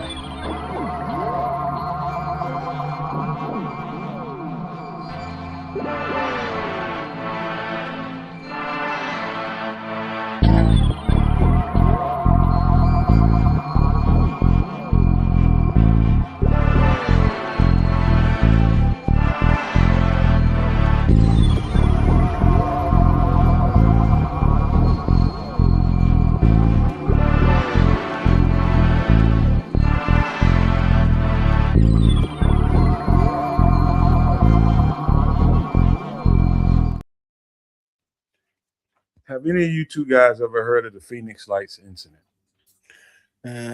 Nope. No, never heard of it. Nothing. No. So probably around March 13th, 1997. This is probably the biggest UFO incident ever in the history of this stuff. And we're talking about a lot of UFO incidents, a lot of stories about a lot of stuff, but this is probably the biggest of them all, the most talked about, the most recorded for sure, because this happened in the middle of Phoenix, Arizona, downtown Phoenix.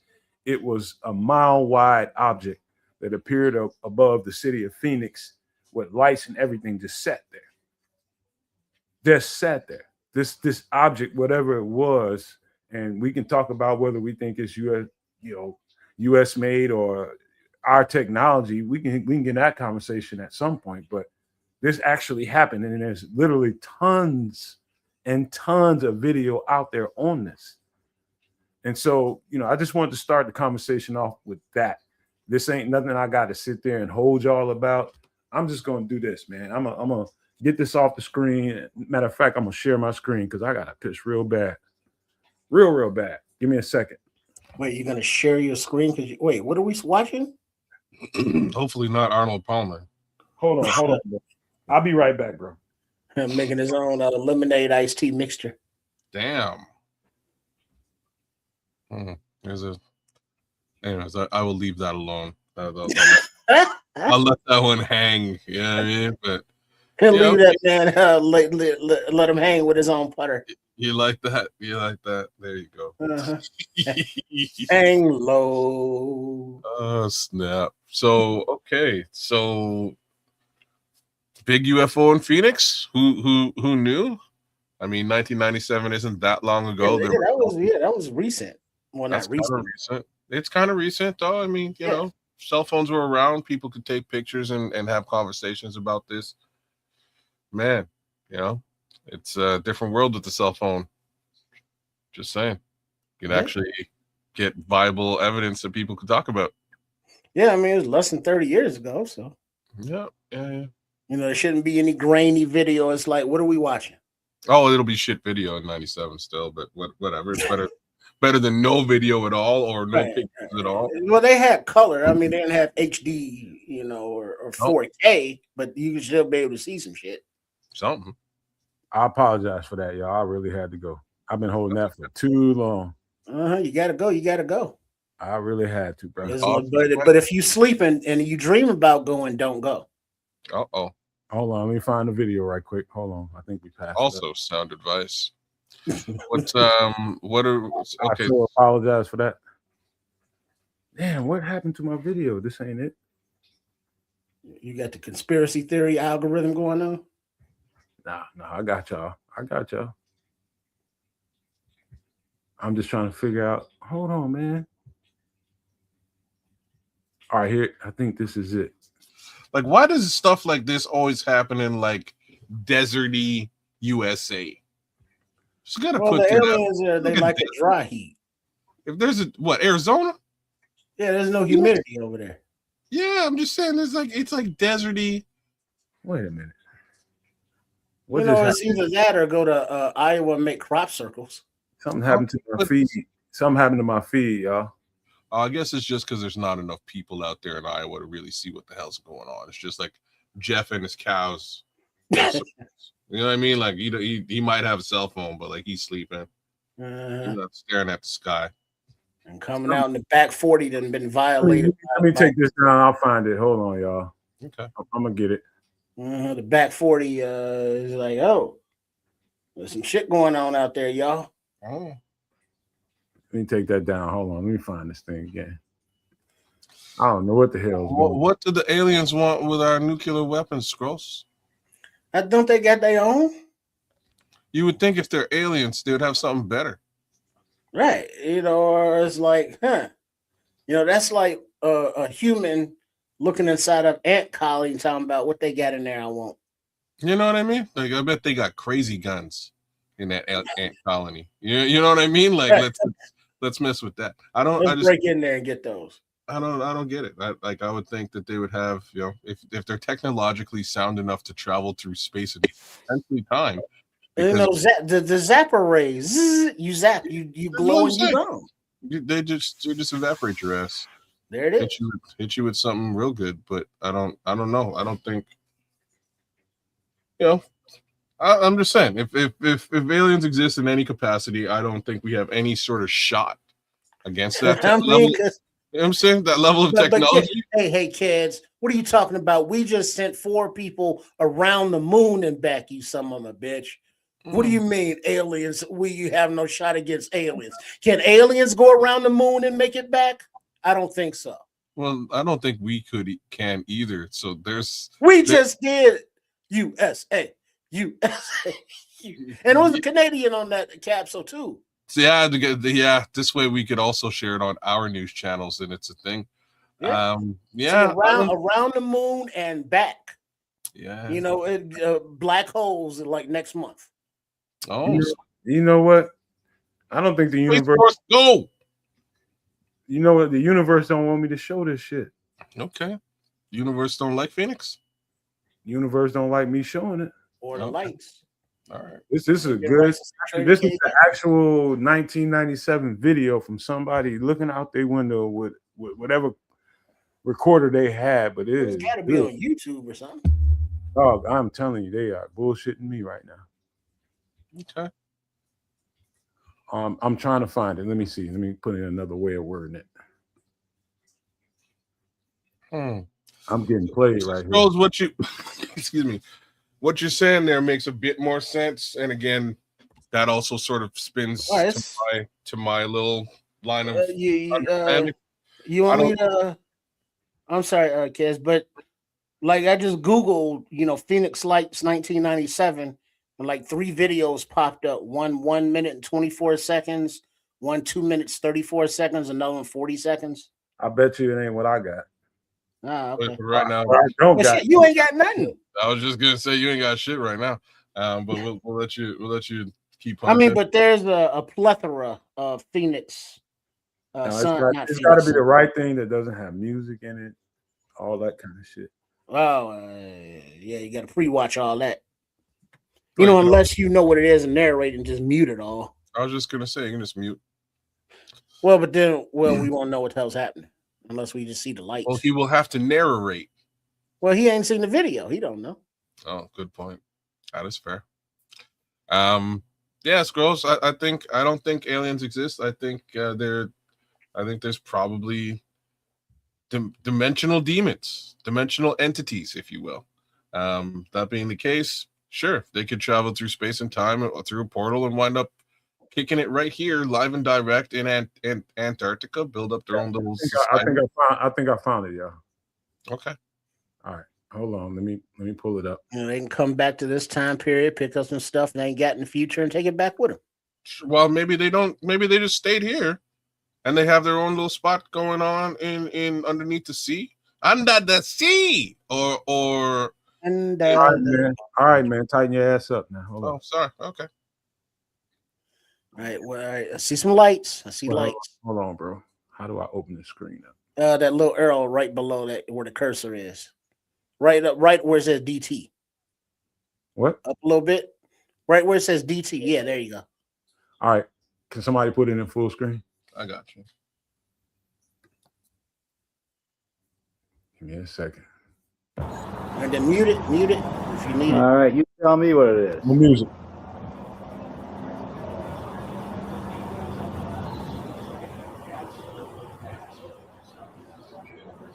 There's some lights. See the lights. Oh, what do we got?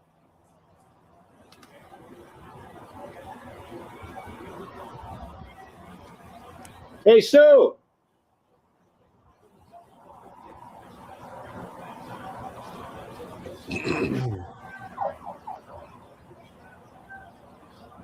Was that thing all the way Take a to the look left at on it. the lights too? Hold on. Just let it play out. Oh my God. It's only a couple minutes. I hit pay dirt. Finally. Submitted for your approval. What have we got here? This is South Mountain. That's the city in front of us. Those lights have appeared.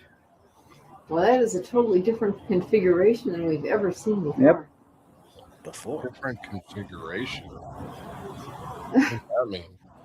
I'm sitting over here saying to myself, I got the camera. Oh, now that one went out to the That one went off to the left. To the east. Yeah. To the east. My brother to the east. The time is about 10 o'clock, Sue? Yes. 10 o'clock, March 13th, Thursday night. Yeah.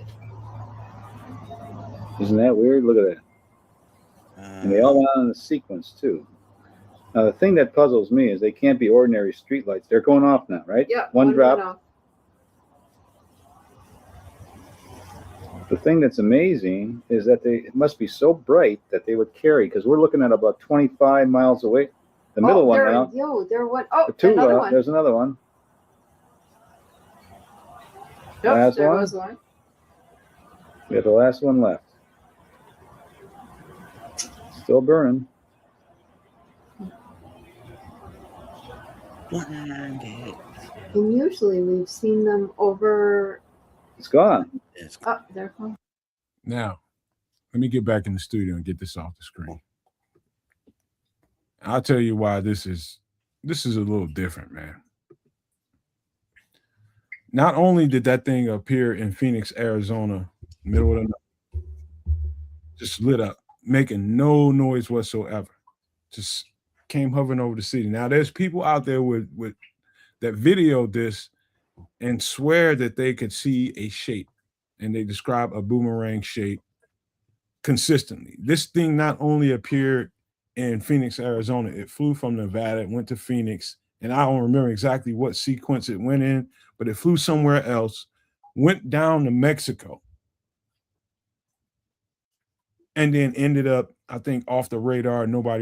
We imagine it just went back up to Nevada, that direction, but it went 300 miles of note, making zero noise. And people consistently, whether they were in Mexico, whether they were in Nevada or the other place that I can't remember right now, all described the same thing.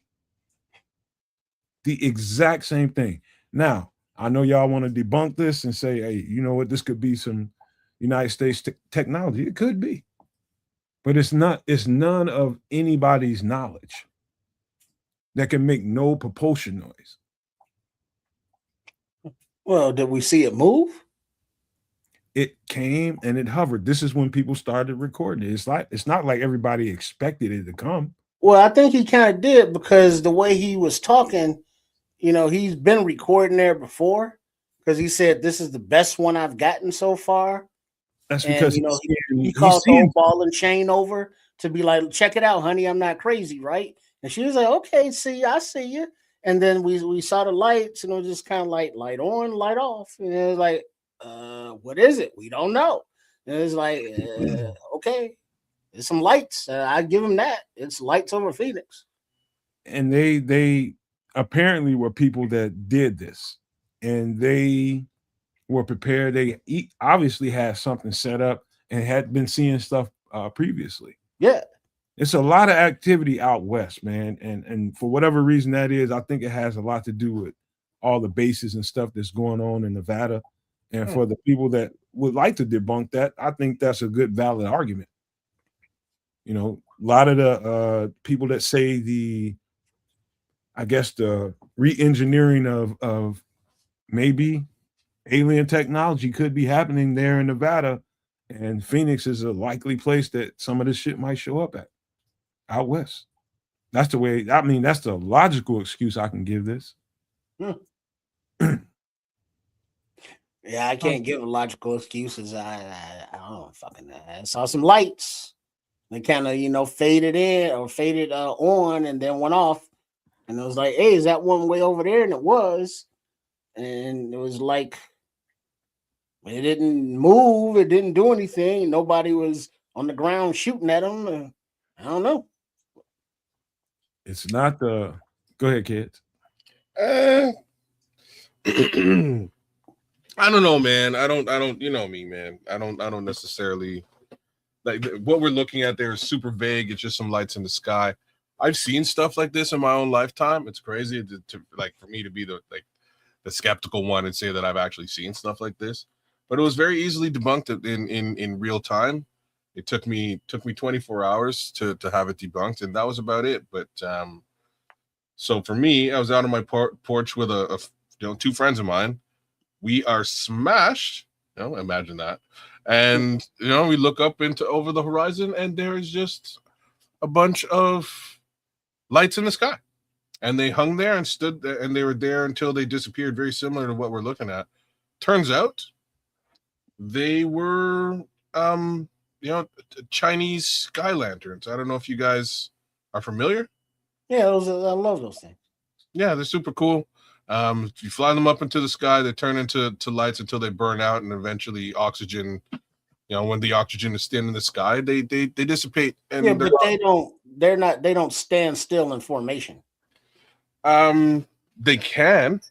Depends on when you've launched them, and depends on how fast they're going, and especially if you're looking from a distance, you're not really going to notice them rising, and they're going to stop rising once they reach that thinner part of the atmosphere until the fire burns out. So it could easily be something in this vein, similar. You know what I mean? That's easily explainable. But wouldn't they have to rise to see it instead? Because like these kind of faded on when they were up there. It wasn't like they saw them going up. But this is what I'm saying. Like they could have been up. They could have rose up before the guy got his camera, and then what's going on over there? And now he's seen them sort of. That's easily explainable if it only happened for 5 minutes only in the city of Phoenix. This thing was seen in multiple places went down for a long time. Maybe it was Chinese New Year. So you can't just rush March. off. What was the date? Okay, this is just somebody pulling some. This is 1997. No, Chinese New Year. What the date of Chinese New Year? 97. I'm not sure, but I'm just saying if it was, maybe this is something that they were lighting up in multiple cities, and you would have the same effect in multiple cities. No, I think it's anytime this many people see something, and in multiple places, there was definitely something going on. What that something that was going on was, it's up for debate, and it's still up for debate. It's people it's a world out there that believes this is a reverse engineered United States technology that they were just floating out there to see how people will react to it.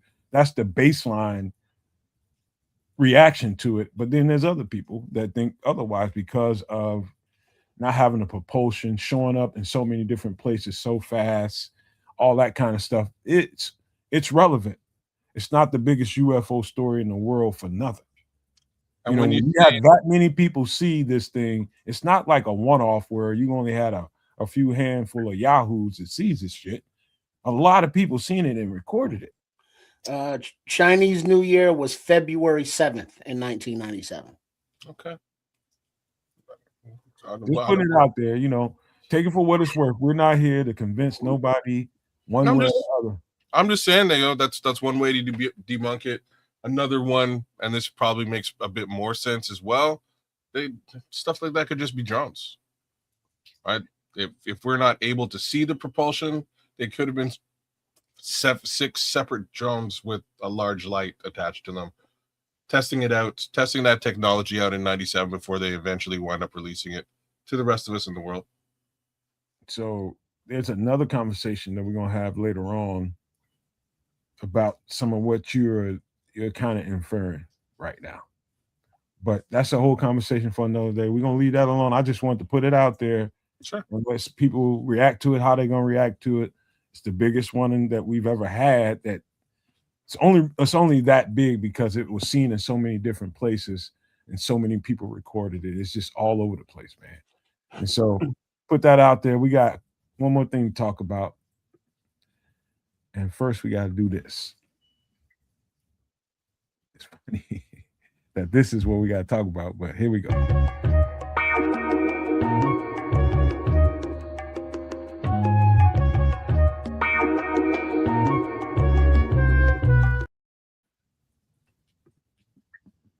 I know y'all seen this movie. Yeah, it's all right. Yeah, it's cool. Okay, that's all you got? Yeah, kind of. I mean, it's Big Willie style. Gene Hackman, legend, rest in peace. Your typical dark side of the government. Risk or corporations risking exposure. The old grizzly guy who's seen it all, been there, done that. There were a lot of movies of this ilk at that time. Right. Yeah, I mean, it's just kind of a cookie cutter kind of a thing. Yeah, almost. It's a good again. What is this, mid-90s? I would late 90s. Because this was no, this is probably closer to so well, hold on before you go there, kids. I think this happened somewhere around the time where there was an act signed where it gave the government unlimited ability to surveil Americans. Okay, so Patriot Act or some shit like that. I don't know what it was, but 1998. This is 98. And so the Patriot Act was signed after 9/11. Yeah. So interesting. 2001. Coincidence that this movie was made so close to that actually happening. When did he make Independence Day? I guess that's 97. You just said it, 97, 98. Somebody just said 98. No, he said 98 for this movie. Right? I don't know. 98 for Enemy of the State. Yeah. Okay, so the Patriot Act. So this movie was all about, let me break it down. This movie was all about government surveillance of pretty much anybody that they wanted to. They picked electronically. Go ahead, Tripp. You go ahead. You can give some. Oh yeah, all right. Well, it's the electronic surveillance state. It was a program they tapped into every electronic device, every cell phone, every camera, and they could monitor and track. And the Gene Hackman character was, one of the guys, back in the day working for the CIA that was, part of implementing all this stuff. So he lives in basically a big ass factory, but it's shielded like with aluminum foil or whatever, so the drones and the shit can't see in there. And so he hooks up with the Will Smith character who runs, or a former classmate runs into him, who's been investigating this whole thing and drops some evidence off with him, and then ends up unalived right there in the street in front of him. And so now Will is the unwitting hero. And so a drama ensues. And then there's the levity with the character of Gene Hackman and Will Smith and their relationship and their chemistry. And it's like, oh, that's adorable. Oh, there's some action. Oh, the evil government. Oh, is he gonna win? Is he gonna get his sexy ass wife back because she's so fine? Oh Lord. But yeah, it was entertaining. There's action. There's the the government side of it. There's the tech side of it. There's the sexiness with the wife in that movie. There's a lot of stuff going on. Who was the wife? Jay Fox, or wasn't it? No, it wasn't Vivica J, was it? No, what was that? I'm tripping. Go ahead. I'll get back to you. Okay. Was it Nia Long? No. Did he do a movie with Nia Long? I know he tried to date her. She was definitely on Fresh Prince. He was fine as hell, boy. But that's I don't what think is he that did girl's name? I'm tripping. Regina King. Regina King. You're right. Okay. Let me add a little bit more color to it and give reference to the time that it was made and what I was just talking about when the timing is everything in what we're talking about here for me. is they made this thing in 98. It was released in 98. So they're thinking about it for several years before that. 98, the movie comes out and it's talking about this surveillance state that, people can just electronically track anybody they want to, any way they want to, and ain't shit nobody can do about it. And this dude is running for his life throughout most of this movie, and Gene Hackman has all the information that Will Smith doesn't know. And so he's dependent on Gene Hackman to help him, like, hey man, what the hell's going on with me? Why is this happening to me? And Gene Hackman is just like, dog, there's shit going on that's beyond your comprehension right now. And I'm telling you right now, this is what you're gonna have to do. Kind of thing that was going on in this movie. And his family had been infiltrated, his home had been infiltrated with cameras and all this different kind of stuff. This is stuff that, like, if I'd have seen this when it came out, like, dog, I'd be nervous as F. And then a few years later, this stuff happens in 9/11, and it's actually signed into law. And so part of the stuff that I always concern myself with is the timing of when certain movies come out that have certain information in it. I always thought of it as this is a particular kind of movie that I think of it this way. It's a precursor to what's about to happen. You know, you might it'll be a bunch of people that'll be like, all right, man, you're carrying it a little too far. That's just how I think of it. And I think this is definitely one of those movies because you know what? The same people that probably made this movie probably pushed the legislation for it to happen.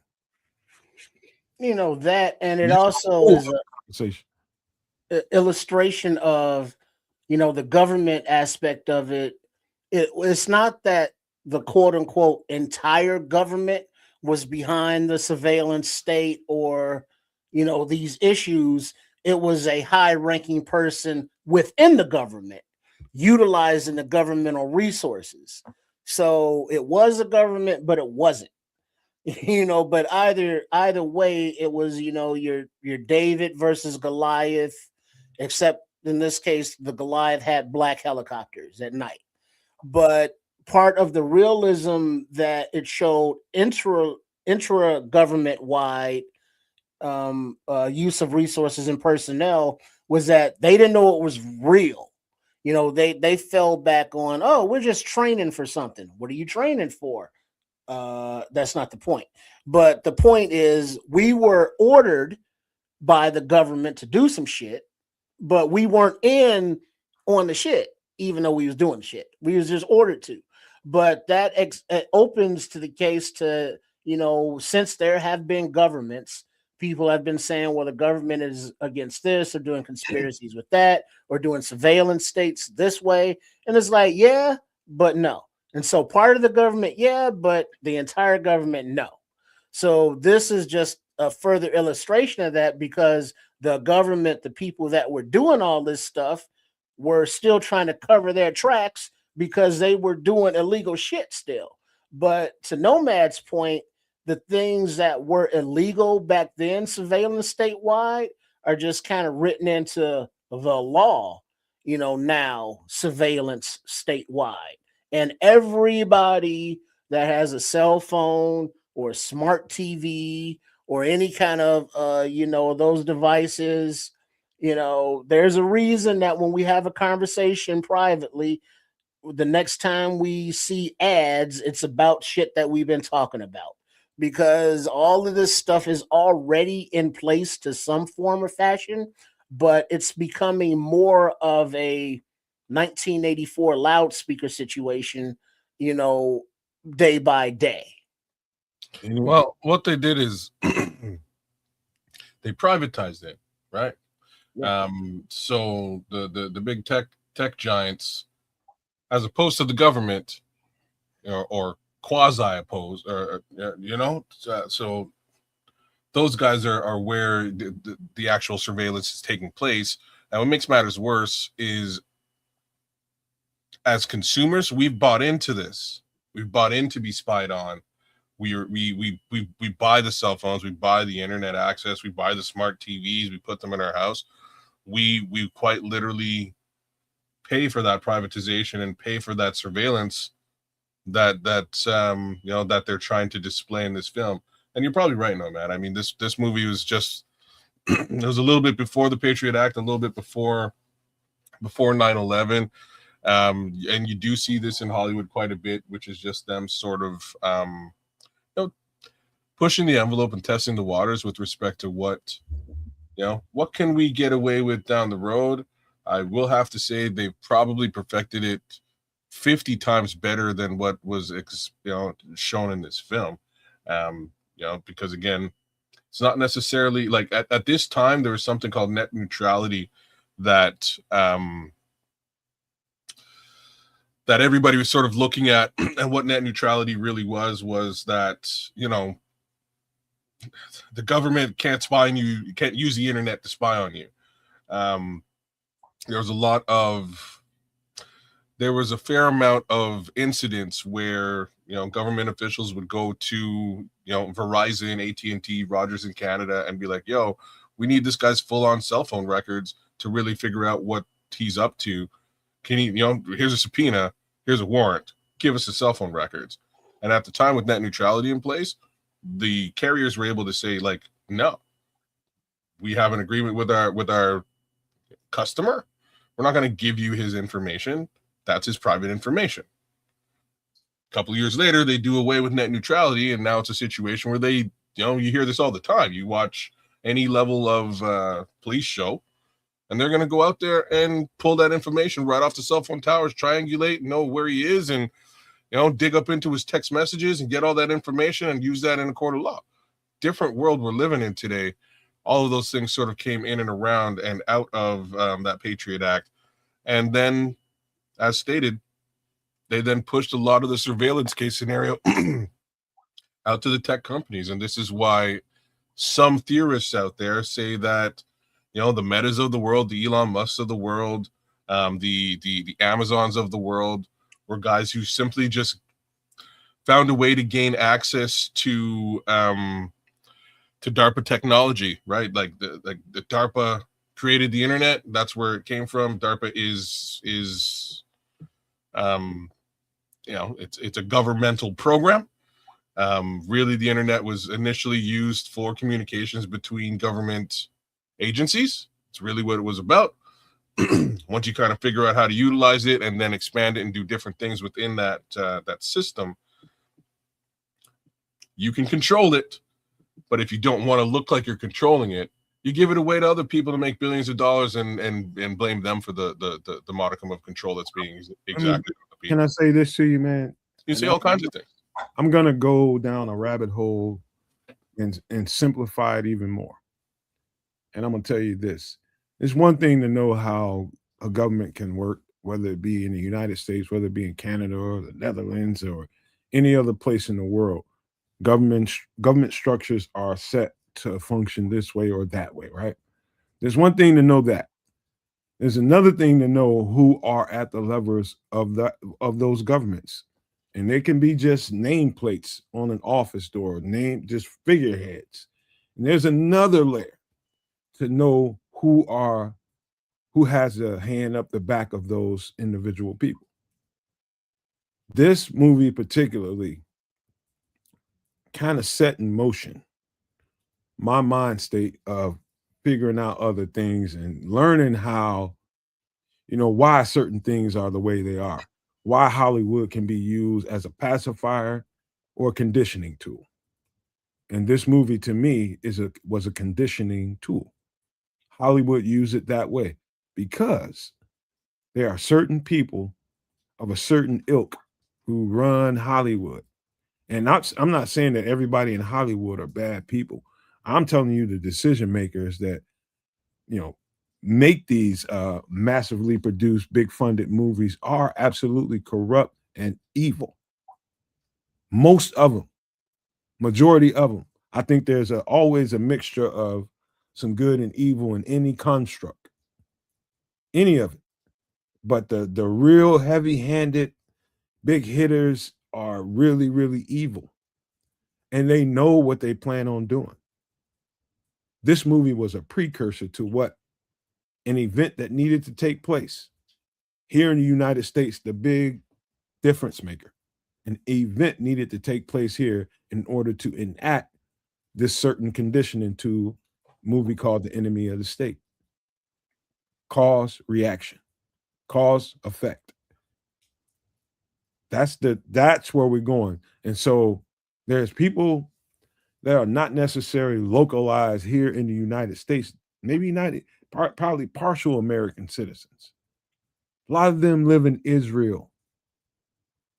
How about that? That are running all that money and are running legislation here. And they can have the hand up the back of people in Hollywood and produce a movie like this a few years before they actually pull that shit off. Use this movie as a conditioning tool and get laws enacted because of an event and put this into reality. That's how you got to do this, man. You can't, ain't no more damn putting on boxing gloves no more. Take them motherfuckers off. Hit them right in the mouth. That's that's what's really happening here. Even in 1997, they had a plan. Evil ain't sleeping. It never will. Neither should you. Now, I'm not saying don't get no rest. I'm just talking about be relentless in your effort to expose what the truth really is. And the truth is condensed in a whole lot of money amongst a few people.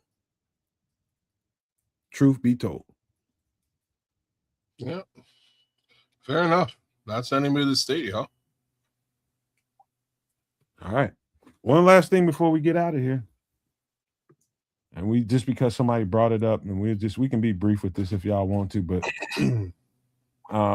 we talked about music, and I myself personally, and I think the best producer that, in my opinion, that people regard as the best to ever live, people regard him as that, called this the best record ever made. This is What's Going On by Marvin Gaye.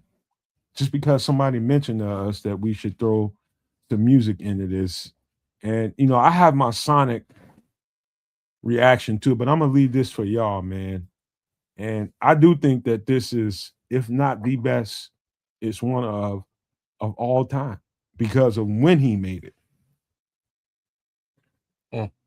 This was produced, somewhere around that reaction to the Vietnam War era, and that was past the Vietnam War era. And this when drugs were really, really hitting United States communities, and we're still feeling the ramifications of it right now. And Marvin was speaking to how everything was changing. He was speaking to that directly. He was just like, hey, man, what's going on? Mercy, mercy me. Things ain't what they used to be. All you have to do is listen to the lyrics and the sonic tone of what he was talking about. That's why people say this is the best record ever produced, or at least one of them. The drug epidemic that was placed in the communities, it didn't just happen out of thin air. People didn't go outside one day and damn drugs was growing out of the ground. That shit was placed in our communities. And to this day, our communities haven't recovered.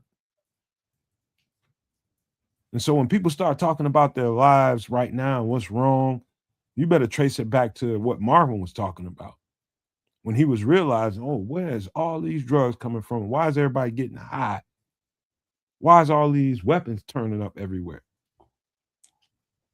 That's what Marvin was speaking to. What do y'all think about this record? Well, let me start, kids, because I want to give the track list. Okay. All right, you got What's Going On. What's kind of along the lines of Imagine, but a state of the world. What the fuck is going on? What's happening, brother? My brother, what's going on? Flying high in the friendly sky. Save the children. We must save the children. God is love. Mercy, mercy me. Right on. Holy, holy. Inner city blues. Make me wanna holler. God is love. Sad tomorrows.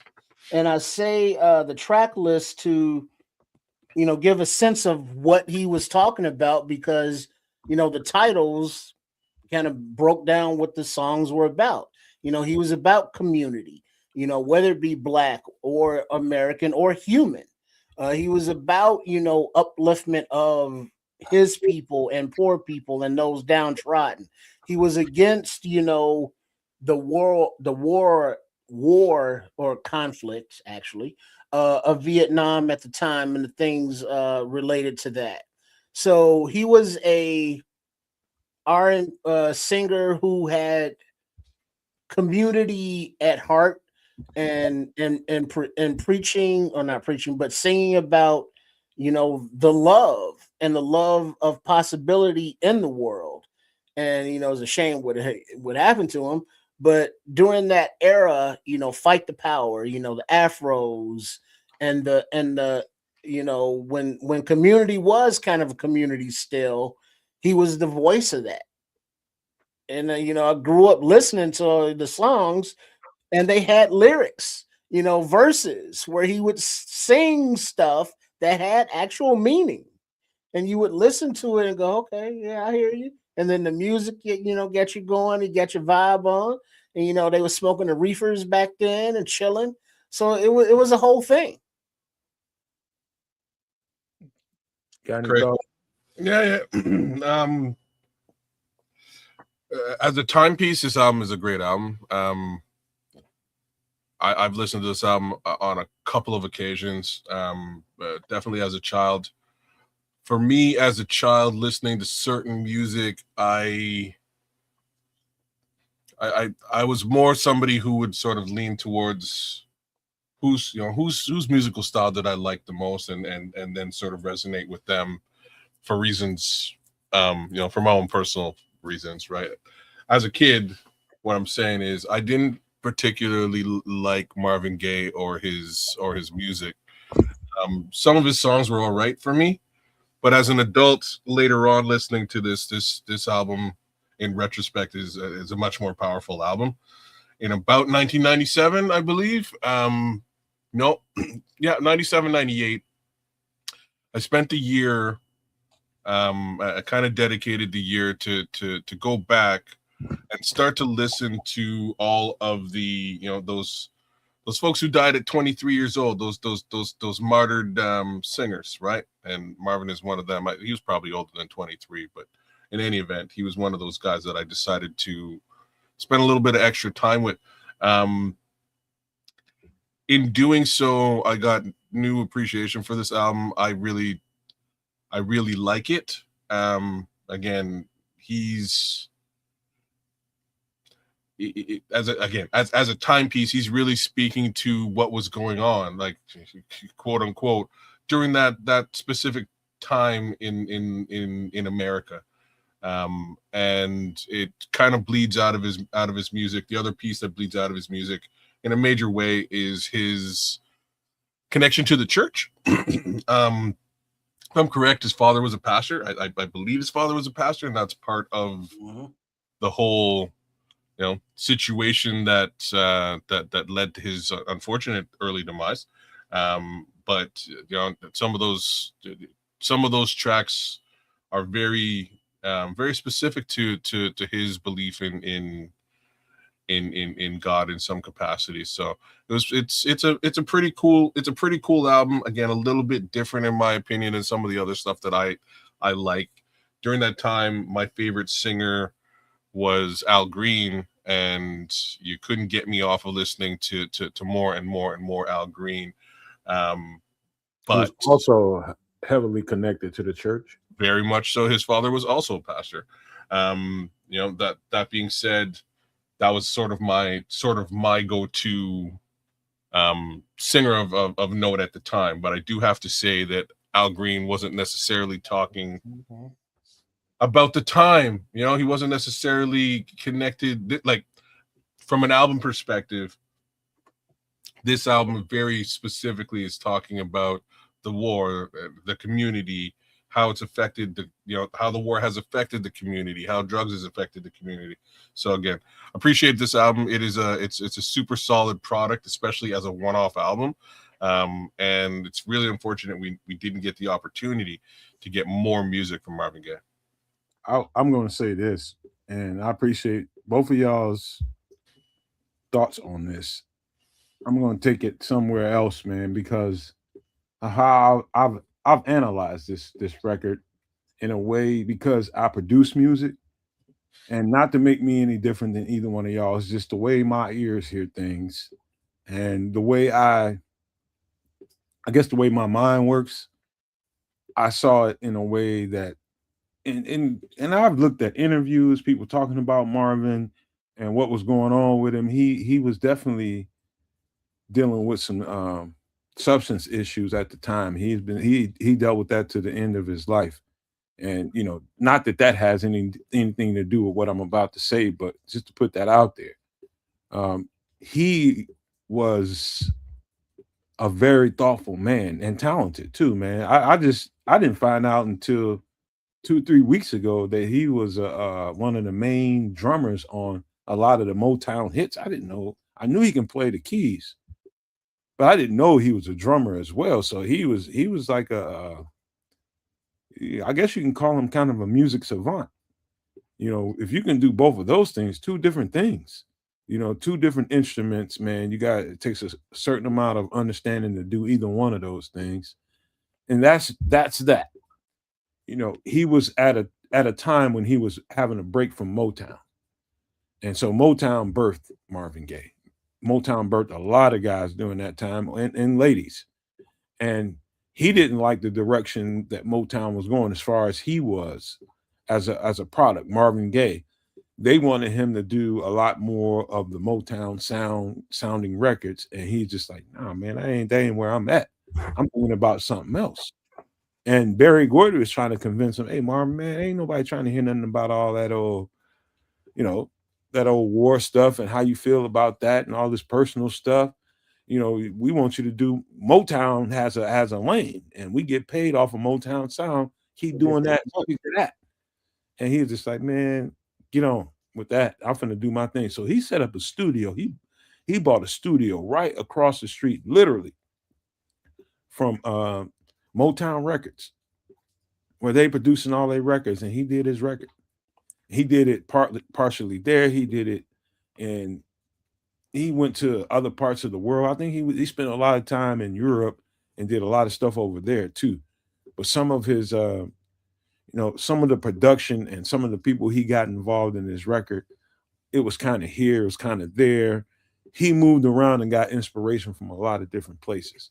And what came of that record, it wasn't just, how, he was connected to the church and anything like that.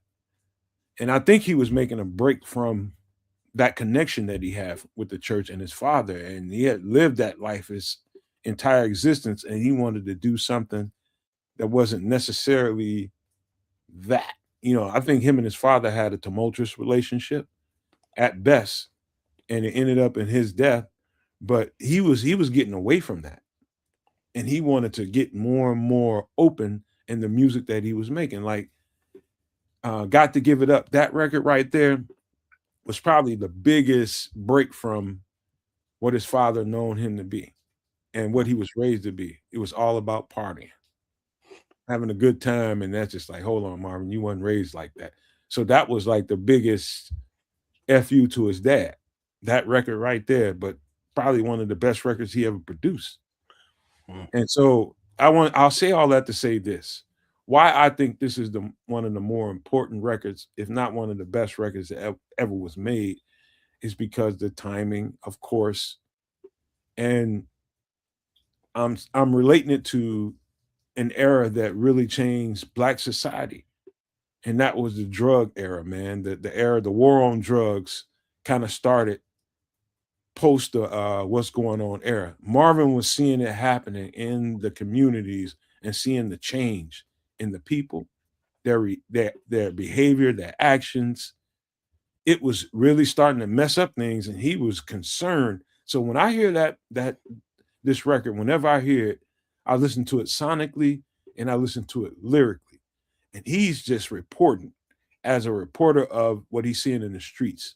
Things are changing and it's not good. That's what that record said to me. Yeah. Yeah, it says a lot, and it was musically a slapper, not only a thinker. But I remember the scuttlebutt at the time, being a person of a certain age, kids. Mentioned aforementioned PJ old, but it was not only the drugs and his partying, but it was because of rumors that he was partaking in activities of his last name that his daddy really had a problem with. Yep.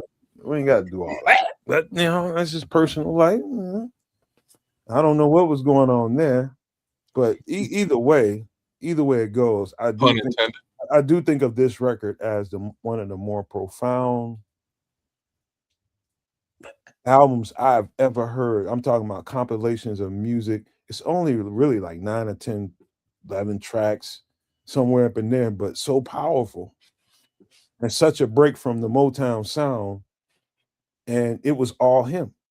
And that was the goal. It was to make this me and separate me from what what people are used to doing. And it was a big gamble.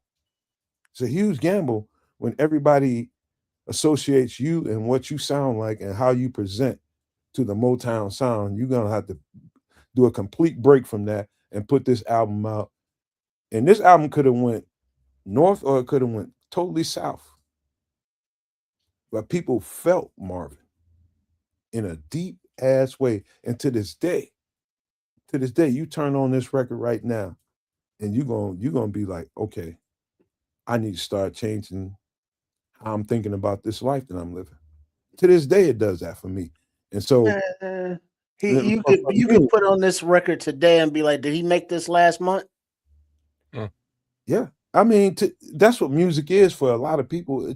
It should be, especially a record like this, when you're in a state that, okay, I got chaos going on, I got confusion, whatever you got going on, and I need to get a little bit more grounded.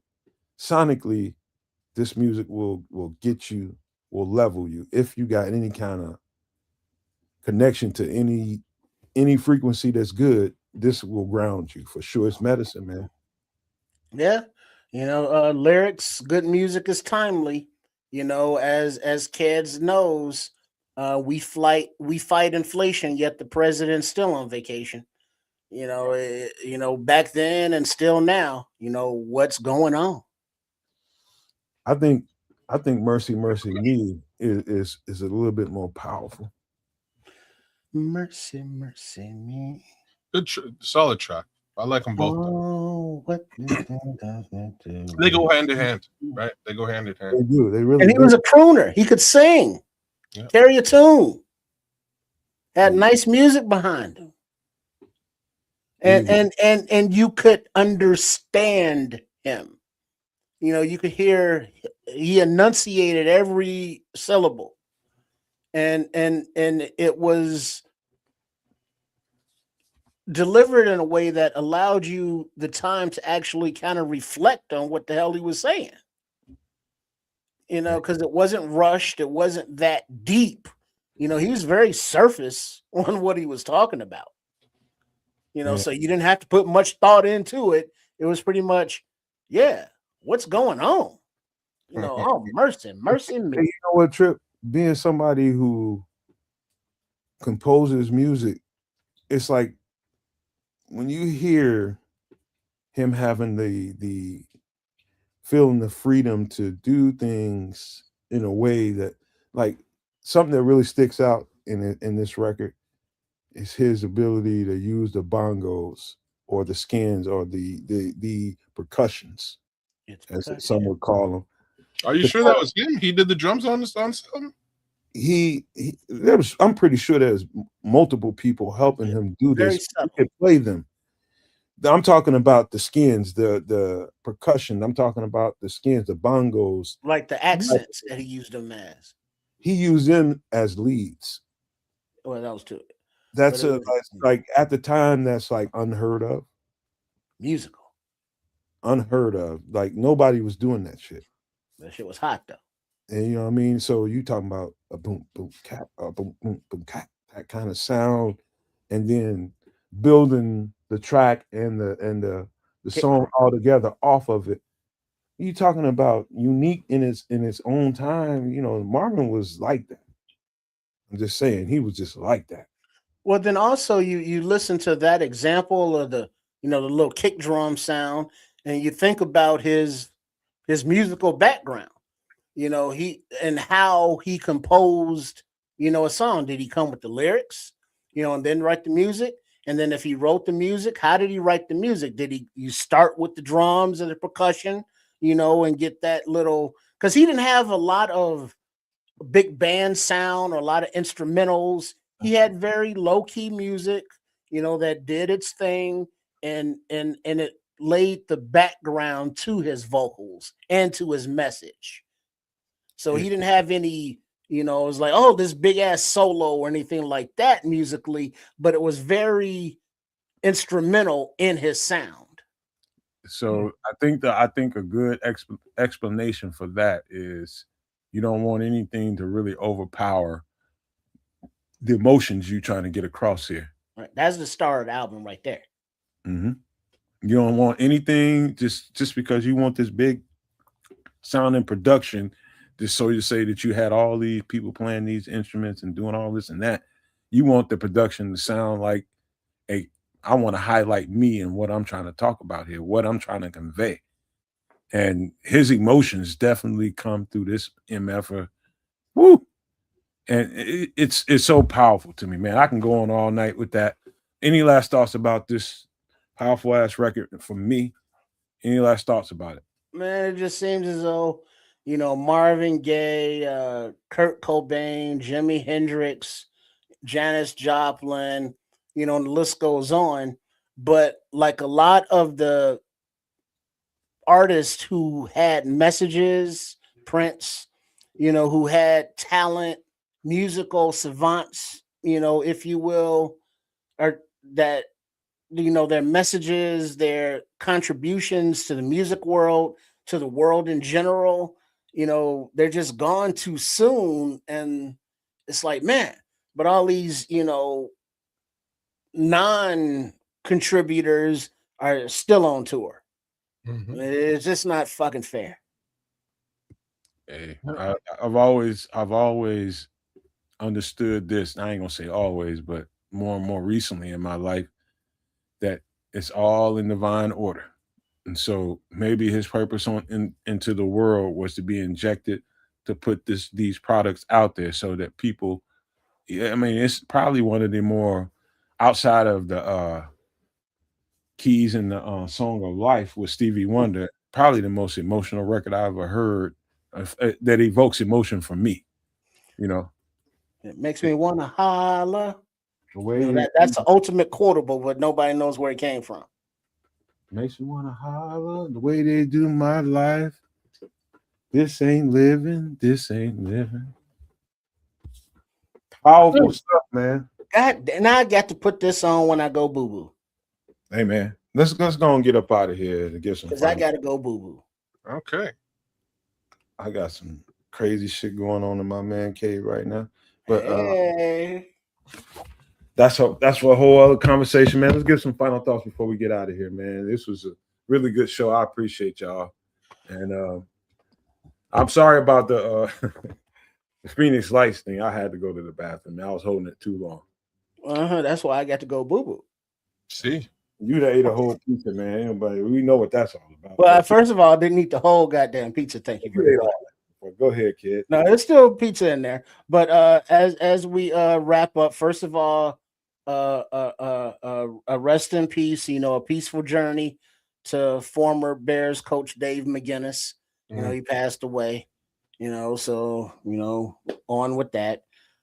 Big up to everybody for tuning in, whatever channel you may be on, as there are 3 concurrently streaming platforms going on: Nomad Network, Keds a Canuck, and Sports Chicago Style, RRSCS. Make sure you are subscribed to all 3. Thanks for hanging out with us as we get into the various topics on that Wednesday night, some extra sauce. And we're what, a week and a few wake ups away from the actual draft. So make sure you are planning on being with us, and maybe you will see me eat a whole pizza. I don't know. But it's going to be a draft weekend. There's going to be live calls and reactions, and there will be live munchies going on as well because it's an all day, all weekend event. So make sure you are ready to be here with us and get those noties on. Big up Benji, Red Baron, Prince, Crimson, everybody that was in the chat. Kamish came through. AC was there. And, not to step on the kids' toes because that's his thing. But, big up to everybody and big up to Nomad and kids as well for partaking and opening their brains and their hearts and sharing with all of us and being, vulnerable out there, even though kids knows damn well he's eating cat food before. Don't let nobody even tell you different. Wow. Put them pinkies up, man. Shout out to all y'all in the chat, man. Thanks for kicking it with us on a Wednesday, man. Doing the whole extra sauce thing as we do. Meow. Meow. Wow. We got to touch on all kinds of different things. We got to talk about Jose and solar power generators and some drink and some food and watermelon and like I say, who knows what the heck we're going to get into on a weekly basis. But we're definitely going to get into some Chicago Bears, which we did as well. Took a look at some decent prospects, which I wouldn't be so mad about if they found their way onto this team. So well scouted, Nomad. We had some good looks, and we'll get right deep into that in about a week's time. I believe we're 9 days away. So come kick it with us when the draft is on. We'll be doing it live and direct right here on Kansas Canuck, right there at Sports Chicago Style, and right there at the Nomad Network. Happy to have you guys, and before that happens, we'll see you on Sunday.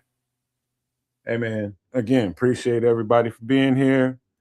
Appreciate these two fellas, man. It was a good conversation. I do enjoy the way the conversation, where the conversation went. It wasn't for everybody, even these two guys, it wasn't all that good, but they good.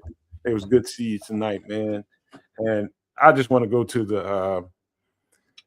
the prepping part of it, man. Let's go there first. Make sure you guys go back and watch what we were talking about there and take note. If you have to pause that thing and write down what was said there or what you saw in the graphic, it's worth doing that, man. And I'm not trying to, again, we're not trying to give anybody any panic. We're just trying to give you information. I got that straight from the horse's mouth. Everything that you saw on the screen.